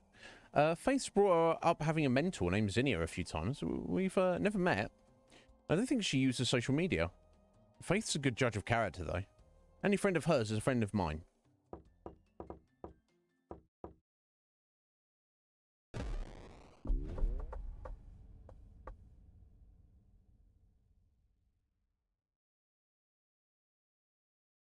Zinnia's a giant dragon? Hello? Hi, is Zinnia home? You're speaking to her. Oh, where are my manners? You must be Faith's friends. Hold on just a sec. Okay, she made herself a bit smaller. She's a dragon. She's a dragon beast folk, I guess. Ooh. Yes, that was kind of shocking. I wasn't expecting that. There we go. Sorry for startling you like that. I was just stretching.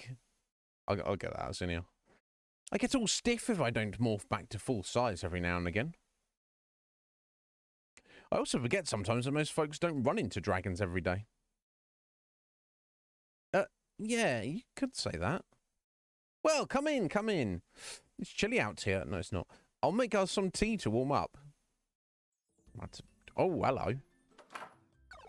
Let's unlock this as well. There we go. Back into the astral plane. Oh, the astral plane is this. Okay, cool. No, what area that is. And that's blocked off as well. That's fine.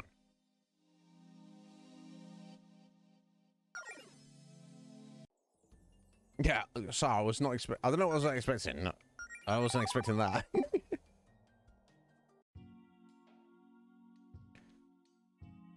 We probably shouldn't track dirt all over this handmade dragon-sized quilt. No, we shouldn't. I was just...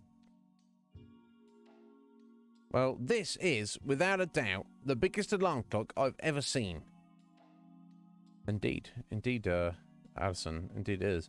Probably the biggest pillow as well. Whoa, look at the size of this pillow. It's as big as a bed. I want you all to know that I'm extremely tempted to try sleeping on that thing, but I'm going to behave myself instead. Of course, Alison. She like... This is pretty cool. We really should gawk at Zinnia's stuff before we even said hello.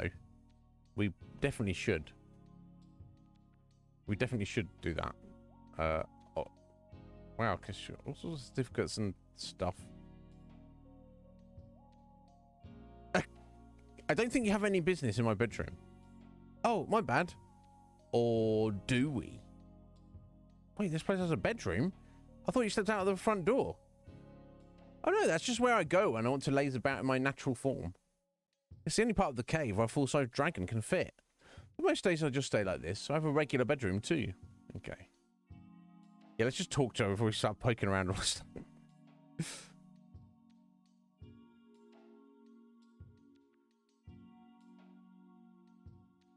Nice to meet you, Zinnia. My name's Jodie, and this is... Oh, there's no need for introductions. Faith told me all about you four over the years, especially you, Jodie. All about you.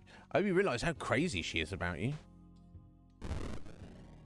Well, that's one way to brew the tea. Tea, anyone? Cool. I know that you're here on a mission, but we don't need to rush. I don't get to meet new people often these days. So you're Faith's mentor? That I am. I've tutored many a guardian over the years, and Faith's the latest. I don't come across a bright young spellcaster like her often, though. She's really something special. Wait, we don't get a new guardian all that often. How old are you exactly? Alison, it's rude to... Oh, about 1,000, give or take. Dragons live a long time. Wow! You don't look a day over 800. Alison. Ha! I like this one. Yes, I like Alison too.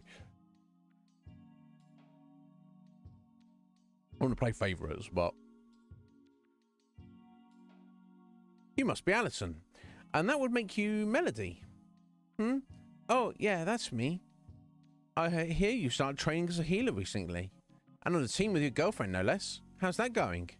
It's going. I see. And you must be Claire. Yeah, I'll bet Faith told you all about me. She has. She tells me that you're very passionate about your magic studies and that you're always trying to challenge yourself. You remind me of someone I knew a long time ago, actually. She was a great witch herself. Anyway, we can get down to business in a moment. For now, make yourselves at home. Okay, this is our prompt to poke around all our stuff. Which had to be invited to first. This is a really solid collection of magic books, but I feel like I'm desensitized after seeing the library in the Guardian's vault. Faith let you into the vault. I'm not sure that it'd even make it into the top 10 weirdest things that have happened to us this week. Indeed. Zinnia, who's this giraffe you have all these photos of? I think I've seen them in Greenridge before. Funny that they look just like you, though. That's because it is me. Huh? Wait, what? How many forms do you have? Enough to suit my needs. Shapeshifting is a natural ability all dragons are born with. I'm inclined to agree. I guess it's coming from folklore originally, or I don't know. I remember coming across it myself in looking through like second edition Monstrous Manual, that kind of stuff. While it's certainly an ability that dragons have, I think it's quite high end. I don't think like every dragon can do that. I think it's more kind of reserved for higher level dragons. But yeah, I'm definitely down with the idea. We tend to stand out at our full size, and that's not always desirable. Most of the time I use this form, but in public I'll often go giraffe mode so that I can blend in with beast folk. I just go like this. I have my reasons. Again, I'd rather not stand out, and you don't see dragons every day here in the Beast Kingdom. Hold on, I totally waited for you in giraffe form at Piggledee's once. That you did. I do try to drop by Greenridge from time to time so that I don't become a total hermit. I probably should have known something was up when you tit with 900-year-old gold coins. Okay. And that was it. Didn't think anything else of it. Sweet record player. I wish our guild HQ was half as cool as this place. Well, you four are always welcome to visit.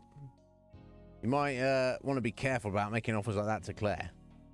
Just ask our local librarian. No doubt. Wow, this couch looks really comfortable. Should we take a short rest? No, we don't need to because we've just been healed. Wait, TV? No, that's not we can. Wow, sick DVD libraries in here. You a big movie buff? Oh, I don't know if I'm an expert, but I do have a nice little collection. As you can imagine, living for centuries and centuries gives you a lot of time to kill. No doubt. Books are great and all, but I was so excited when home video became a thing. I just started grabbing all sorts of stuff, and so I'd have things to watch. I'm also kind of a sucker of cheesy romance, so I snatched up so many box sets of all those long sitcoms and soap operas. Admittedly, streaming has kind of made these useless. No way! A nice collection is still a nice collection. Oh wow, one of Faith's paintings. Cool to see one of these out in the wild. That was a solstice gift. Faith thought it would be nice to do a little exchange. In return, I made her a sweater. So that's where she got that holiday sweater from. I don't think it was her style. Now that I think it's not that I think it's tacky or anything. Oh, you don't have to sugarcoat it. Those things are supposed to be tacky. That's half the fun. Indeed. If it's like Christmas sweater, yeah.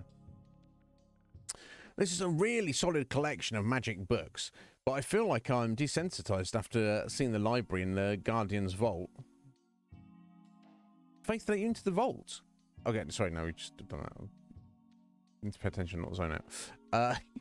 Okay, anything else? You can see that room later. As soon as make some preparations. Oh, okay. Wow, you have a lot of magic degrees. Are most of these honorary or something? Oh no, they're all real. But that's not too hard to do when you've been alive for 1,000 years. Yeah, can you imagine? I can't imagine it. I'd like to imagine it. That'd be pretty sweet. I could do 1,000 quite satisfactorily. I'd like to keep my magic knowledge up to date, so every couple of decades or so, I'll enroll at a different magic school to see what's new in academia. Naturally, I'll go in disguise to get the genuine experience. I don't want any special treatment. What if you make friends with your classmates, though? Does living a double life ever get in the way? Oh, if I end up making any new friends, I'll just let them know the truth after graduation. The look on their faces is always priceless when they find out I've really been a giant dragon the whole time. No doubt. And we still can't get in a bedroom.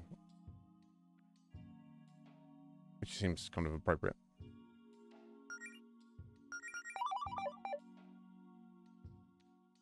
I don't think we have any business out there just yet. Okay, so we've got a room that's not prepared and a back exit that we're not ready for yet. Okay, ready to get down to business, or do you want to keep looking around? No, it's time to get serious. Now then, let's get down to it. Faith told me there's a situation you need help with, but she didn't give me many specifics. She just said my knowledge of ancient magic would help. Right, it's a pretty extraordinary situation, I imagine. Faith doesn't need me to get involved often. Don't worry about me though. I'm still spry by dragon standards. I've hardly aged a day since I hit 30. Man, where to even begin? Okay, I'll just rip the bandage off. We're here to ask if you can fight the goddess of magic. It's in his face. Sorry, I must have misheard you. One more time. We've been challenged to a fight by the goddess of magic. You probably know her as Fortuna, but her name is really Verena. This can't be. I know. Well, sorry, it's a lot to ask of someone. No. I don't think you understand. I knew Verena. What? Are you sure it was her? Describe her. Well, she had a long purple hair that kind of sparkles, and it is her. That's what we need. Yes. Okay, so maybe Verena isn't Fortuna. She just thinks she is, or she's just aggrandizing herself as. God, I wish Faith had been more specific in her letter. I guess she had no way of knowing the details, though. There's a part of my past I've tried my best to bury. I just don't understand. Verena's back after all this time. How? And she's threatening Greenridge. And partly shares the details of what's happened. I see. So she wants her magic back. Do you have any idea why she might feel that way? I do. This won't be easy for me. I have some things to explain.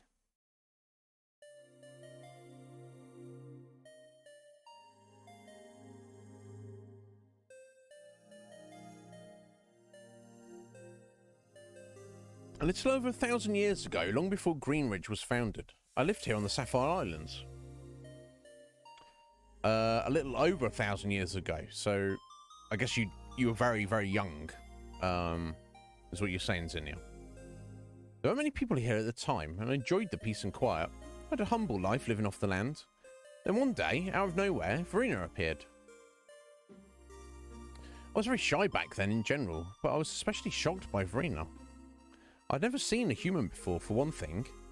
Even though she'd never met a dragon before, she didn't look at me like I was a monster. And more importantly, she could do magic. You mean you couldn't? Even as a dragon? No, we dragons may be special, but we're still technically mortal.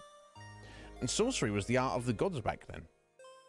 I could naturally shapeshift and breathe fire, but any dragon can. But I couldn't cast spells. Verena said she'd been to many worlds and seen many types of magic. She was as surprised as you that I couldn't do any. Reverie was a world full of magic, she said. Every plant, every animal, everything down to the smallest pebble. I asked her if she could teach me a spell or two. She thought it could be dangerous. She needed a place to stay, so she stayed here with me. I kept asking if she'd teach me magic. Eventually, I wore her down. So what you're saying, Zinnia, it's all your fault. No, it's not her fault. She realised, though, that I didn't have enough mana to cast spells. So to help me, she performed a little ritual to boost my mana levels. Yeah, not the first time it's happened. Or not. Well, maybe it was the first. Sorry, maybe it was the first time. It's not the only time that's happened. I'm pretty sure that made me the first mortal spellcaster in the history of Reverie. I was far from the last, though. Word got out that Verena was able to teach mortals how to cast spells. It didn't take long for people to start lining up, asking for lessons. Everything felt like it moved so quickly over the next few years. Verena built a tower to call her home. Yeah, the Guardian's HQ. Then we built a small magic school to the north and started taking on students. I'd picked up on Verena's lessons pretty quickly, so I helped her out with the teaching. But before long, a rumour started spreading. People started calling her the goddess of magic. So wait, is Verena a goddess or not? She had godlike powers, but she's not actually a goddess. You know, it depends how you define divinity, really, doesn't it? If, you know, is divinity, you know, the one true god that is the be-all and end-all, or is a god something which is powers and knowledge far surpass the mortals to such a degree that you assign them godhood status? I guess it's open to interpretation. But I would call that, even if you're going to call them a god, they're just not. They're just an alien. They're just an otherworldly being. You know, ultimate power, but doesn't mean make them a god, necessarily. But let's find out. There's a reason people call her that. Whether or not she's one of the original gods of Reverie, she's as powerful as one. She's not to be taken lightly. Something I don't understand, though. It seems like Verena was getting along so well on Reverie. So, what happened? Why is she looking for revenge and trying to take away our magic? It's Zinnia's fault. Were they an item? And she cheated on her or something. Don't laugh. Verena didn't leave by choice. There was an incident. I'm sorry. I wish I could tell you more, but it's a particularly painful memory for me. One I spent the better part of 1,000 years repressing. Oh dear. I don't know what's happened to her in the century since then, and I've no idea who this Javis character she's travelling with is. Maybe Javis has corrupted her. Maybe Javis is the real bad guy. But that incident 1,000 years ago is definitely why she's so bitter about Reverie. Oh, okay. So something happened 1,000 years ago that forced her to leave, and she has reason to be bitter about and have bad feelings towards the planet. Okay. It's also why I can't face her. Everything that happened, it was all my fault.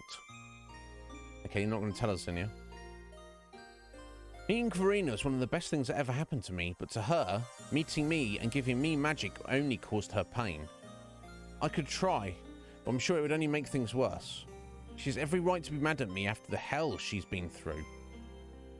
And even if that wasn't the case, Verena was... She was a dear friend of mine. I could never fight her. I'm sorry, I'm so sorry. I know you came here looking for my help with this. This is a battle I can't fight for you. Okay, so be it. I can't apologize enough for being unable to help with Verena, but... Well, Faith also told me in her letter that you four needed guidance. And if we want to turn down a pupil in need, I can see for myself what she meant by that. You seem lost. So I'd like to propose a little special training. It's the least I can do after you came all the way out here. Sorry, but I don't know if all the training in the world could help us face Verena. I know. You're all going to die. We're all going to die. But let's do some training anyway. Whatever your roles are in all this, I don't think you're ready just yet, physically or mentally. And well, in times when I feel powerless, I try to focus on the things I can do instead of what I can't, indeed. And what I can do is teach. I mean, sure, I guess. Not if I've got any better ideas, right? Sure. Fine. I'm in, I suppose. Excellent. As a little warm-up, I'm running low on the special dragon berries I used to make my dragon berry tea. You four can help me gather some in the mountains while I make some preparations back here. Let's try to turn this visit into a productive one, in spite of everything else. I'll meet you in my backyard whenever you're ready to head out. Okay. I guess we're ready now.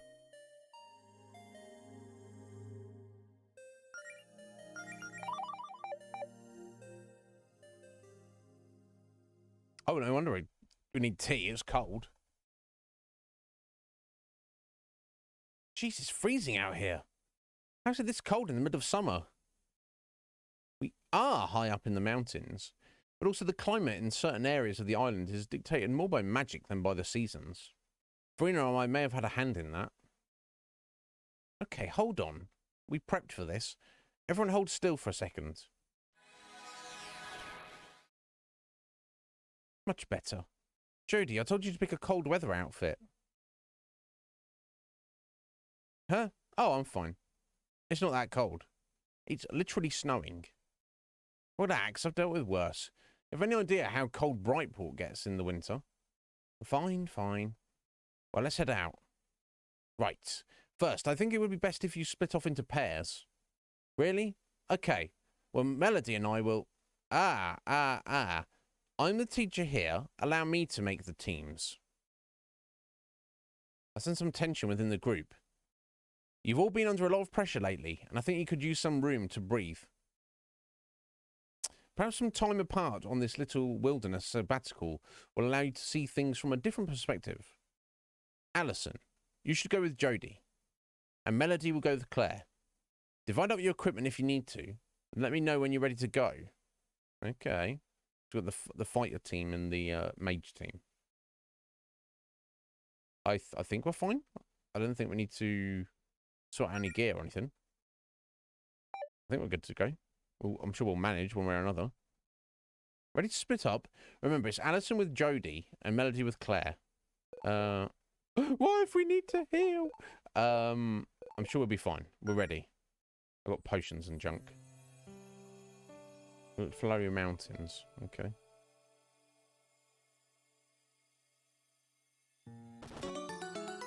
And Mega Ethers and all sorts of stuff, no doubt. There we go. It's got some dragon berries already. What's up, Claire? So, hey, you've been awful quiet lately. I'm a pretty quiet person. Maybe, but not like this. You've barely said a thing all day. Are you doing okay? What? Look, I know something happened with you and Alison. You can talk to me about it if you want. Are you, like, cool with Alison acting like nothing's wrong between you two? Should I not be? You tell me. No, I don't want my girlfriend to sulk. I don't want to bring the whole team down with me. I'd rather just focus on the mission and try to make myself useful here. Besides, I know Alison's going through her own crap right now. She's just better at hiding it around you. Sorry, I didn't mean to prod. Let's just look for more berries. This one's out of dragon berries, yeah. Indeed.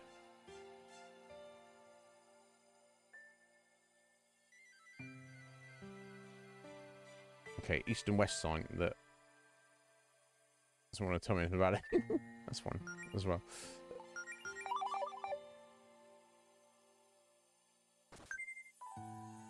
$900 gold. Why not?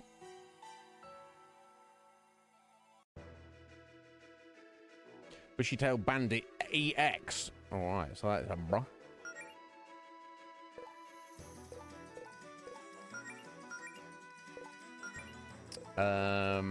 It's got to be Scorch, right?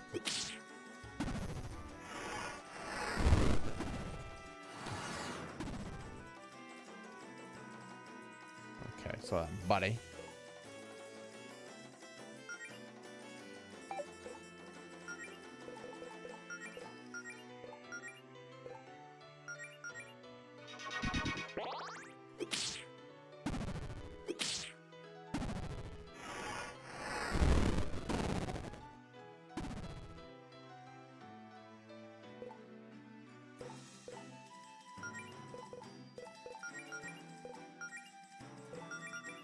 Spawning buddy.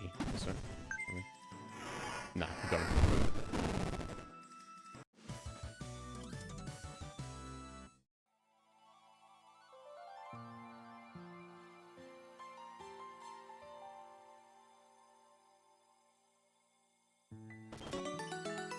Super warm scarf.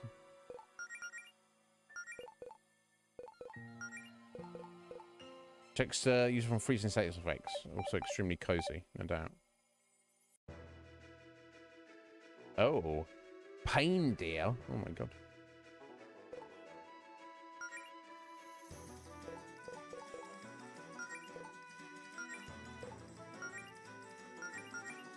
Trombone.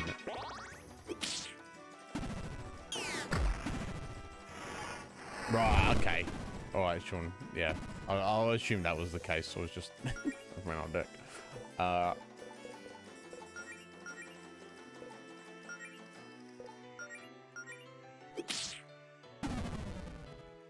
Oh shit! What the fuck?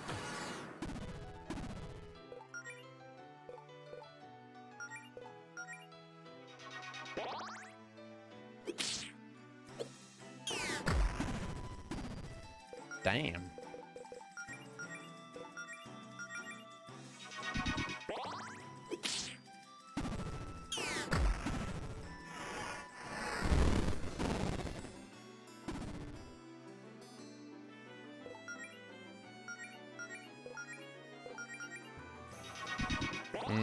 Yeah, Sean. Yeah. What? Took away for one round and you're dead. That's the very first time I just been KO'd in the game. Yeah, sorry about that, Claire. Soon got back up though. It's freaking pain deers. Some of the most powerful members of this class of monster found on the Sapphire Islands. The pain deer roams the mountains using its floating demonic eye to shock its prey with electricity. Ew. It's wearing a hat and a scarf. How does that make it an EX variant? We don't know the classification rules, mate. No, we just follow them.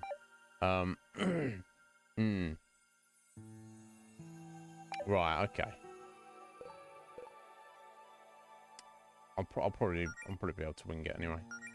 I hope.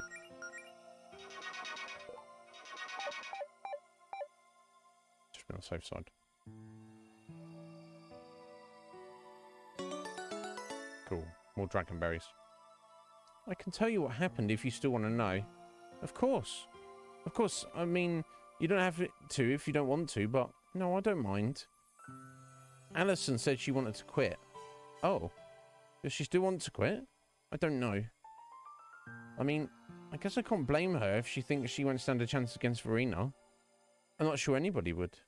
It's not that, it's me. I know she wouldn't feel this way if it wasn't for me. I'm holding her back.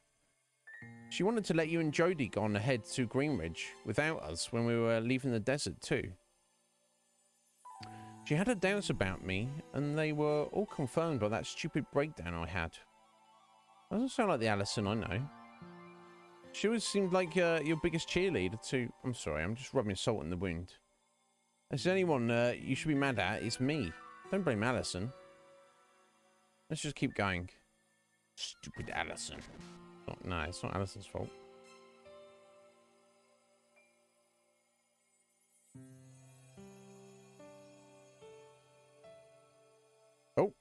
Oh, all right, it's like that, is it? Been a bit of a slip slide. Let me just have a look at this very briefly. Just actually a mimic. Oh no. It's so friendly though.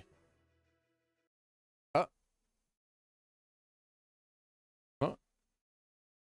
Oh, you guys really look like you're going through some stuff right now. That kind of makes things awkward. Haha. I think I'm just gonna leave you alone. Okay, bye. What? The mimic feels bad for us. Okay. You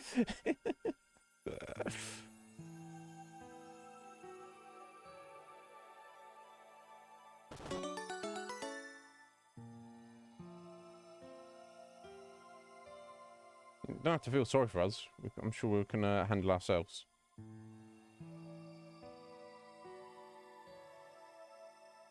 Oh, okay. It's one of these, is it? I have to get across there, so I gotta get.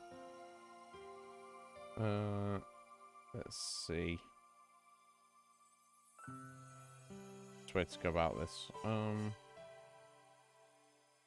gonna slide down there, then I've got to go get there somehow.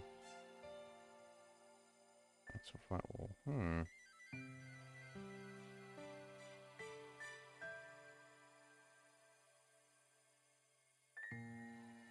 not seeing how these would specifically help us get where we want to get. Interesting.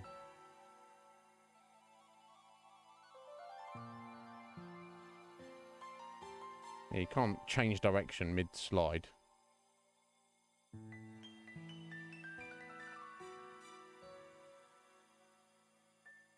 Unfortunately. Yeah, so I'm getting there. That doesn't really help us do anything.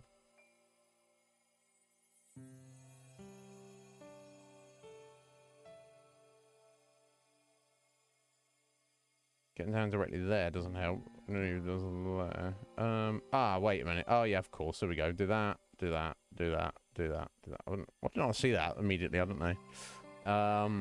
Yeah, I like puzzles like this. I'm not like a super puzzle guy.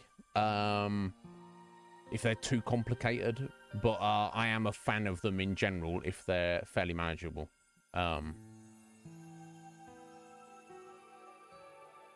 Okay.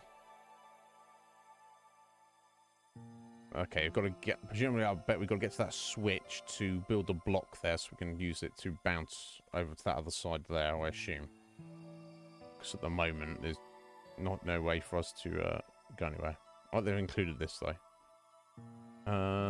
So I'm guessing down there, there. Okay, this one is easier than the first one. So you could see more of a path of the way through it.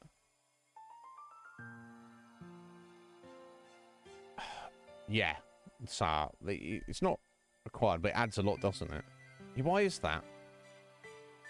That's the thing about music, it's evocative, isn't it? Yeah, they've done a good job, for sure. Okay, so there's another berry there. Okay, let's go and get that first then. Snowbat man, as opposed to snowman bat.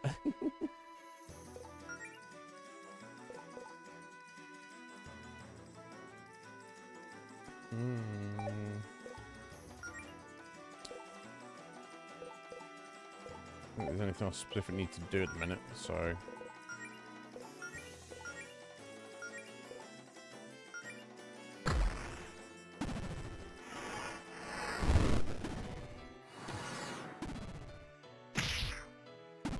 Ow. I think we'll go right for another turn if we do that.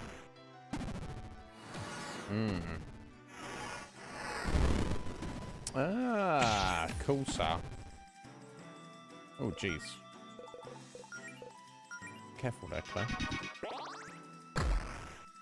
Oh, she got frozen. That's the problem, isn't it?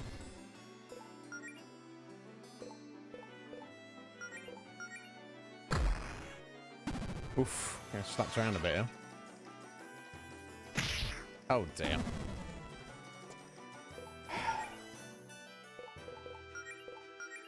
Unfortunate. Ow. Bloody hell. Calm yourself, you bastards. Right, let's get rid of you, scum. There we go, that's one down.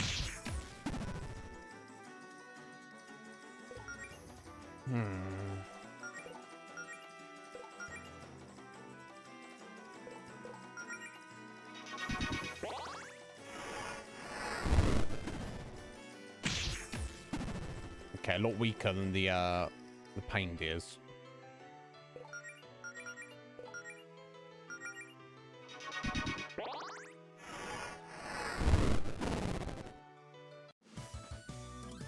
Nice work, indeed. Okay, there we go. Small berries. What about you? Huh? You asked about me earlier, but how are you holding up? Oh, terrible. What else is new? Well, thanks for caring about my well-being, at least. You don't have to patronize me. I know this thing I got us into all into blows. You have every right to be mad at me. No, I meant it. Oh, well, thank you, I guess. Bless. Bless them.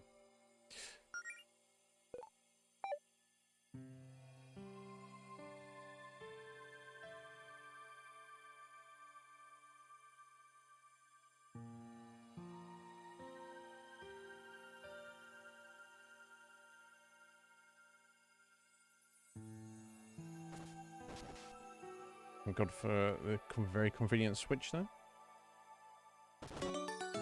Pignet set. Oh, there's a note from Zinnia in here. You're doing great. Here's a little something to keep you going. Z. How thoughtful of her. What do you think of Zinnia? Huh? Oh, she's great. I guess I've just been a little too stuck in my own head to show that I appreciate her help. I can't believe she's still so willing to help us after the bomb we dropped on her. I'm probably a total wreck in her shoes. Everyone copes with hardship in different ways. I guess Zinnia tries to redirect her energy towards helping people. Indeed. Now... And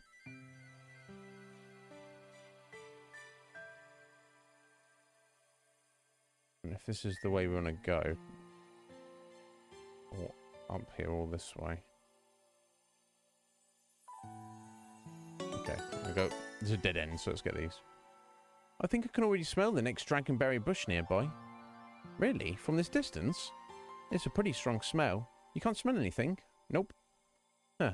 Guess that's a perk of being a fox. It's full of surprises, huh, Melody? Indeed. She badass. Yeah, I don't know if I want to head across here or not. I think that's the way to go. I think I need to go back the other way and get that treasure first.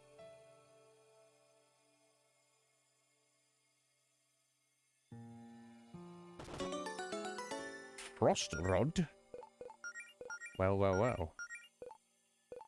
Yeah, it's the same as the a flame rod. It's just not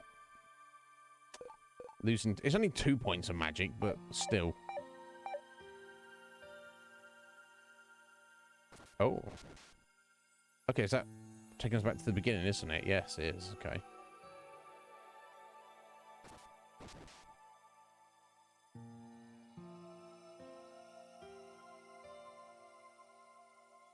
Okay, so we're going this way. Yeah, it's very nice track, very chill. No pun intended. Oh, what's there? No, it wasn't. Megaretha. Okay, let's try this way first. 2,000 gold. Who leaves this lying around?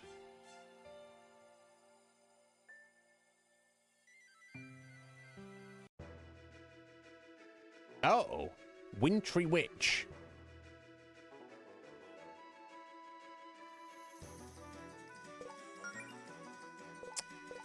Reminds me a little bit of Pepper, maybe. Pepper styling, kind of. Not exactly. Just the ears make me think of it. I guess we want to get rid of this guy first, right? So you can respawn. Or summon buddies.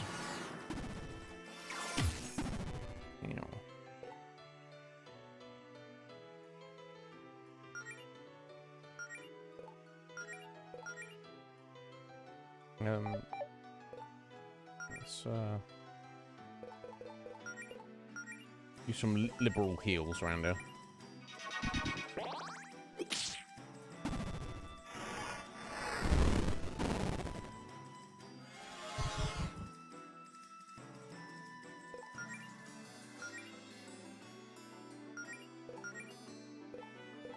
I guess I'll try Frost. It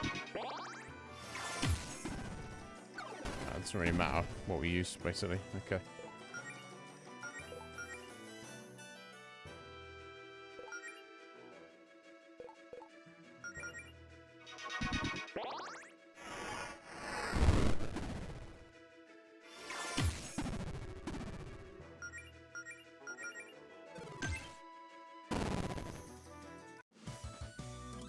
Damn, we've got a level up. Nice, 23. Excellent. I should try to enjoy this little trip while I can, I guess. I've always liked the snow, you know? There's something calming about it. Yeah, I get what you mean. It's nice. Alice and I used to have a lot of fun every winter when we were little. We'd go sledding a lot. And she'd throw snowballs at our bullies. Maybe weather like this just evokes these memories for me. Maybe. I'm kind of having fun on the ice, personally. Wish we brought skates. You can skate. I skated a lot as a kid. Lots of good places to skate in Brightport in the winter. And they give me a reason to get out of the house. I was always too scared and clumsy to learn how to skate back then. Yeah, I've never been ice skating in my life, folks. What about you? Have you? Often? Do you like it? Not for me. I want to put rollerblades on, and I could barely stand up in them. And I was like, yeah, let's not do this. So yeah, I'll get it, Mel. I'll get it. Well, you don't seem scared of the ice now. I guess not, huh? Well, one more batch of berries should be enough. Let's look for that and head back. Yeah, okay.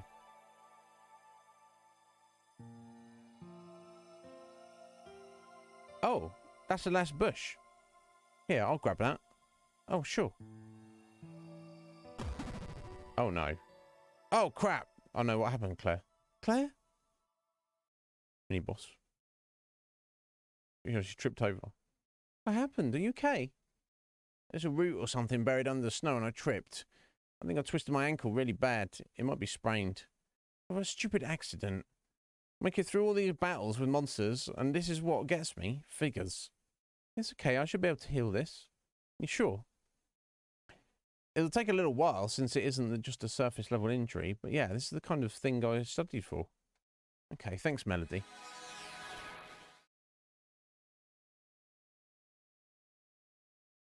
God, your mood was actually starting to improve, and I had to go and ruin it, like always. Yes, god damn you, Claire! You have you, sir, but not in years. Yeah. Yeah, fair. Yeah, there's nowhere over where I've lived in the UK where you would be able to skate outside. But there are ice skating rinks, so I think they're pretty few and far between. Yeah. Oh yeah, I've spoken about this before, sir. A few times. I remember being a little kid. You're like, oh yeah, it's snowing, awesome. Now, I'm like, oh, snow. Get out of here. Bloody snow. Something good about it. I mean, it looks cool, doesn't it? I don't want to be in it or around it or anywhere near it. But yeah, when a little kid, you're like, yeah, snow, awesome. Now it's like, each their own though. Yeah, it's all your fault, Claire. God damn it. Don't worry about it. I'm sorry for all of this. For what? Everything. You and Alison and Jodie and Faith all risking your lives to help fix my mistakes, and I'm hardly even grateful. Well, you must be right, because you're saying you are. I rushed you and Alison into this guild crap because I thought it'd be a good experience. And now where are we? And where are we now? This guild even managed to drive a wedge between you and Alison. If we even make it out of this, and I don't blame you if you want to quit. It can be hard for me to talk to you sometimes just because, I mean, it can be hard for me to talk to most people. You can be intense, and sometimes you leap before you look. You've also done so much for me. You gave me my magic, and I don't think you would have bothered if you didn't care. You really are one of my best friends, Claire. But you're so nice, like all the time. Some sort of glitch apocalypse, and you're still not mad at me. This would be easier if you were mad at me, you know. Just get it over with. You all still have this misguided trust in me when I deserve to get chewed out. I don't know how I tricked you into believing in me. It's just going to make it stink harder when I fail. Do you want me to be mad at you? No, forget it.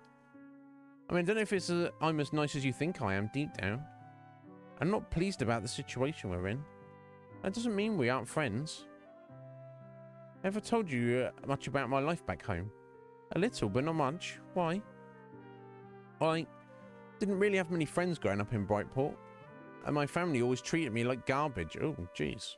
Sorry to hear that, Claire. Jodie was all I had. Then Jodie graduated and moved away, and finishing high school was as a closeted trans girl with no friends was terrible.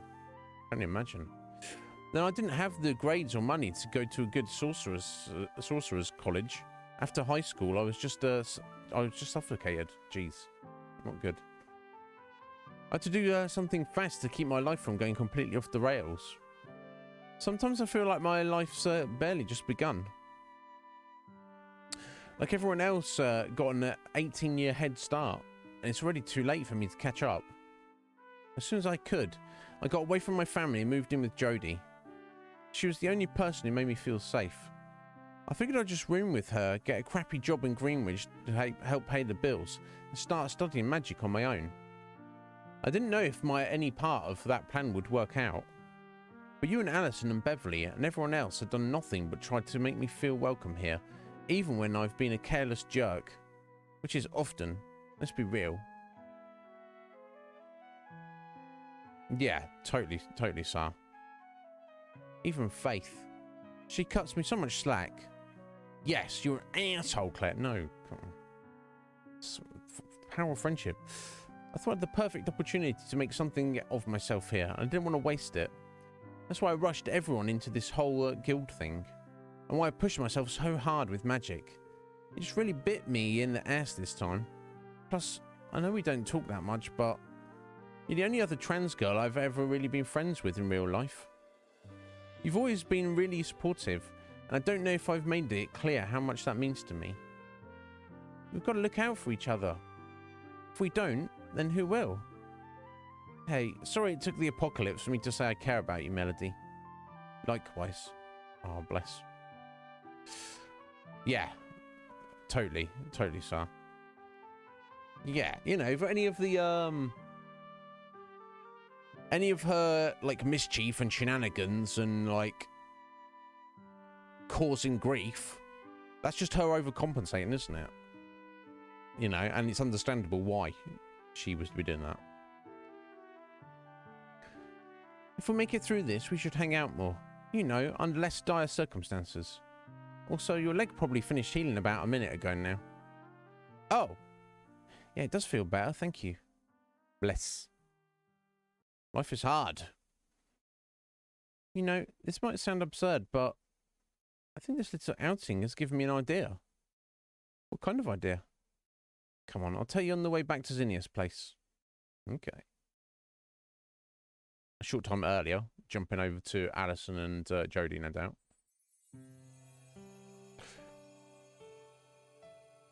It's very touching. Ooh. Jeez. Ooh. For any of you wondering, you shaved your pits yet? I was lifting yesterday. I was just so sweaty. I'm not like excessively hairy, but in some places. But Like my armpit hair, you know. No, but it's what I'm going to tell you, because this is why we're out on the Iznib Show. Reality is it's not. I don't get wiry. It's quite soft, but quite soft and fluffy. But and it doesn't really usually bother me. But sometimes in the summer, if I'm lifting, it's like chafes. It's like sweaty, hairy armpits, and like obviously my arms like squished against my torso there. It was yeah, it was pretty uncomfortable. So I was just, I'm gonna shave this hairiness off for a bit. It'll soon grow back. I didn't wet shave it. I'm not also taking that degree. I'll just zoom quickly run the clippers over it. So I know some people are like, oh, it is, you shave pits. I'm like, no, yes, but not not specifically. Right, yeah, of course, because they've got no heels, have they, Sean? No heels between them, so therefore, yes, let's do that. Sorry, one sec.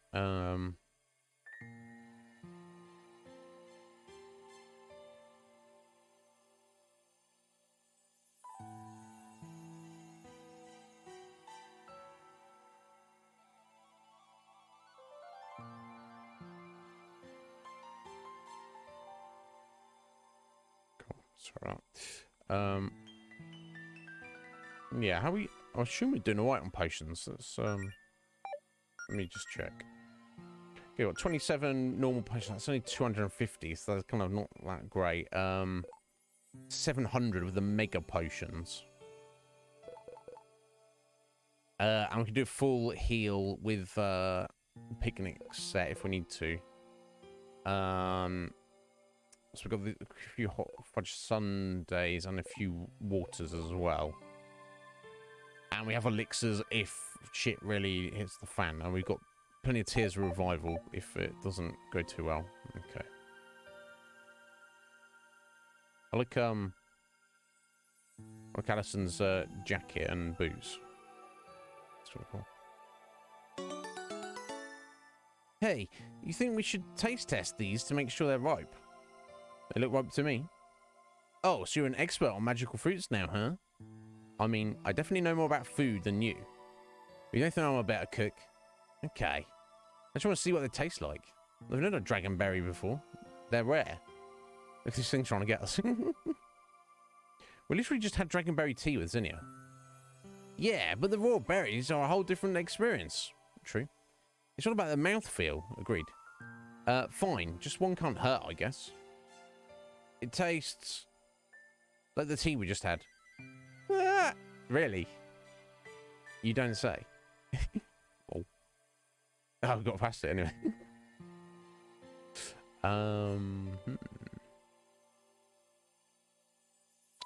Guess we'll go for the chest first.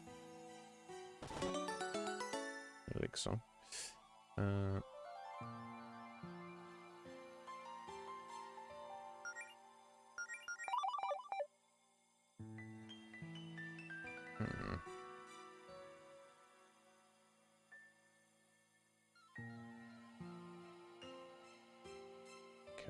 Probably need to go both ways. Let me just check this way first.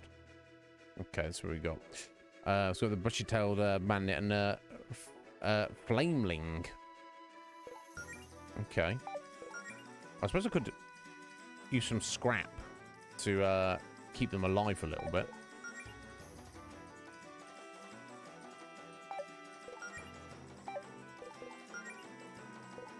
Maybe now's the time for it.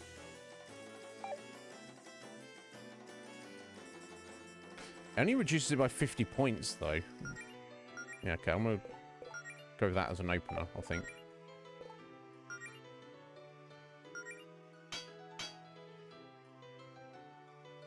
Let's see if that helps at all. Oof.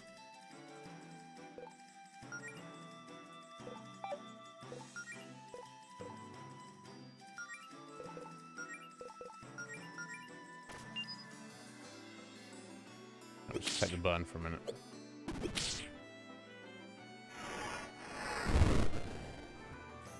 No damage. Nice.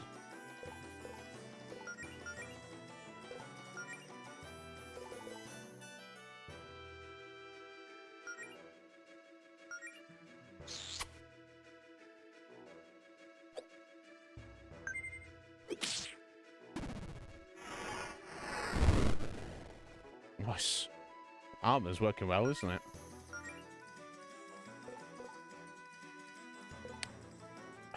Now, I would imagine you'd want water on the flameling, wouldn't you? I would imagine that would be the case.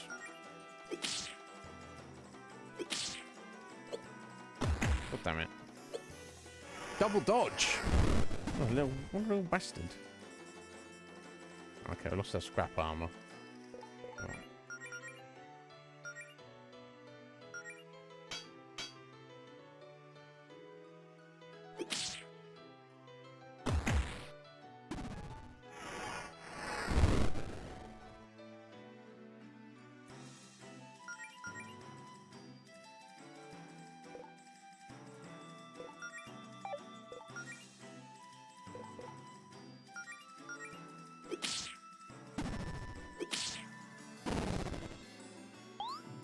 That's the squirrel dead.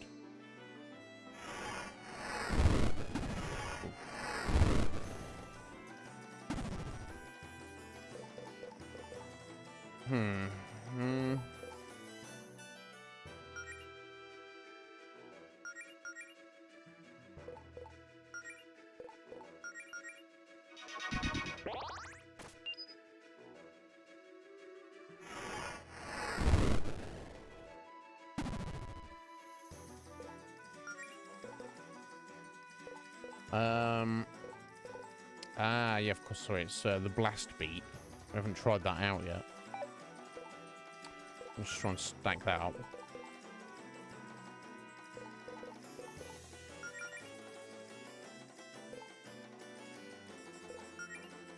Yeah, unfortunately, no water or earth blade. It's just the three main elements. So I don't know if ice would actually work on this thing. Maybe I'm just making too many assumptions, but...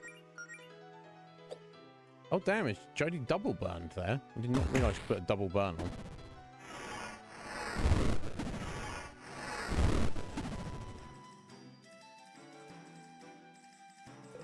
Okay, let's just do this. Blast beat. Let's go.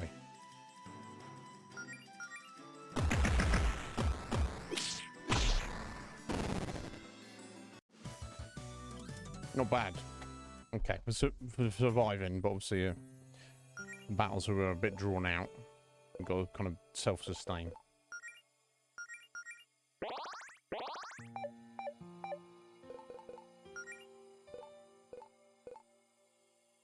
Living blobs of flame that definitely have no business in the Flurry Mountains. If someone brought them here. What is that? Oh, okay. Interesting.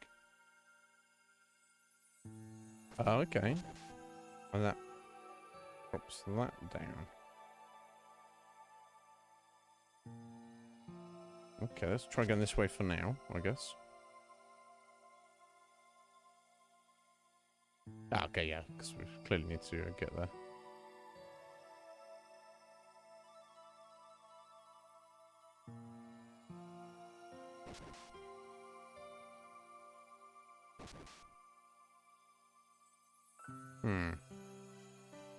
Doesn't help there, does it?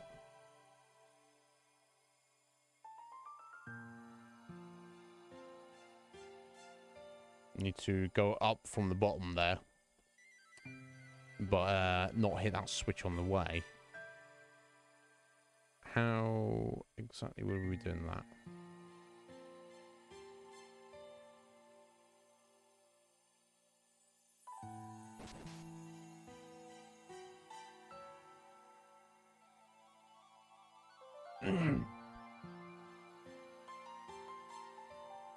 Oh! Okay. Oops. Oh, I added this one. Oh my god. I just gotta reset this, right?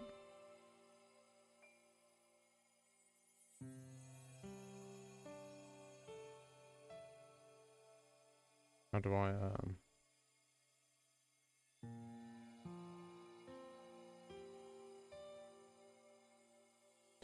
I'll go back to that switch then.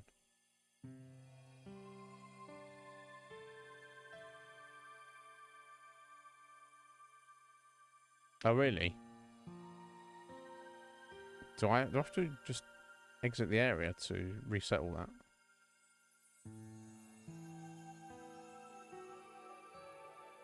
Oh, yeah, it's still there.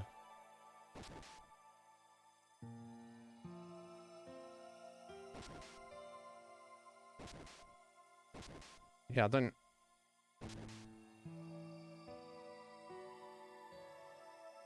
Not related to this, I'm sure. No, that's a one and done.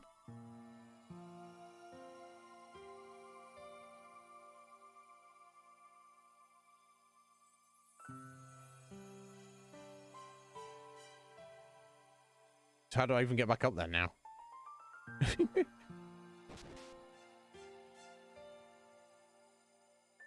Oh, okay, you usually reset it like that. Okay, cool, I see.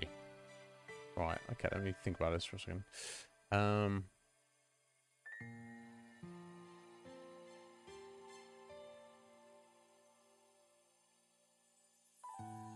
Okay, yeah, so we go through this side here. Okay. Okay, let's reset that.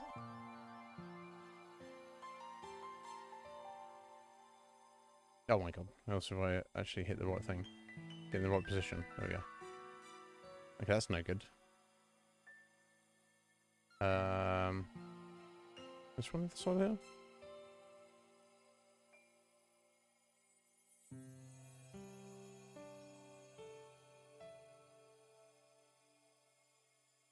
Just go from there? Right, okay.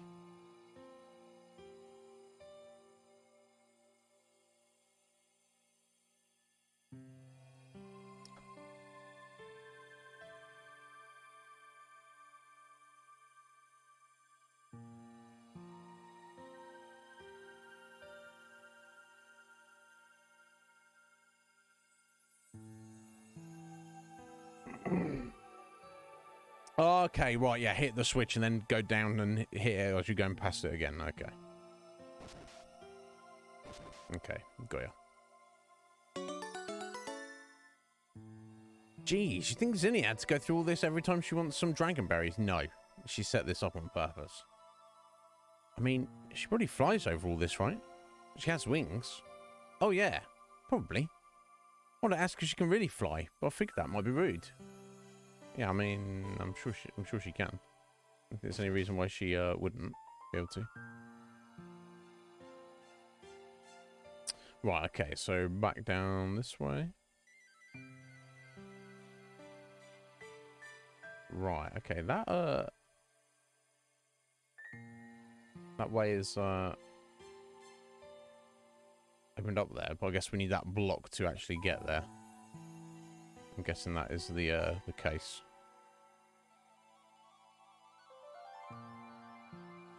Let's head this way first.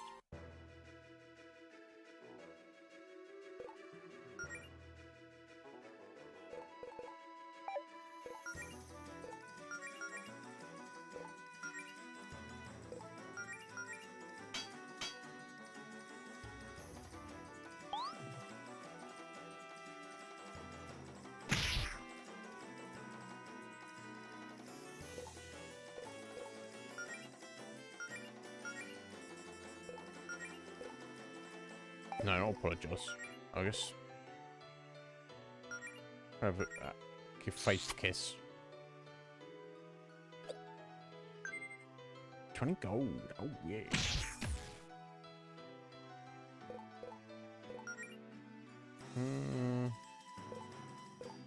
Try and guess some of these, right? Maybe.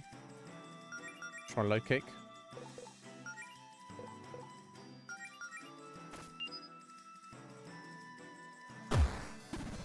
It's his weakness, because it's a snowman. You kick it out from under it. Makes sense, right? Okay, they're not too tough on their own.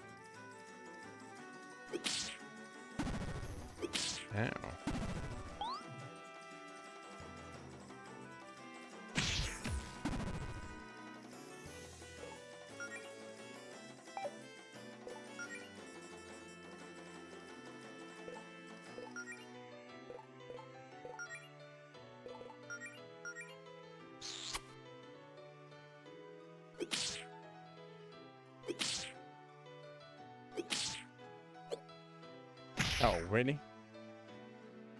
How is Allison failing to hit these guys? I don't know.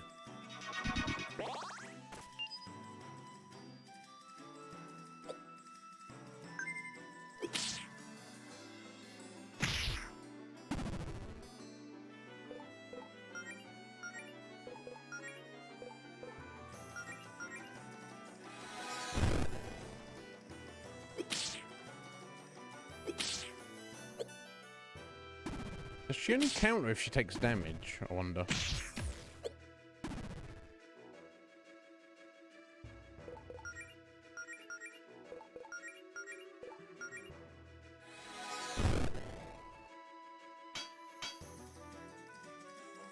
I'm not sure. No, okay. I just got a bit unlucky there with the counters.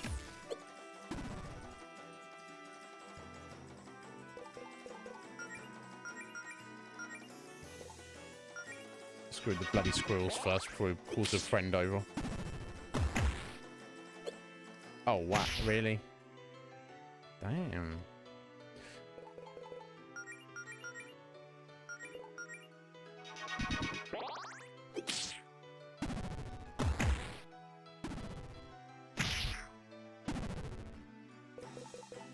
Wow. Just want to play it safe rather than sorry, you know?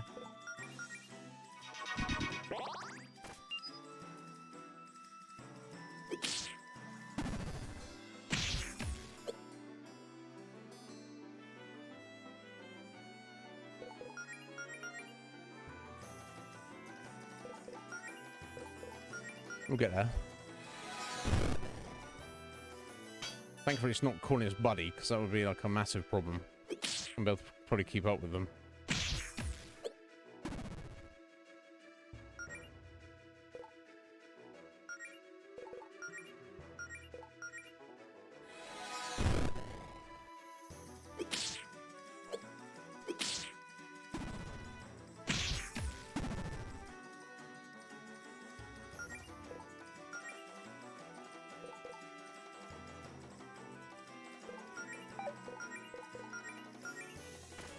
Yeah, the thing is, sometimes there's too many buffs that they don't last long enough that you can just spend all your time buffing and not actually attacking.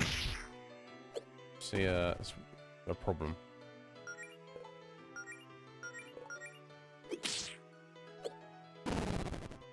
Nice. Okay, we got there in the end. That's from us. Another super warm scarf. 2, in fact. Very unnecessary.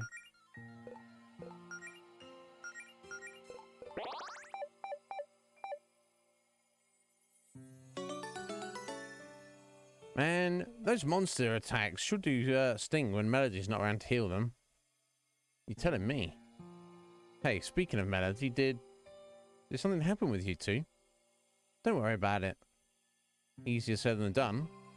You two went from hopeless puppy love to not even speaking to each other overnight. Yeah, okay, we had a fight. Barely even a fight. We raised our voices. This is some stupid crap in a moment of weakness, and it just made Melody feel bad. When I realised what I'd done, it was too late. What kind of stupid crap?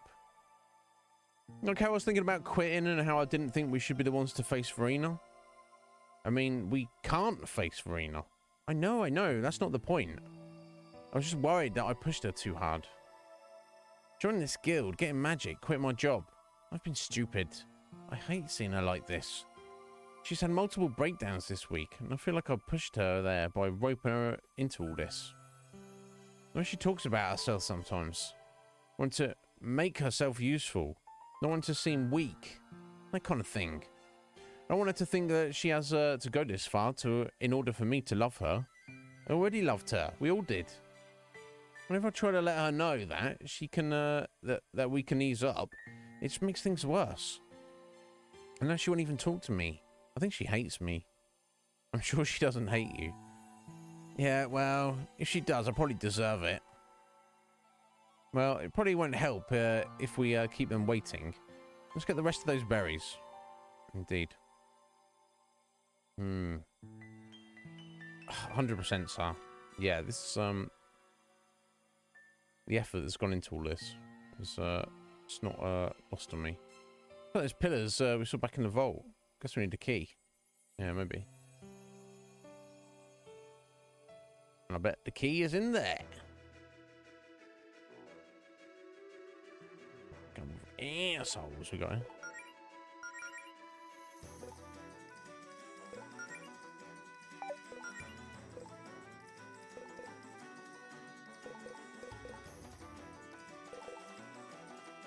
I'm not going to worry about taunting. It doesn't always work, so let's kiss Faith, and then probably get counter on still, maybe, or maybe not even worry about it. Just go on the attack. I know fire works on the pain deer. I don't think it matters on the cat though. Let's try and will it down. There we go.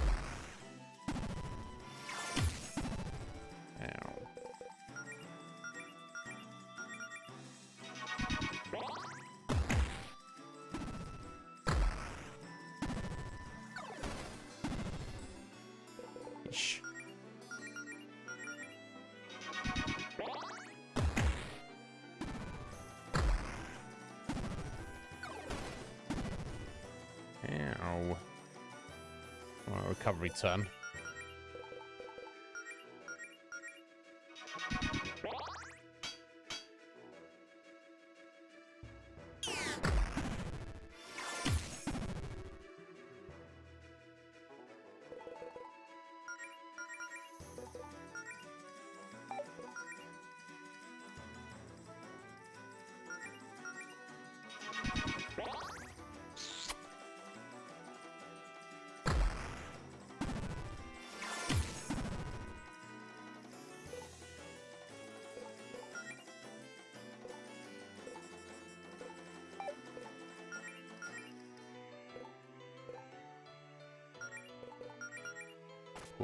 I will put the counter stance on.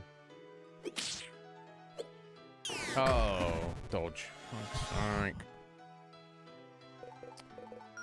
Please just kill this cat.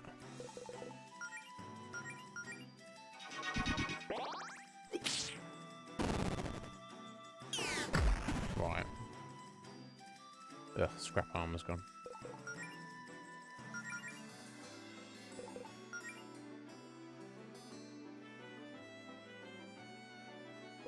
Okay, this is some flame blade on, I guess. Okay, I should have actually gone for Allison there first, honestly. Oh, nice counter there, though, Jodie. That's good job. I'm going to try and rack up a blast beat here. So let's put flame blade on Allison. I assume that works with non-standard attacks? I don't know. So we've got a star power, that's what matters. Nope. What I wanted to go for was that crack in the armor as well. Nice. This should do for it. It should do. Yeah, I'm gone for that. Boom. Level up for Allison. 23. Got the wintry witch there. These are probably themed witches have relocated to the Florian Mountains to practice their ice sorcery year round. They also have no qualms about practicing on any unsuspecting hikers just wanting to see the snow. Oh, 3,000 gold. Okay, that wasn't the key. Never mind. Yeah, I suppose I should need some. Yeah, let's give Jodie an ether.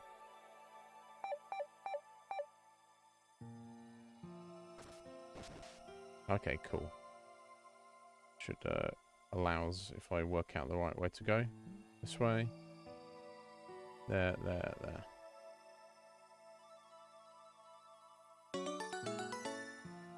You sure you're not cold? A real knight has to be ready to deal with extreme conditions like this. Oh, please. Who do you think you are, Province? You're gonna freeze your butt off. I think she's not gonna be happy if we bring her back an assless Jodie. Yeah, well, she's already not happy. Huh? I thought you and Faith were still okay. Forget it, I don't need your ribbon right now. Like, come on, you know I can turn off the sass. What's up? I'll be fine. My problems are mine to deal with. Well, now I need to be a rock for the team. Whoever floats your boat, I guess. That's our key.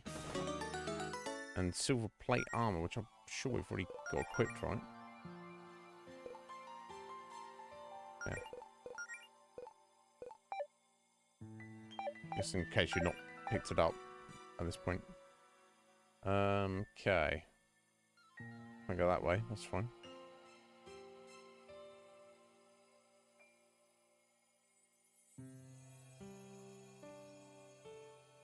I came from this way, didn't I?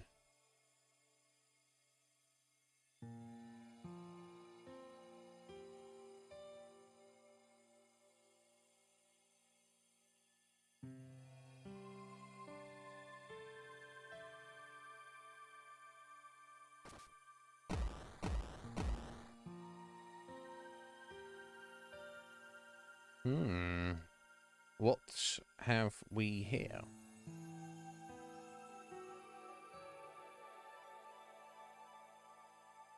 Curious.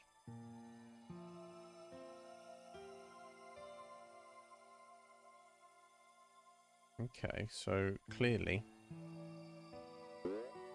Oh, okay. That sends you in a different direction, does it? Fascinating.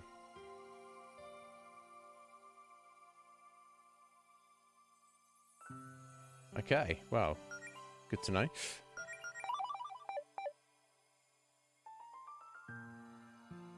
There's a vending machine, everything.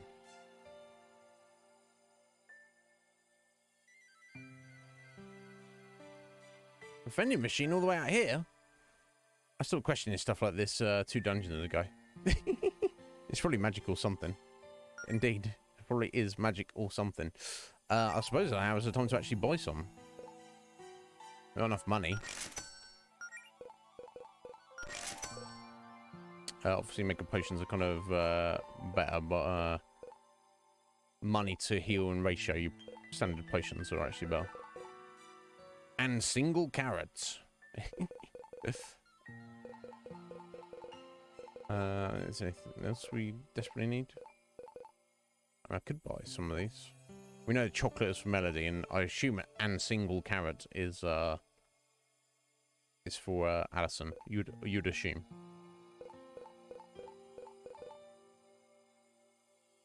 Buy a few more antidotes, I guess.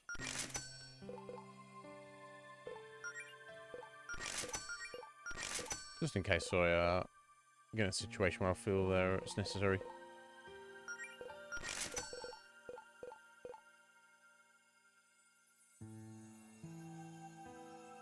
Okay, I'll do for now. Oh, I've got anything. I've got nothing to sell, apparently. Right, so clearly I need to get a key and get out that way.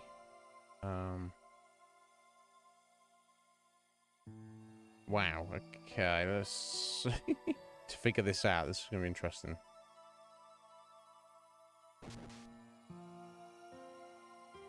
Okay, so they essentially just... both the pink and the yellow ones just send you in a different direction by 90 degrees.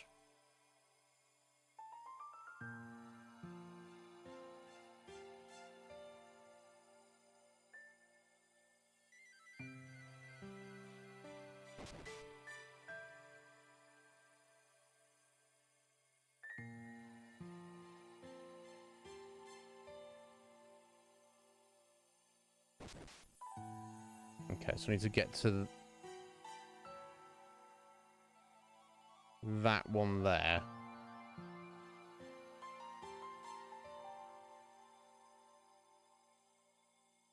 Without that block being there. Okay.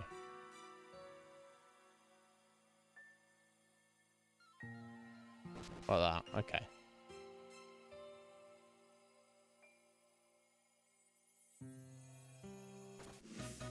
There's the key. Nice.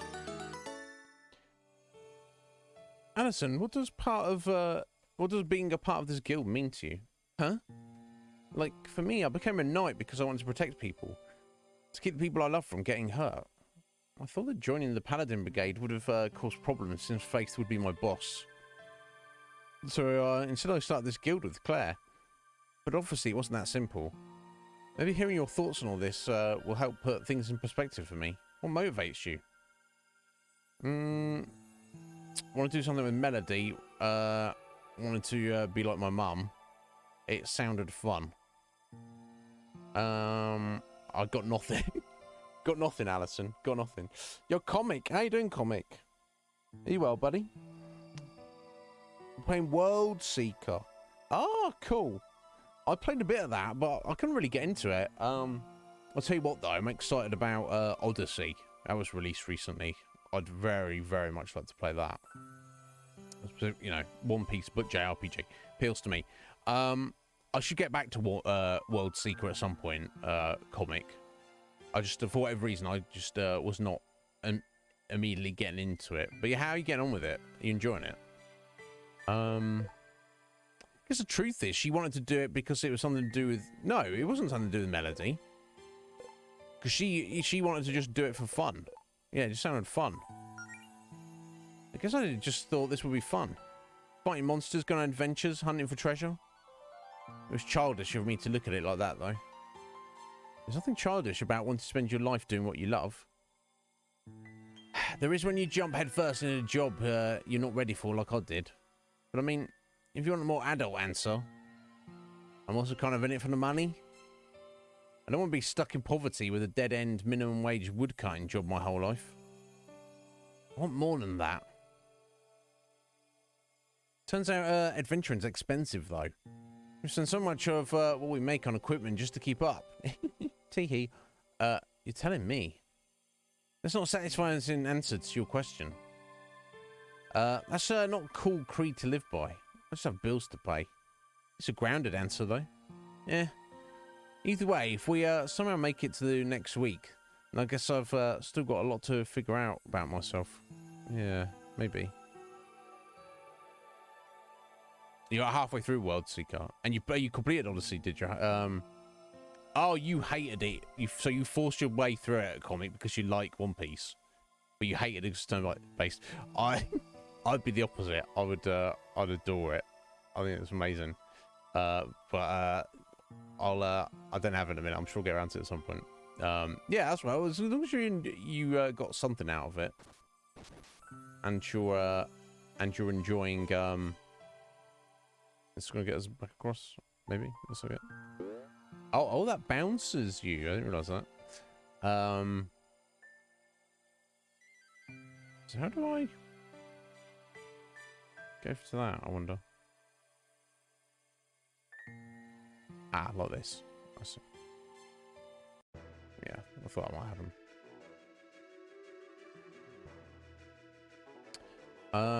Okay, let's get some scrap armor.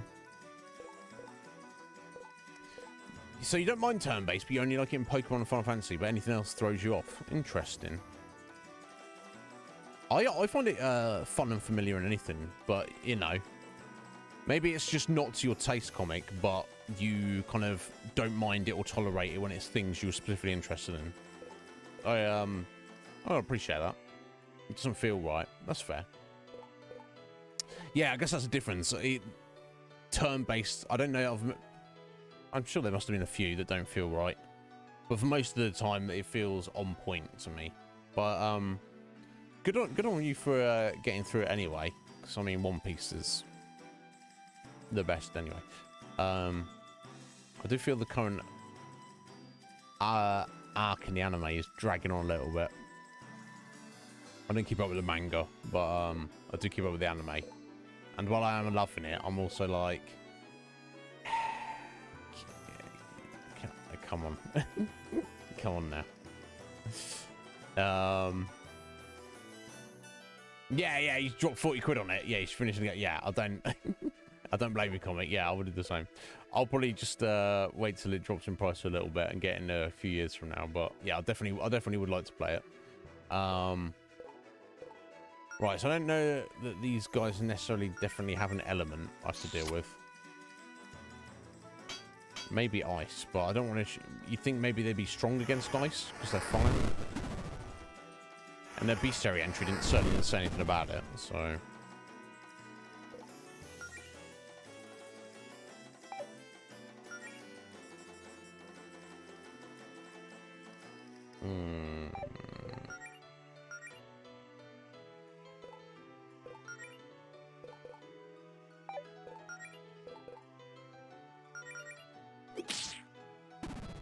Okay, they're not too tough. Use just some normal attacks on them.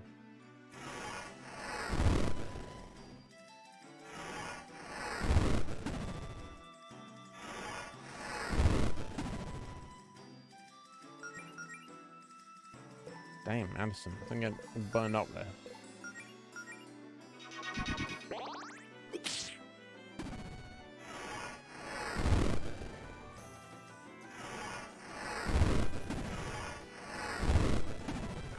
Flaming off all over the place.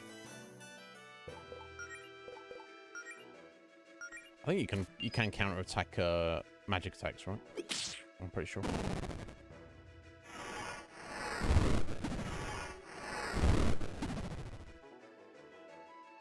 Oh, loud.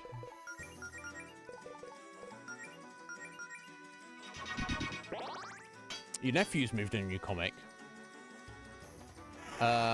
And your older sister and your nephew's dad. Oh, excellent. Okay, I'll get, or maybe not excellent. It's a bit of a situation going on. Yeah, I mean, I hope everything's okay and everything's gonna work out. Okay, I think Jodie can actually finally do an attack here.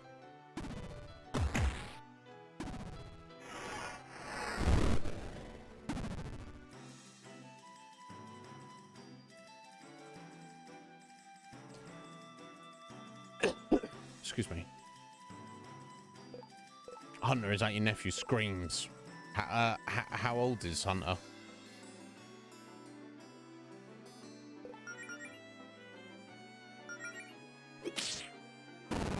Yeah, got rid of it. Just getting started, eh? Alright. Oh, Alison, what do you say? Oh, on carrot, so it doesn't matter.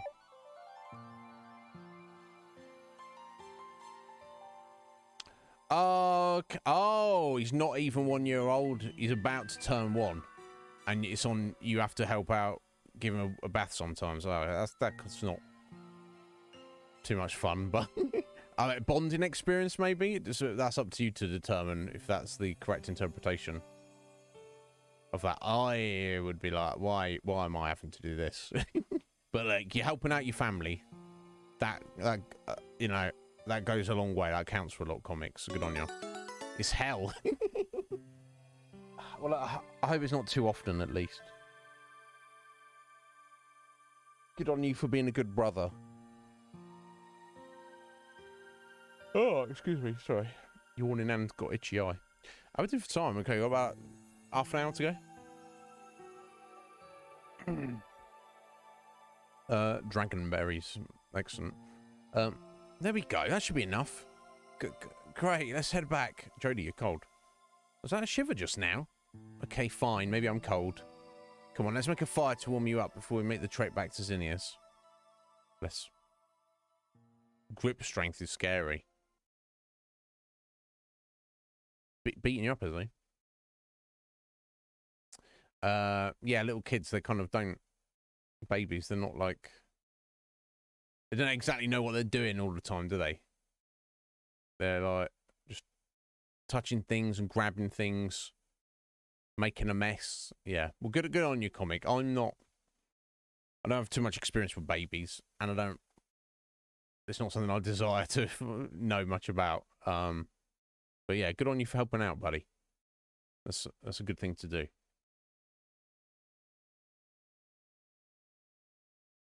Hey, Jodie. From your point of view, why did you and I break up? What? Revelation? Sorry, Jodie and Alison are exes. We're just finding this out now. Everyone... Well, good on them that they're like making things awkward. And here's the thing: in my experience, they say you shouldn't like. They say that you shouldn't get in relationships with friends. They say that you shouldn't be friends with your exes after the fact. And they say that you shouldn't get in relationships with your friends' exes. But in my experience growing up, all of those things have happened lots. And it's rarely, if ever, been an issue. Like, I was one of my exes I was a good friend with for many years. I was always, I was also,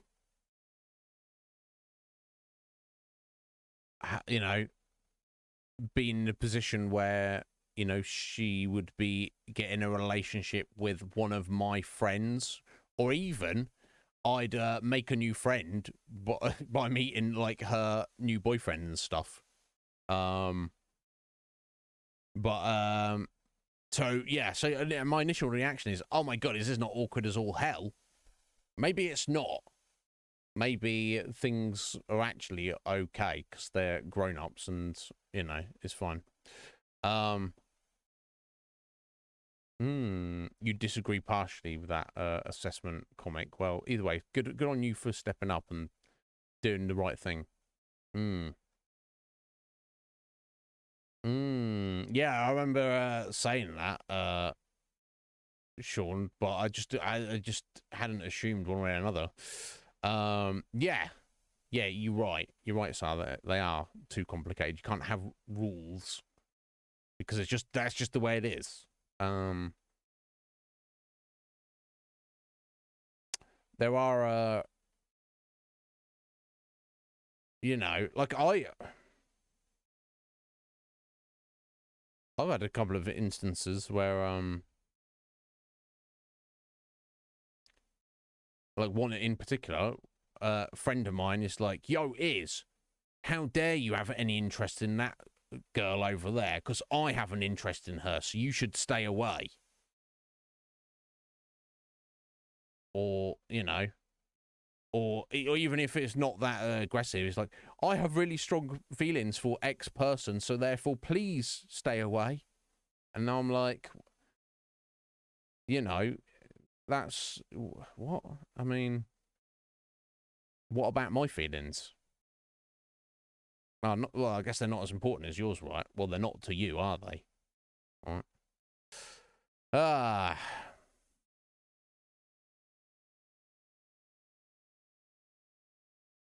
Your exes dated each other, comic. Cool. I mean, cool for them, I guess. Maybe, I don't know, not for you.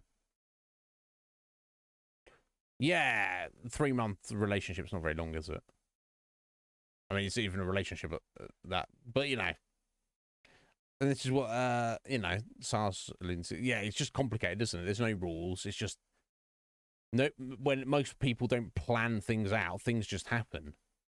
I think the one thing to do is not, try and be I think it's difficult when your emotions come into it, but try to be non-judgmental.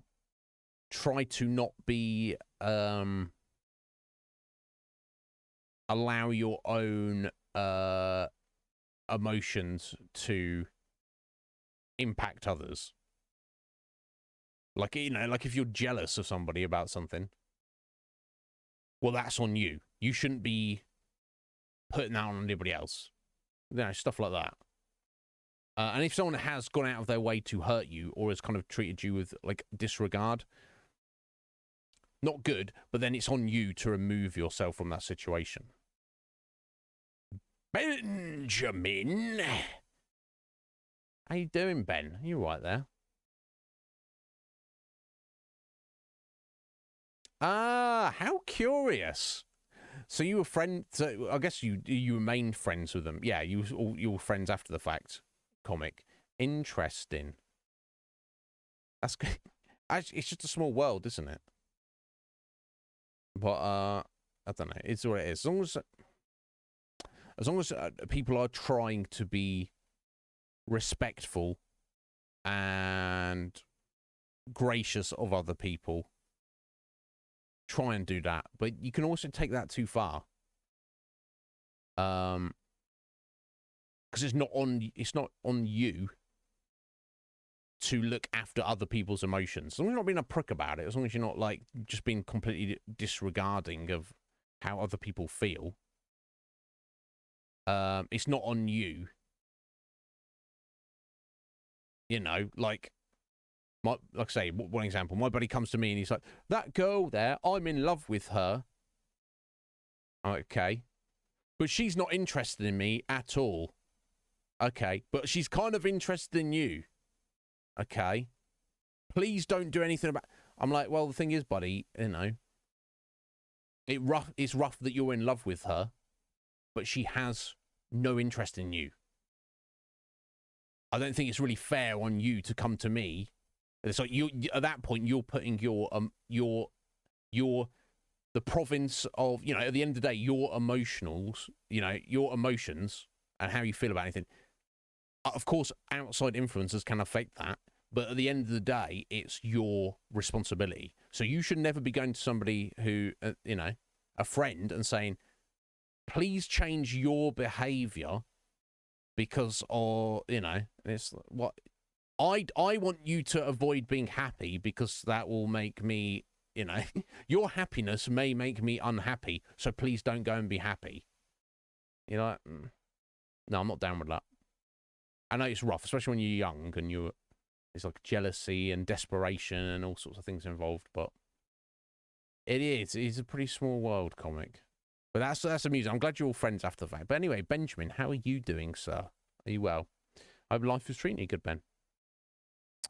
So yeah, anyway, getting back to this. So they've played it cool. I assume everybody knows about it.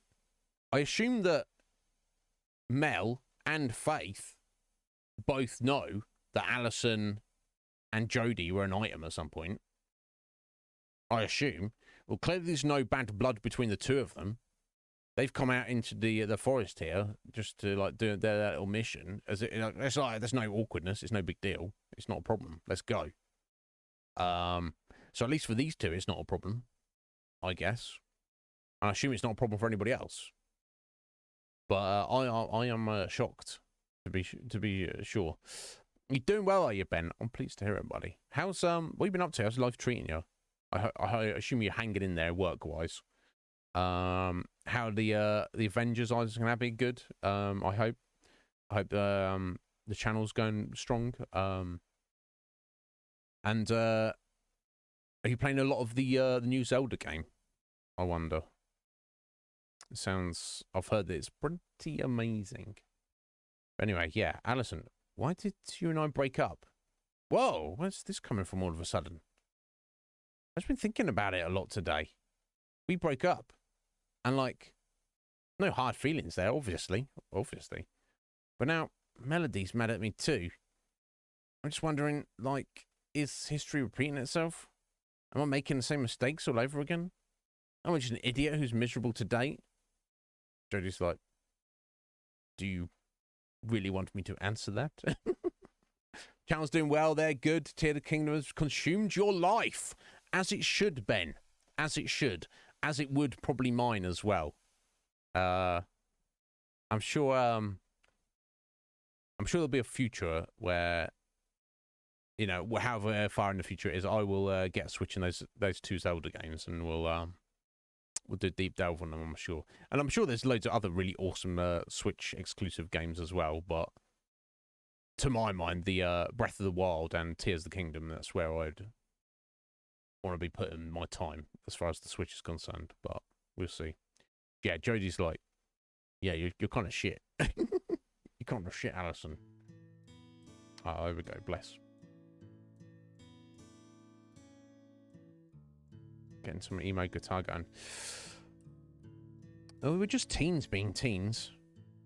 We thought we knew everything, even though we were barely out of high school. And we were scared of being alone forever. Isn't everybody? I figured that, hey, we get along great as internet friends. We're both lesbians. We seemed compatible. If we're in the same town now, why not give it a shot? And then after a couple of months of ups and downs, We realised that we knew how to push each other's buttons in all the wrong ways. We weren't giving each other what we needed in a relationship. And so we went back to being friends. I don't know. I don't hold anything against you. It just wasn't right for us. But I wouldn't say what happened between us is comparable to you and Melody. How'd you figure? Well, when we started dating, we didn't really know each other all that well. But you and Melody know each other better than anyone. Yeah, so Alison and Melody have been friends since they were little kids. And Jodie and Claire moved to, Greenridge from, is it Brightfall? Did I say? Relatively recently. So obviously Mel must have known that Alison and Jodie have had a thing at some point. And obviously it's not an issue.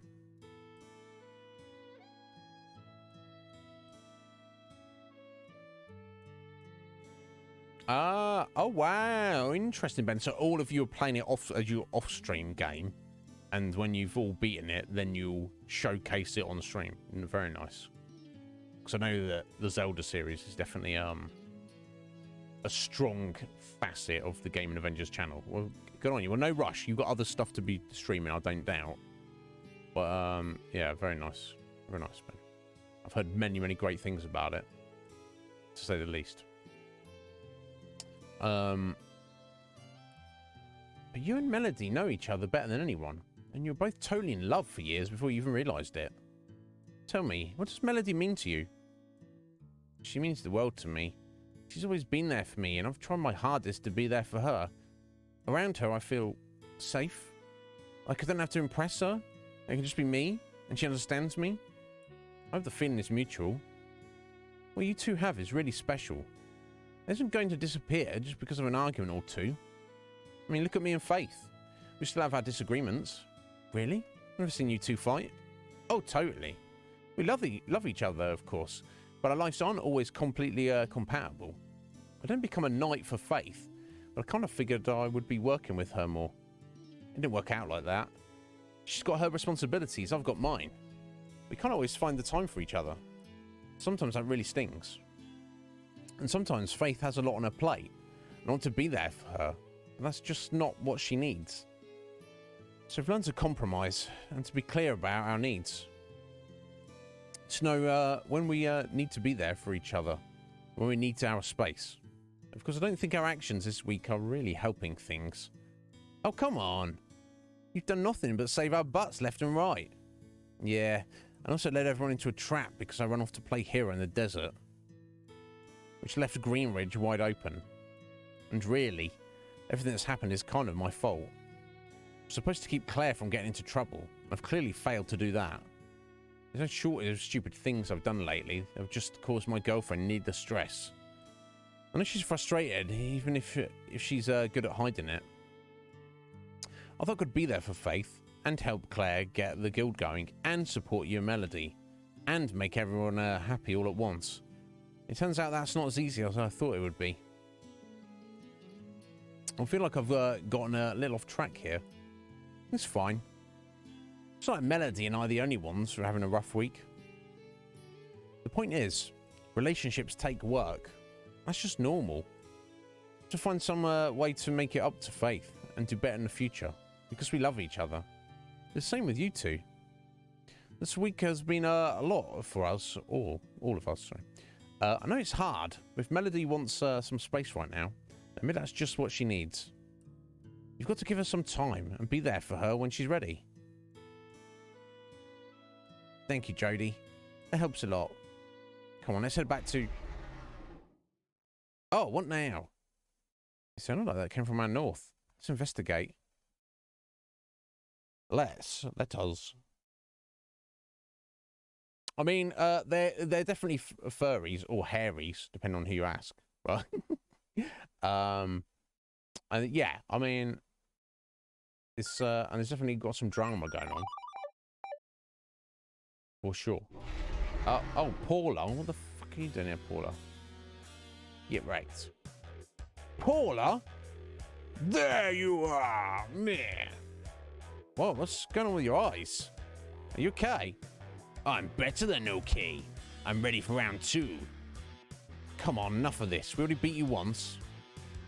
Keep telling yourselves that. My job was just to buy time for Verina's summoning, and I did exactly that. The only reason Verina let you go is because she wants to test you, and now I'm here for your pop quiz. Seriously, what's your problem, Paula? Why the hell are you so obsessed with me all of a sudden? You want to know why? You really want to know? It's because you're a cheater. I know the truth about you and Amaranth. You two cheated your way into becoming adventurers by stealing Verina's magic. I've known this whole time. Paula, people like you sicken me. You're no heroes, you're scum.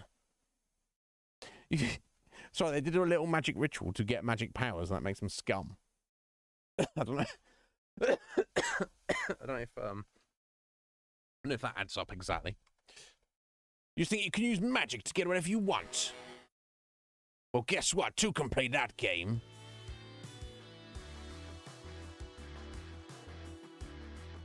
I proved my worth in the assault on Greenridge, and now Verina's granted me more power. And unlike you, I was chosen directly by the goddess of magic herself to inherit this power. Okay. Paula, do you have any idea how dangerous that is? Dangerous for you, maybe. No, seriously, cut the crap. You need to get medical help right now, or else you might... You can't run from this, Galena. If you can't face me like this, then you won't stand a chance against Verina. Now give me everything you've got. Alright, it's only fighting magicked up Paula with half the party. Okay, let's give the best we got, I guess.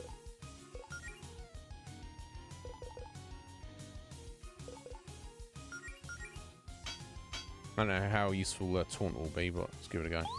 Oh, Paula's crazy. So, yeah. Oof.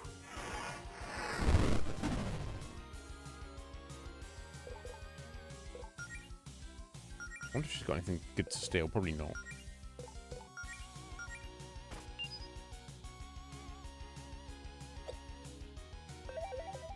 Oh, Tear of Revival. All right.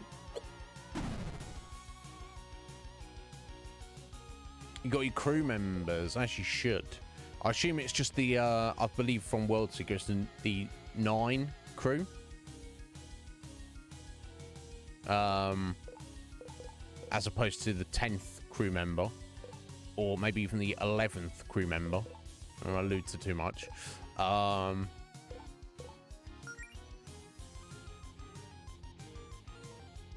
Okay, I need to save off this blast beat, don't I? So just attacking is not going to get us anywhere.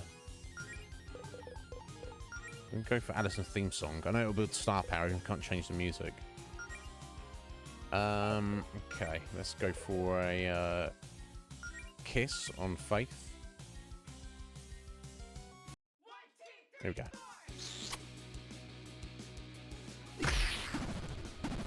Just get the fuck, slap the fuck around though. Let's eat and single carrots, Addison. I mean, I assume even if Paula's using fire, she's still weak to fire, I assume.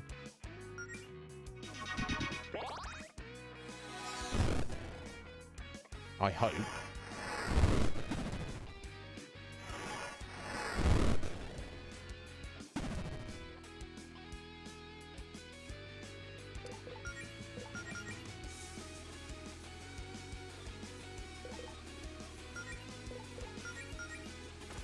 We'll get it eventually, I'm sure.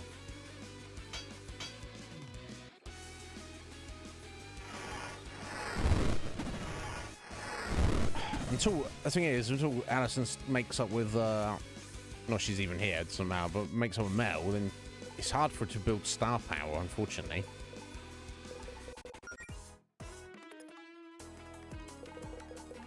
I'll play a theme song again. Is that an option?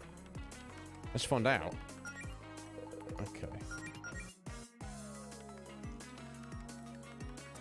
Yeah, okay, so it's just a way to build star power. Okay. Bloody hell.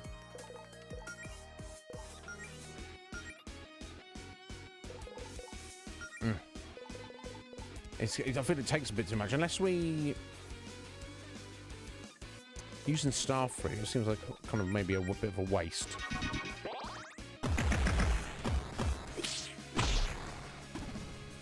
Oh my god. Yeah, trying to build that is going to be more hassle than it's worth. Okay.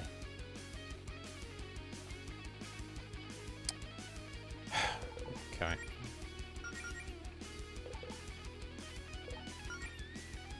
I'm not going to worry about... Let's go ahead and kiss face. I'm not going to worry about taunt, because there's only 2 targets and it doesn't seem to make any difference with Paula.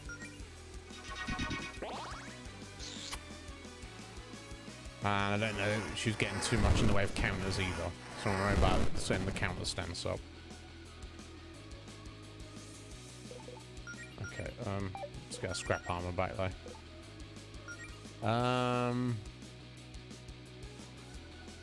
Oh, we'll go for this, cracking the armor though. Yeah, lower defense, definitely. Bloody Paula. Get out of here.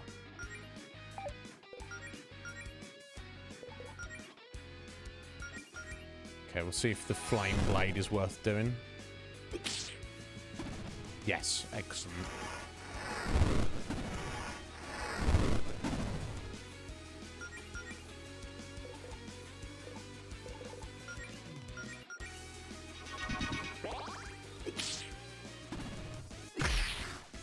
Battle of attrition here, folks. We're gonna get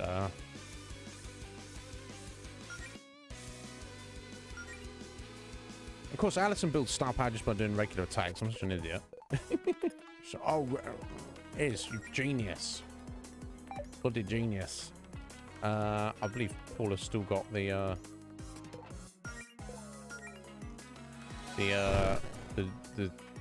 defense debuff on. Oh, Alison.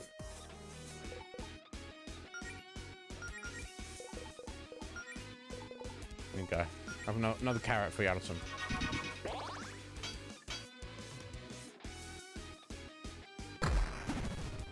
Oh, bloody hell. Get the fight corner.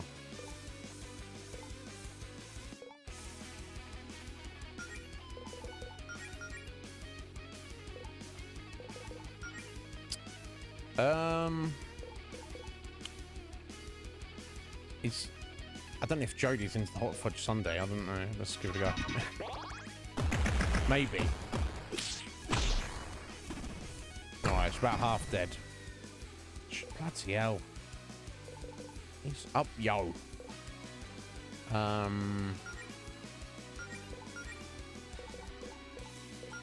Let's go for the righteous blow. Deals more damage when Jodie has more star power. She's on 5, so let's give it a go. It's not even that good. Yeah, Paula. Is that all you've... Bleh. Bleh. Paula? I knew that much magic would be too much for her to handle.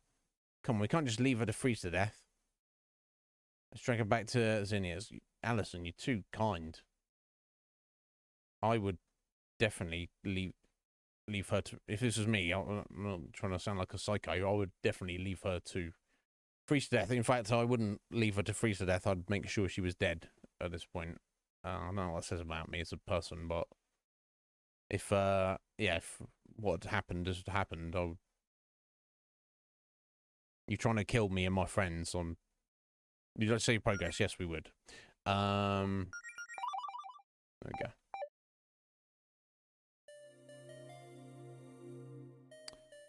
Paula? Whoa, what happened here? Is she... Yeah, I'm not trying to... I promise I'm not a psycho, sir, but...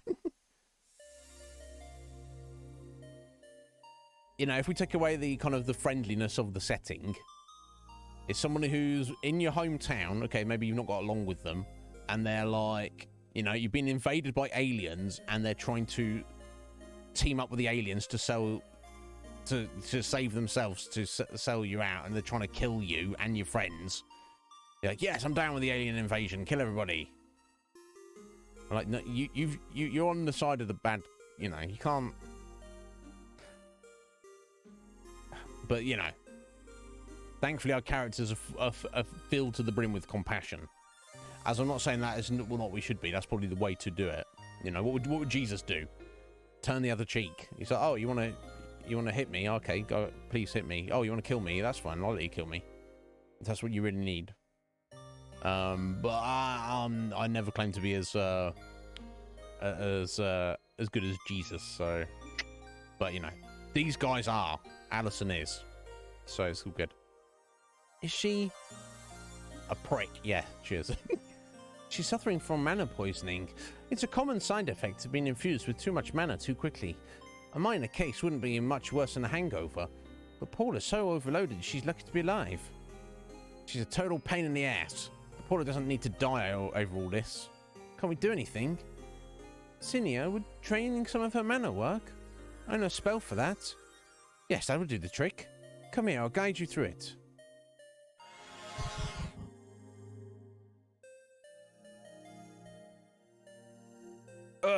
Where am I? Don't try any funny business. Oh, great, I'm in hell. You're welcome for saving your life just now. Wait, something's missing. Where's my magic? What'd you do to me? You're recovering from a life-threatening case of mana poisoning. Your lucky Melody was here to help me drain your excess mana. Ugh, gross. Someone saves your life, and that's what you gotta say, Paula. Don't assume that I owe you or anything, even though you saved my life. I'd rather kick the bucket and get help from a magic thief like you. Well, go kill yourself then, Paula.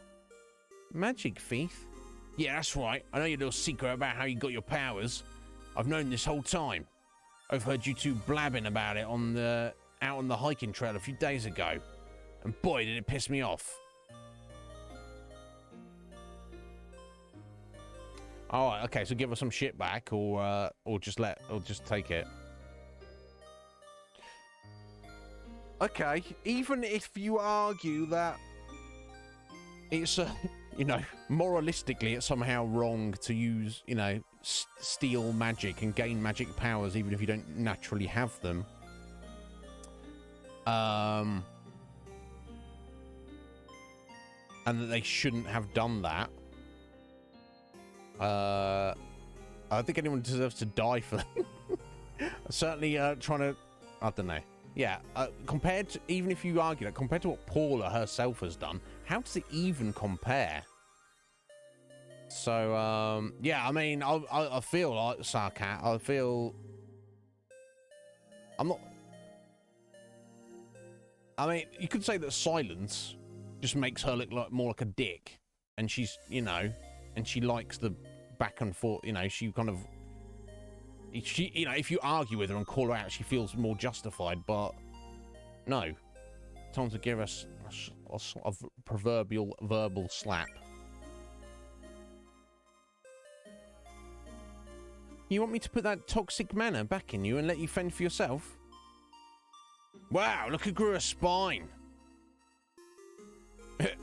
Paula, why are you like this? Why do you care so much about how Melody and Allison got their magic? How does that affect you? And don't just say you wouldn't understand. I've always hated magic users like you. You're everything that's wrong with the world. Growing up, I was told I had a gift. I was strong. I was smart. I could achieve anything I set my mind to. I was destined for greatness. But natural talent doesn't mean squat when the world's full of weaklings and lowlifes using magic to get whatever they want. So you're just jelly. So what you're saying is you're born with a natural advantage over everyone else. Then something came along that equalized that natural advantage. That's like if you're born into a world where nobody has legs, but you have legs, and you're like, God, yeah, I'm the best because I've got legs. None of you fools have legs. And then, yeah, a few weeks later, they invent robot legs for everybody, and you're like, what? God, I can't believe you cheaters. I've got real legs. My legs are real. You got fake crappy legs. It's not fair. It's not fair. I'm not the best anymore. Fuck off, Paula. I've got no sympathy for her at all. If this is what she's basically saying. Oh, I was going to be great, but I couldn't be great anymore because everybody was great, like me. Yeah, sorry, so I like to use analogies and stuff. Sometimes they make sense, sometimes they're a bit wild. And there's many other variations you could use of that. Or it's like, you know, whatever it is, it could be like, you could be born like a super genius and everyone else is kind of like a dullard. And then technology makes everyone smart and you're like resentful of that. You know, oh, I had the advantage and now I don't. It's kind of what she's saying. And it's, you know, that thought is literally from a place of weakness and insecurity. Because this is what it's going to boil down to. All of Paula's aggression and bravado comes from a place of weakness. Therefore, we should feel sorry for her. Moral of the story. No. You should know better. Sort your life out, Paula. Sort your life out. Thank you for the raffle ticket there, comic. I'll add that in a second. We're but basically the end of the stream today, guys. Once we've got through these cutscenes here. You get all the glory, while honest, hard-working folk like me are stuck with dead-end jobs. We get the scraps. We'll do something about it, Paula. Without going megalomaniac, straight dark side. When I heard Galata was cheating her way out of that life while I was still stuck on the bottom rung of society. Cheat as well. Well, if you're that amazing, why are you working this dead-end job then? I don't... If Alison, before pre-magic, was so much worse than you, why was she on the same rung in society as you, Paula? You stop to think about that. Every right to be very, yes. You know, Paula, I actually considered inviting you to our guild. You're a good fighter. We could use someone with your skills. As if I'd accept a handout from losers like you. But see, there's the problem. Your personality. You sure seem fine with taking handouts when it's from Javis and Verena. That's different. Javis told me Verena wanted to take her magic back, and that with my strength I could help make it happen. They recognized me for my natural talent and rewarded me for it. I don't like having to use magic for this job, but it's for the greater good. The greater good of... what? World domination. Murder of everybody. Ah, that's the greater good, eh? The natural order will be set right when magic's gone and everybody's dead. Yeah.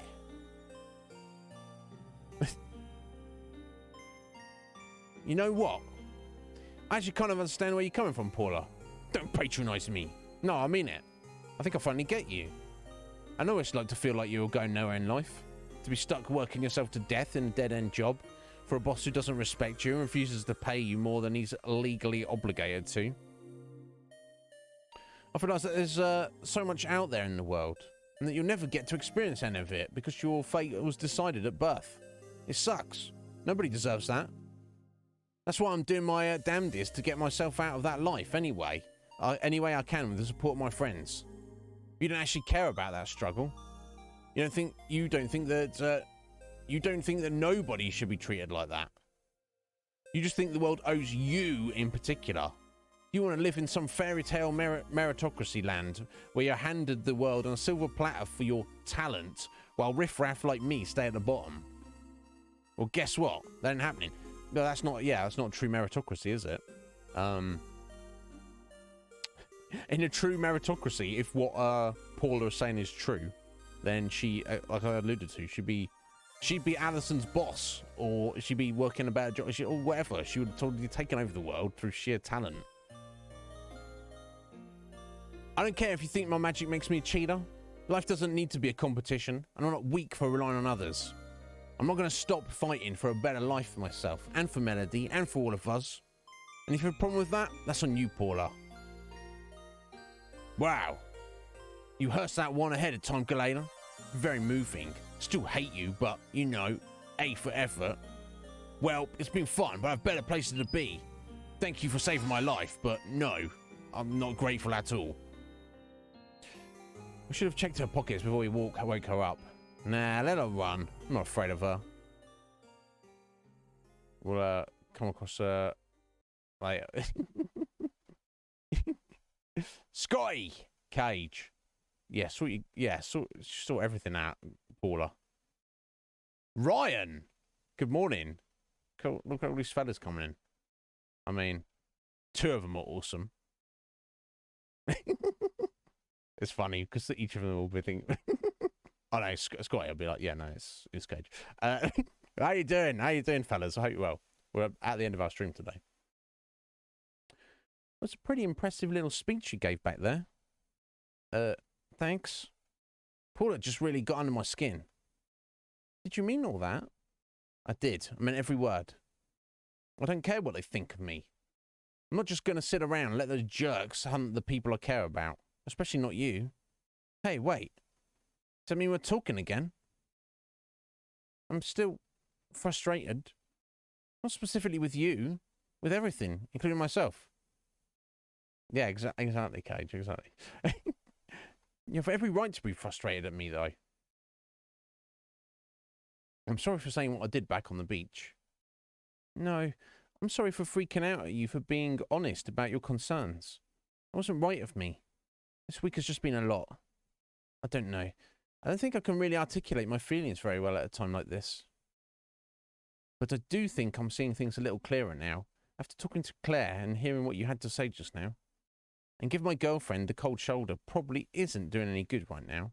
Let's just work out the rest later, okay? Okay.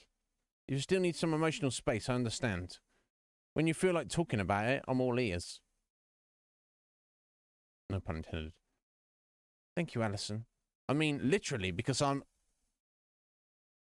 Shh. Oh, come on, you big dummy. Happy foxtail. I love you, Alison. I love you too, Melody. Now, we've got a mission to focus on. I'm right there with you, Mel. We still don't have a game plan. Yeah, about that. Claire and I actually have an idea we'd like to propose. Elsewhere. Yeah, agreed. Agreed, son. Oh. You find yourself falling. Through what, you aren't sure. Stardust? It's usually stardust. What is it with the multiverse and stardust, anyway? Why is there so much of it? You never thought you'd be so sick of seeing the wonders of space in person. For a moment, you miss home. But you know there's no use looking back. You have to keep pushing forward. You get your bearings instead of your body. Wherever you've brought yourself, this one seems to be another dud. With a few hand gestures, you're suddenly somewhere else. Anywhere else. You zip to a few other planes, finding no sign of life. At this point, you'd be happy to see any solid ground at all. Anything but stardust and darkness. You even take an asteroid. You begin to fantasize for a moment about terraforming an asteroid and make yourself a cute little home on it. It'd be lonely, but anything would be better than this. Right as you're about to lose your last shred of hope, you zip to a new location and see the sun for the first time in what feels like ages. You're on an island. This is Verena's account, presumably just before she met Zinnia. The sounds of the sea and the cool breeze on your face remind you of simpler times and soothe your nerves. You collapse with a contented sigh and relax for a moment, sprawled out on the grass. You instinctively breathe in the fresh air, even though your body no longer needs to breathe. Much of the island appears to be covered in forest, with several mauve mountains towering in the distance. The sky and the sea are a deep blue, the fluffy clouds are bright white. Higher in the sky, you faintly see that the planet you're on has 2 moons, one larger than the other. Yes, this one would do. Not wanting to be an intruder, you wonder if there are any locals you can introduce yourself to. Perhaps someone to tell you more about this unfamiliar world. After blinking around the island for a bit, you eventually come upon a large, scaly creature, the likes of which you've never seen in real life. The creature is startled by your sudden appearance and drops an armful of firewood to the ground. Oh, I'm so sorry, you say. I didn't mean to scare you. It occurs to you for a moment that you should probably be the one who's more startled in this situation. In an effort to be nice, you don't point this out. I'm a bit lost and want to ask you a few questions. Is that okay? Sure, I suppose, the creature replies timidly. For starters, can you tell me what planet I'm on? You're kidding, right? You maintain a straight face. Wow, you really aren't kidding. What's your story? Are you an alien or something? Something like that. Wow, I've never met an alien before. Well, we call this planet Reverie. You ponder this for a moment. Reverie, huh? That's a new one. There's a nice ring to it, though. What's your name? The scaly creature asks. My name's Zinnia. Nice to meet you, Zinnia. I'm... Verena. Hey, Verena. You in there, lady? Verena was dreaming. Hey, there you are. Sorry, I must have dozed off. I never figured as goddess we need so much sleep. Well, my body was specially modified to handle more magic than you can fathom. It can be tiring. Plus, when you're 1,034 years old, you start to realise how few things are worth being awake for. What happened to you? I'd rather not talk about it. Don't make this difficult, Paula. Galeda kicked my ass, okay? And then her girlfriend took away the magic you gave me. Galeda? Alison Galeda. The rabbit? Oh, yeah, she's that strong. Uh-huh. I suppose this is going to be interesting after all. It was just a fluke. I relied too heavily on your magic and burnt myself out. There's no way Galeda's stronger than me. I'm confused, though. You lost to the enemy, and yet now you're here. They didn't capture you, hold you prisoner, torture you for information, anything like that? Nah, they're too chicken. They actually healed me and let me get away. Can you believe that? How strange. Plus, I know this wasn't part of the plan, but if you give me another shot, I know I can beat her.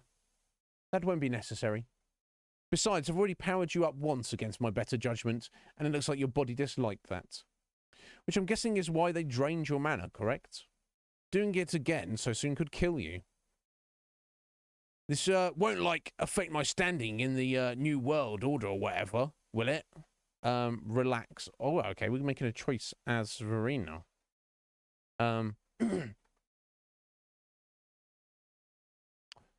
Zelda Man, how you doing there, buddy? What the hell? Why are we making decisions as Verena? This is, unexpected, to say the least. Zelda Man, yes, there you go. Legion Cage has answered. Yeah.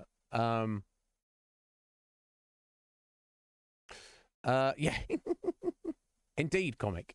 Well, there it is. Yeah, because she's not, you know. It's understandable for beings to, if you have an entity that essentially creates your world and creates you, you go, oh, that's God. But is it?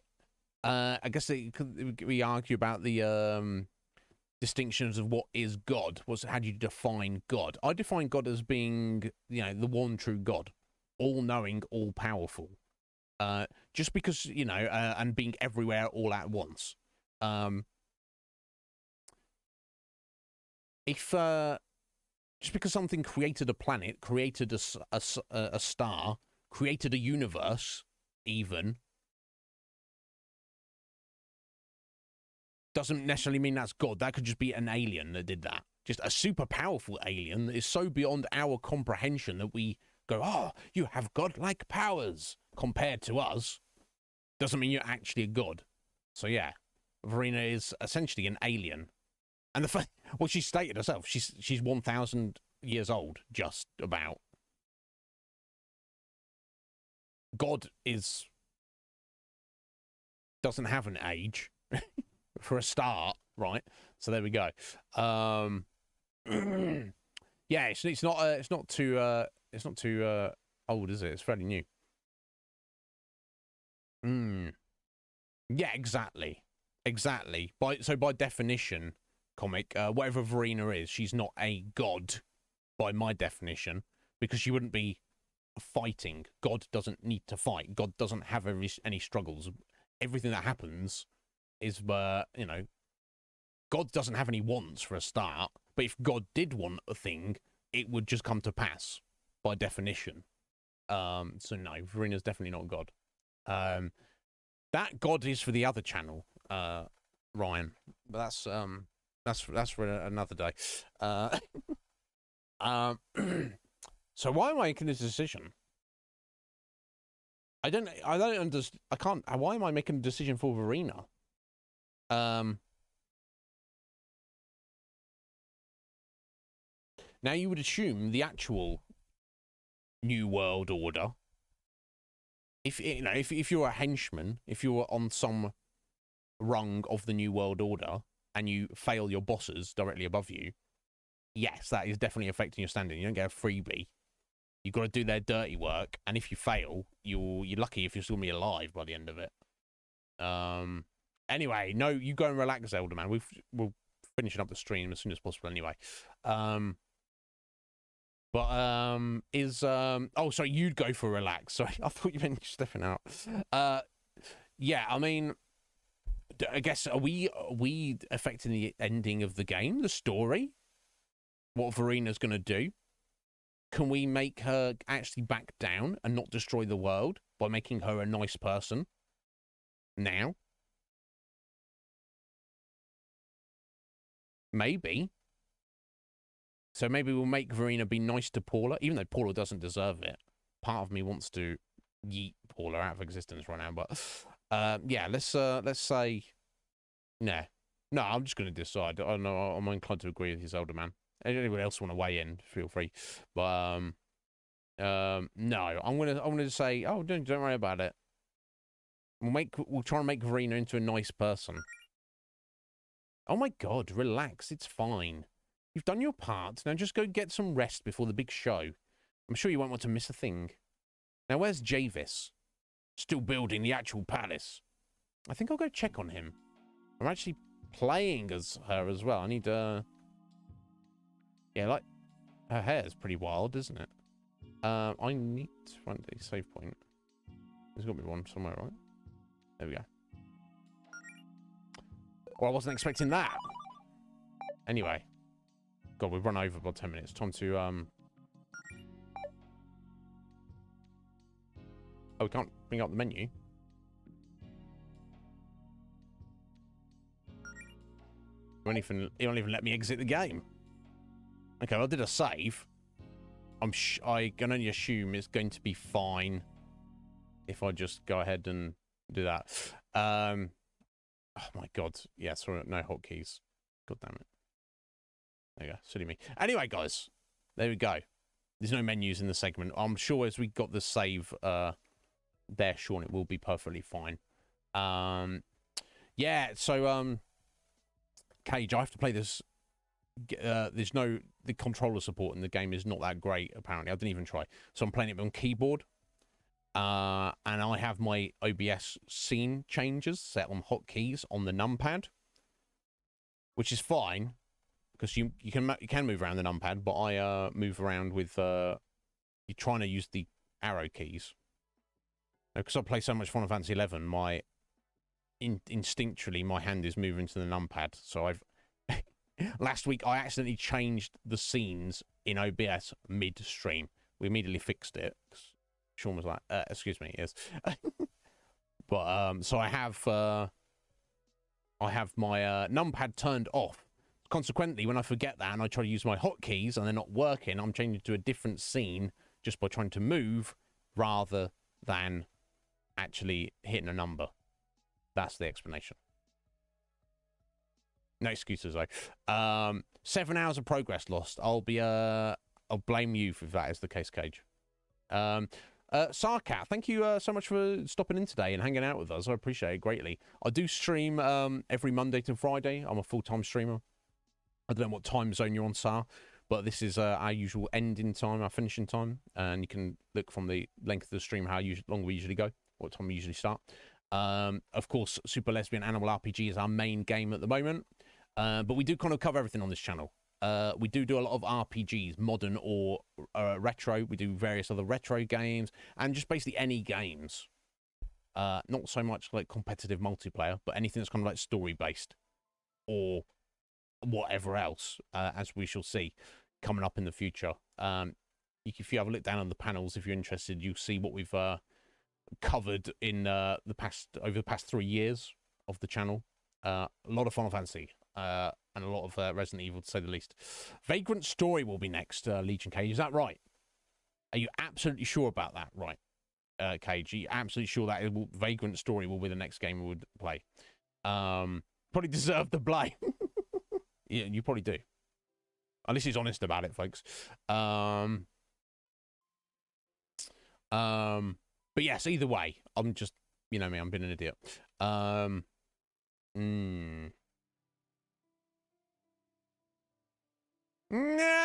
But if you want to rinse all of your votes on making a Vagrant Story the next game, the shadow government will make sure.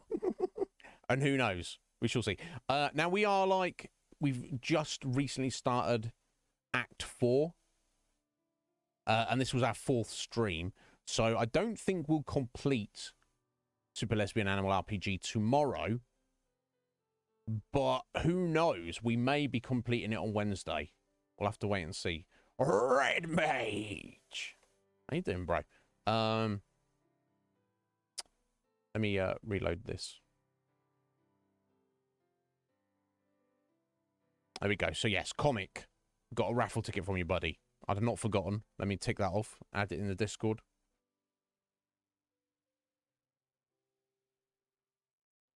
Thank you. It'll be the draw will be on the, I believe, the 3rd of July. As the 1st and 2nd are on the weekend. Thank you very much.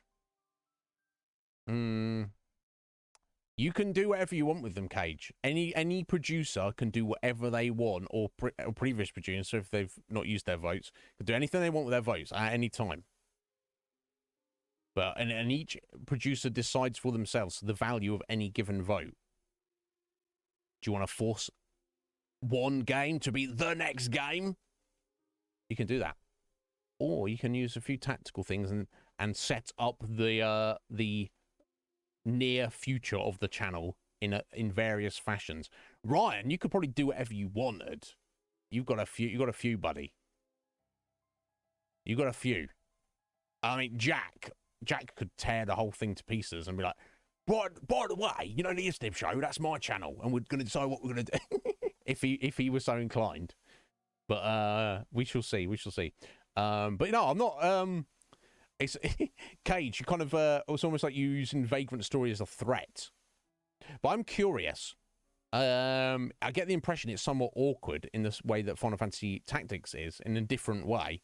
The fact that you love Tactics, but I can't get through Tactics.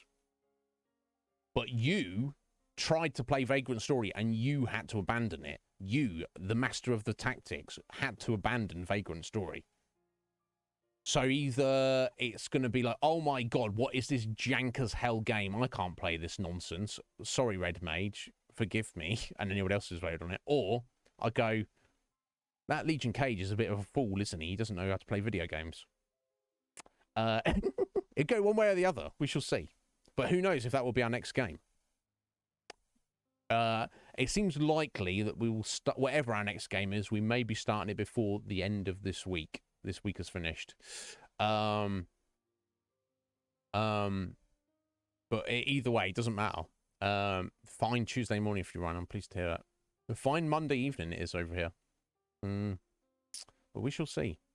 Evilise is not for the week. So yeah, I mean, I'll do my best, Red Mage. That's all I'll say. Yeah. No, yes, Kay just sent me a video, like, kind of explaining Vagrant Story and how you get into it and what you're supposed to do. I haven't watched it yet, Cage, because it's like 20, 25 minutes long, and I've not had time. And it makes more sense if I watch it just before. Unfortunately, I probably feel that, yeah, again, copyright and all that stuff, like, we can't watch it on stream. But we shall see. I know you're trying to help, because you're a legend, Cage. You're legendary, some may say. Anyway, also, let me see. Thank you to Jarrett the hippie for the resub, buddy. Thank you so much. 15 months. Bless you, sir. Also, thank you to Galaxius for the resub. 3 months. Thank you, sir. Let's see who is around to raid. God damn, I'm hungry. I'm always hungry. I think, yeah, I eat my dinner. I'll do that on Sundays. I eat my dinner a little bit early sometimes. And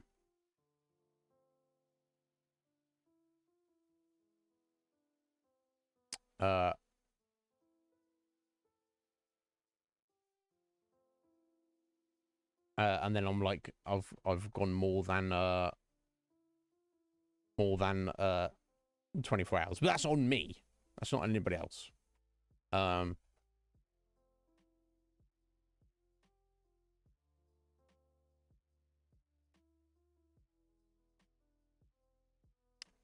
Yeah, but surely I'm sure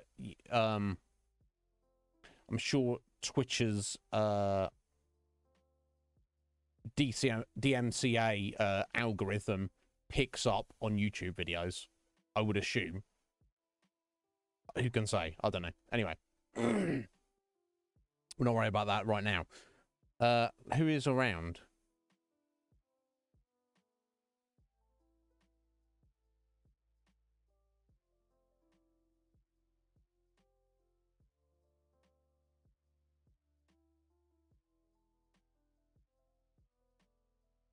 Couple of awesome people. Decisions. Too many decisions.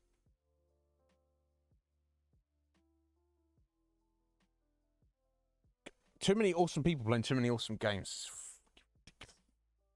Ridiculous. You take care, Red Mage. Have a good one, buddy. We'll see you soon. You haven't banned yet. It's only only a matter of time though, Cage. You have to ban yourself at some point. Can the mod like ban themselves? I assume it would not function like that. Who could say though? Who could even say? Let's not find out. You're not actually banned, Cage. I'll let you know when you are. Don't worry.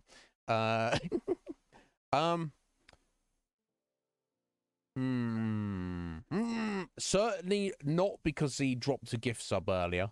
Just because he is an absolute gem of a human being. And he's playing video games at the minute. He's playing Mega Man 7. I know Metapod was talking about it the other day. And in fact, was Galaxius, did he say it was his favourite game or something? I don't know. But yes, if people don't know Galaxius GPT, he's an absolute, he kind of came out of nowhere and just was like, oh, I'm going to support your stream. And then I found out he streamed as well. And he certainly he was very specifically made no mention to the fact that he streamed. And I was like, oh, I'm going to track you down. And he was shocked when I found him. But yeah, if nobody knows Galaxius at the minute, hang around for me. Assuming the raid works. Probably raids don't work anymore. Raids aren't even a thing that works. For me, certainly. You're Coptimus Crime. I didn't know this. How's Cop doing? We did see him like a couple of weeks ago.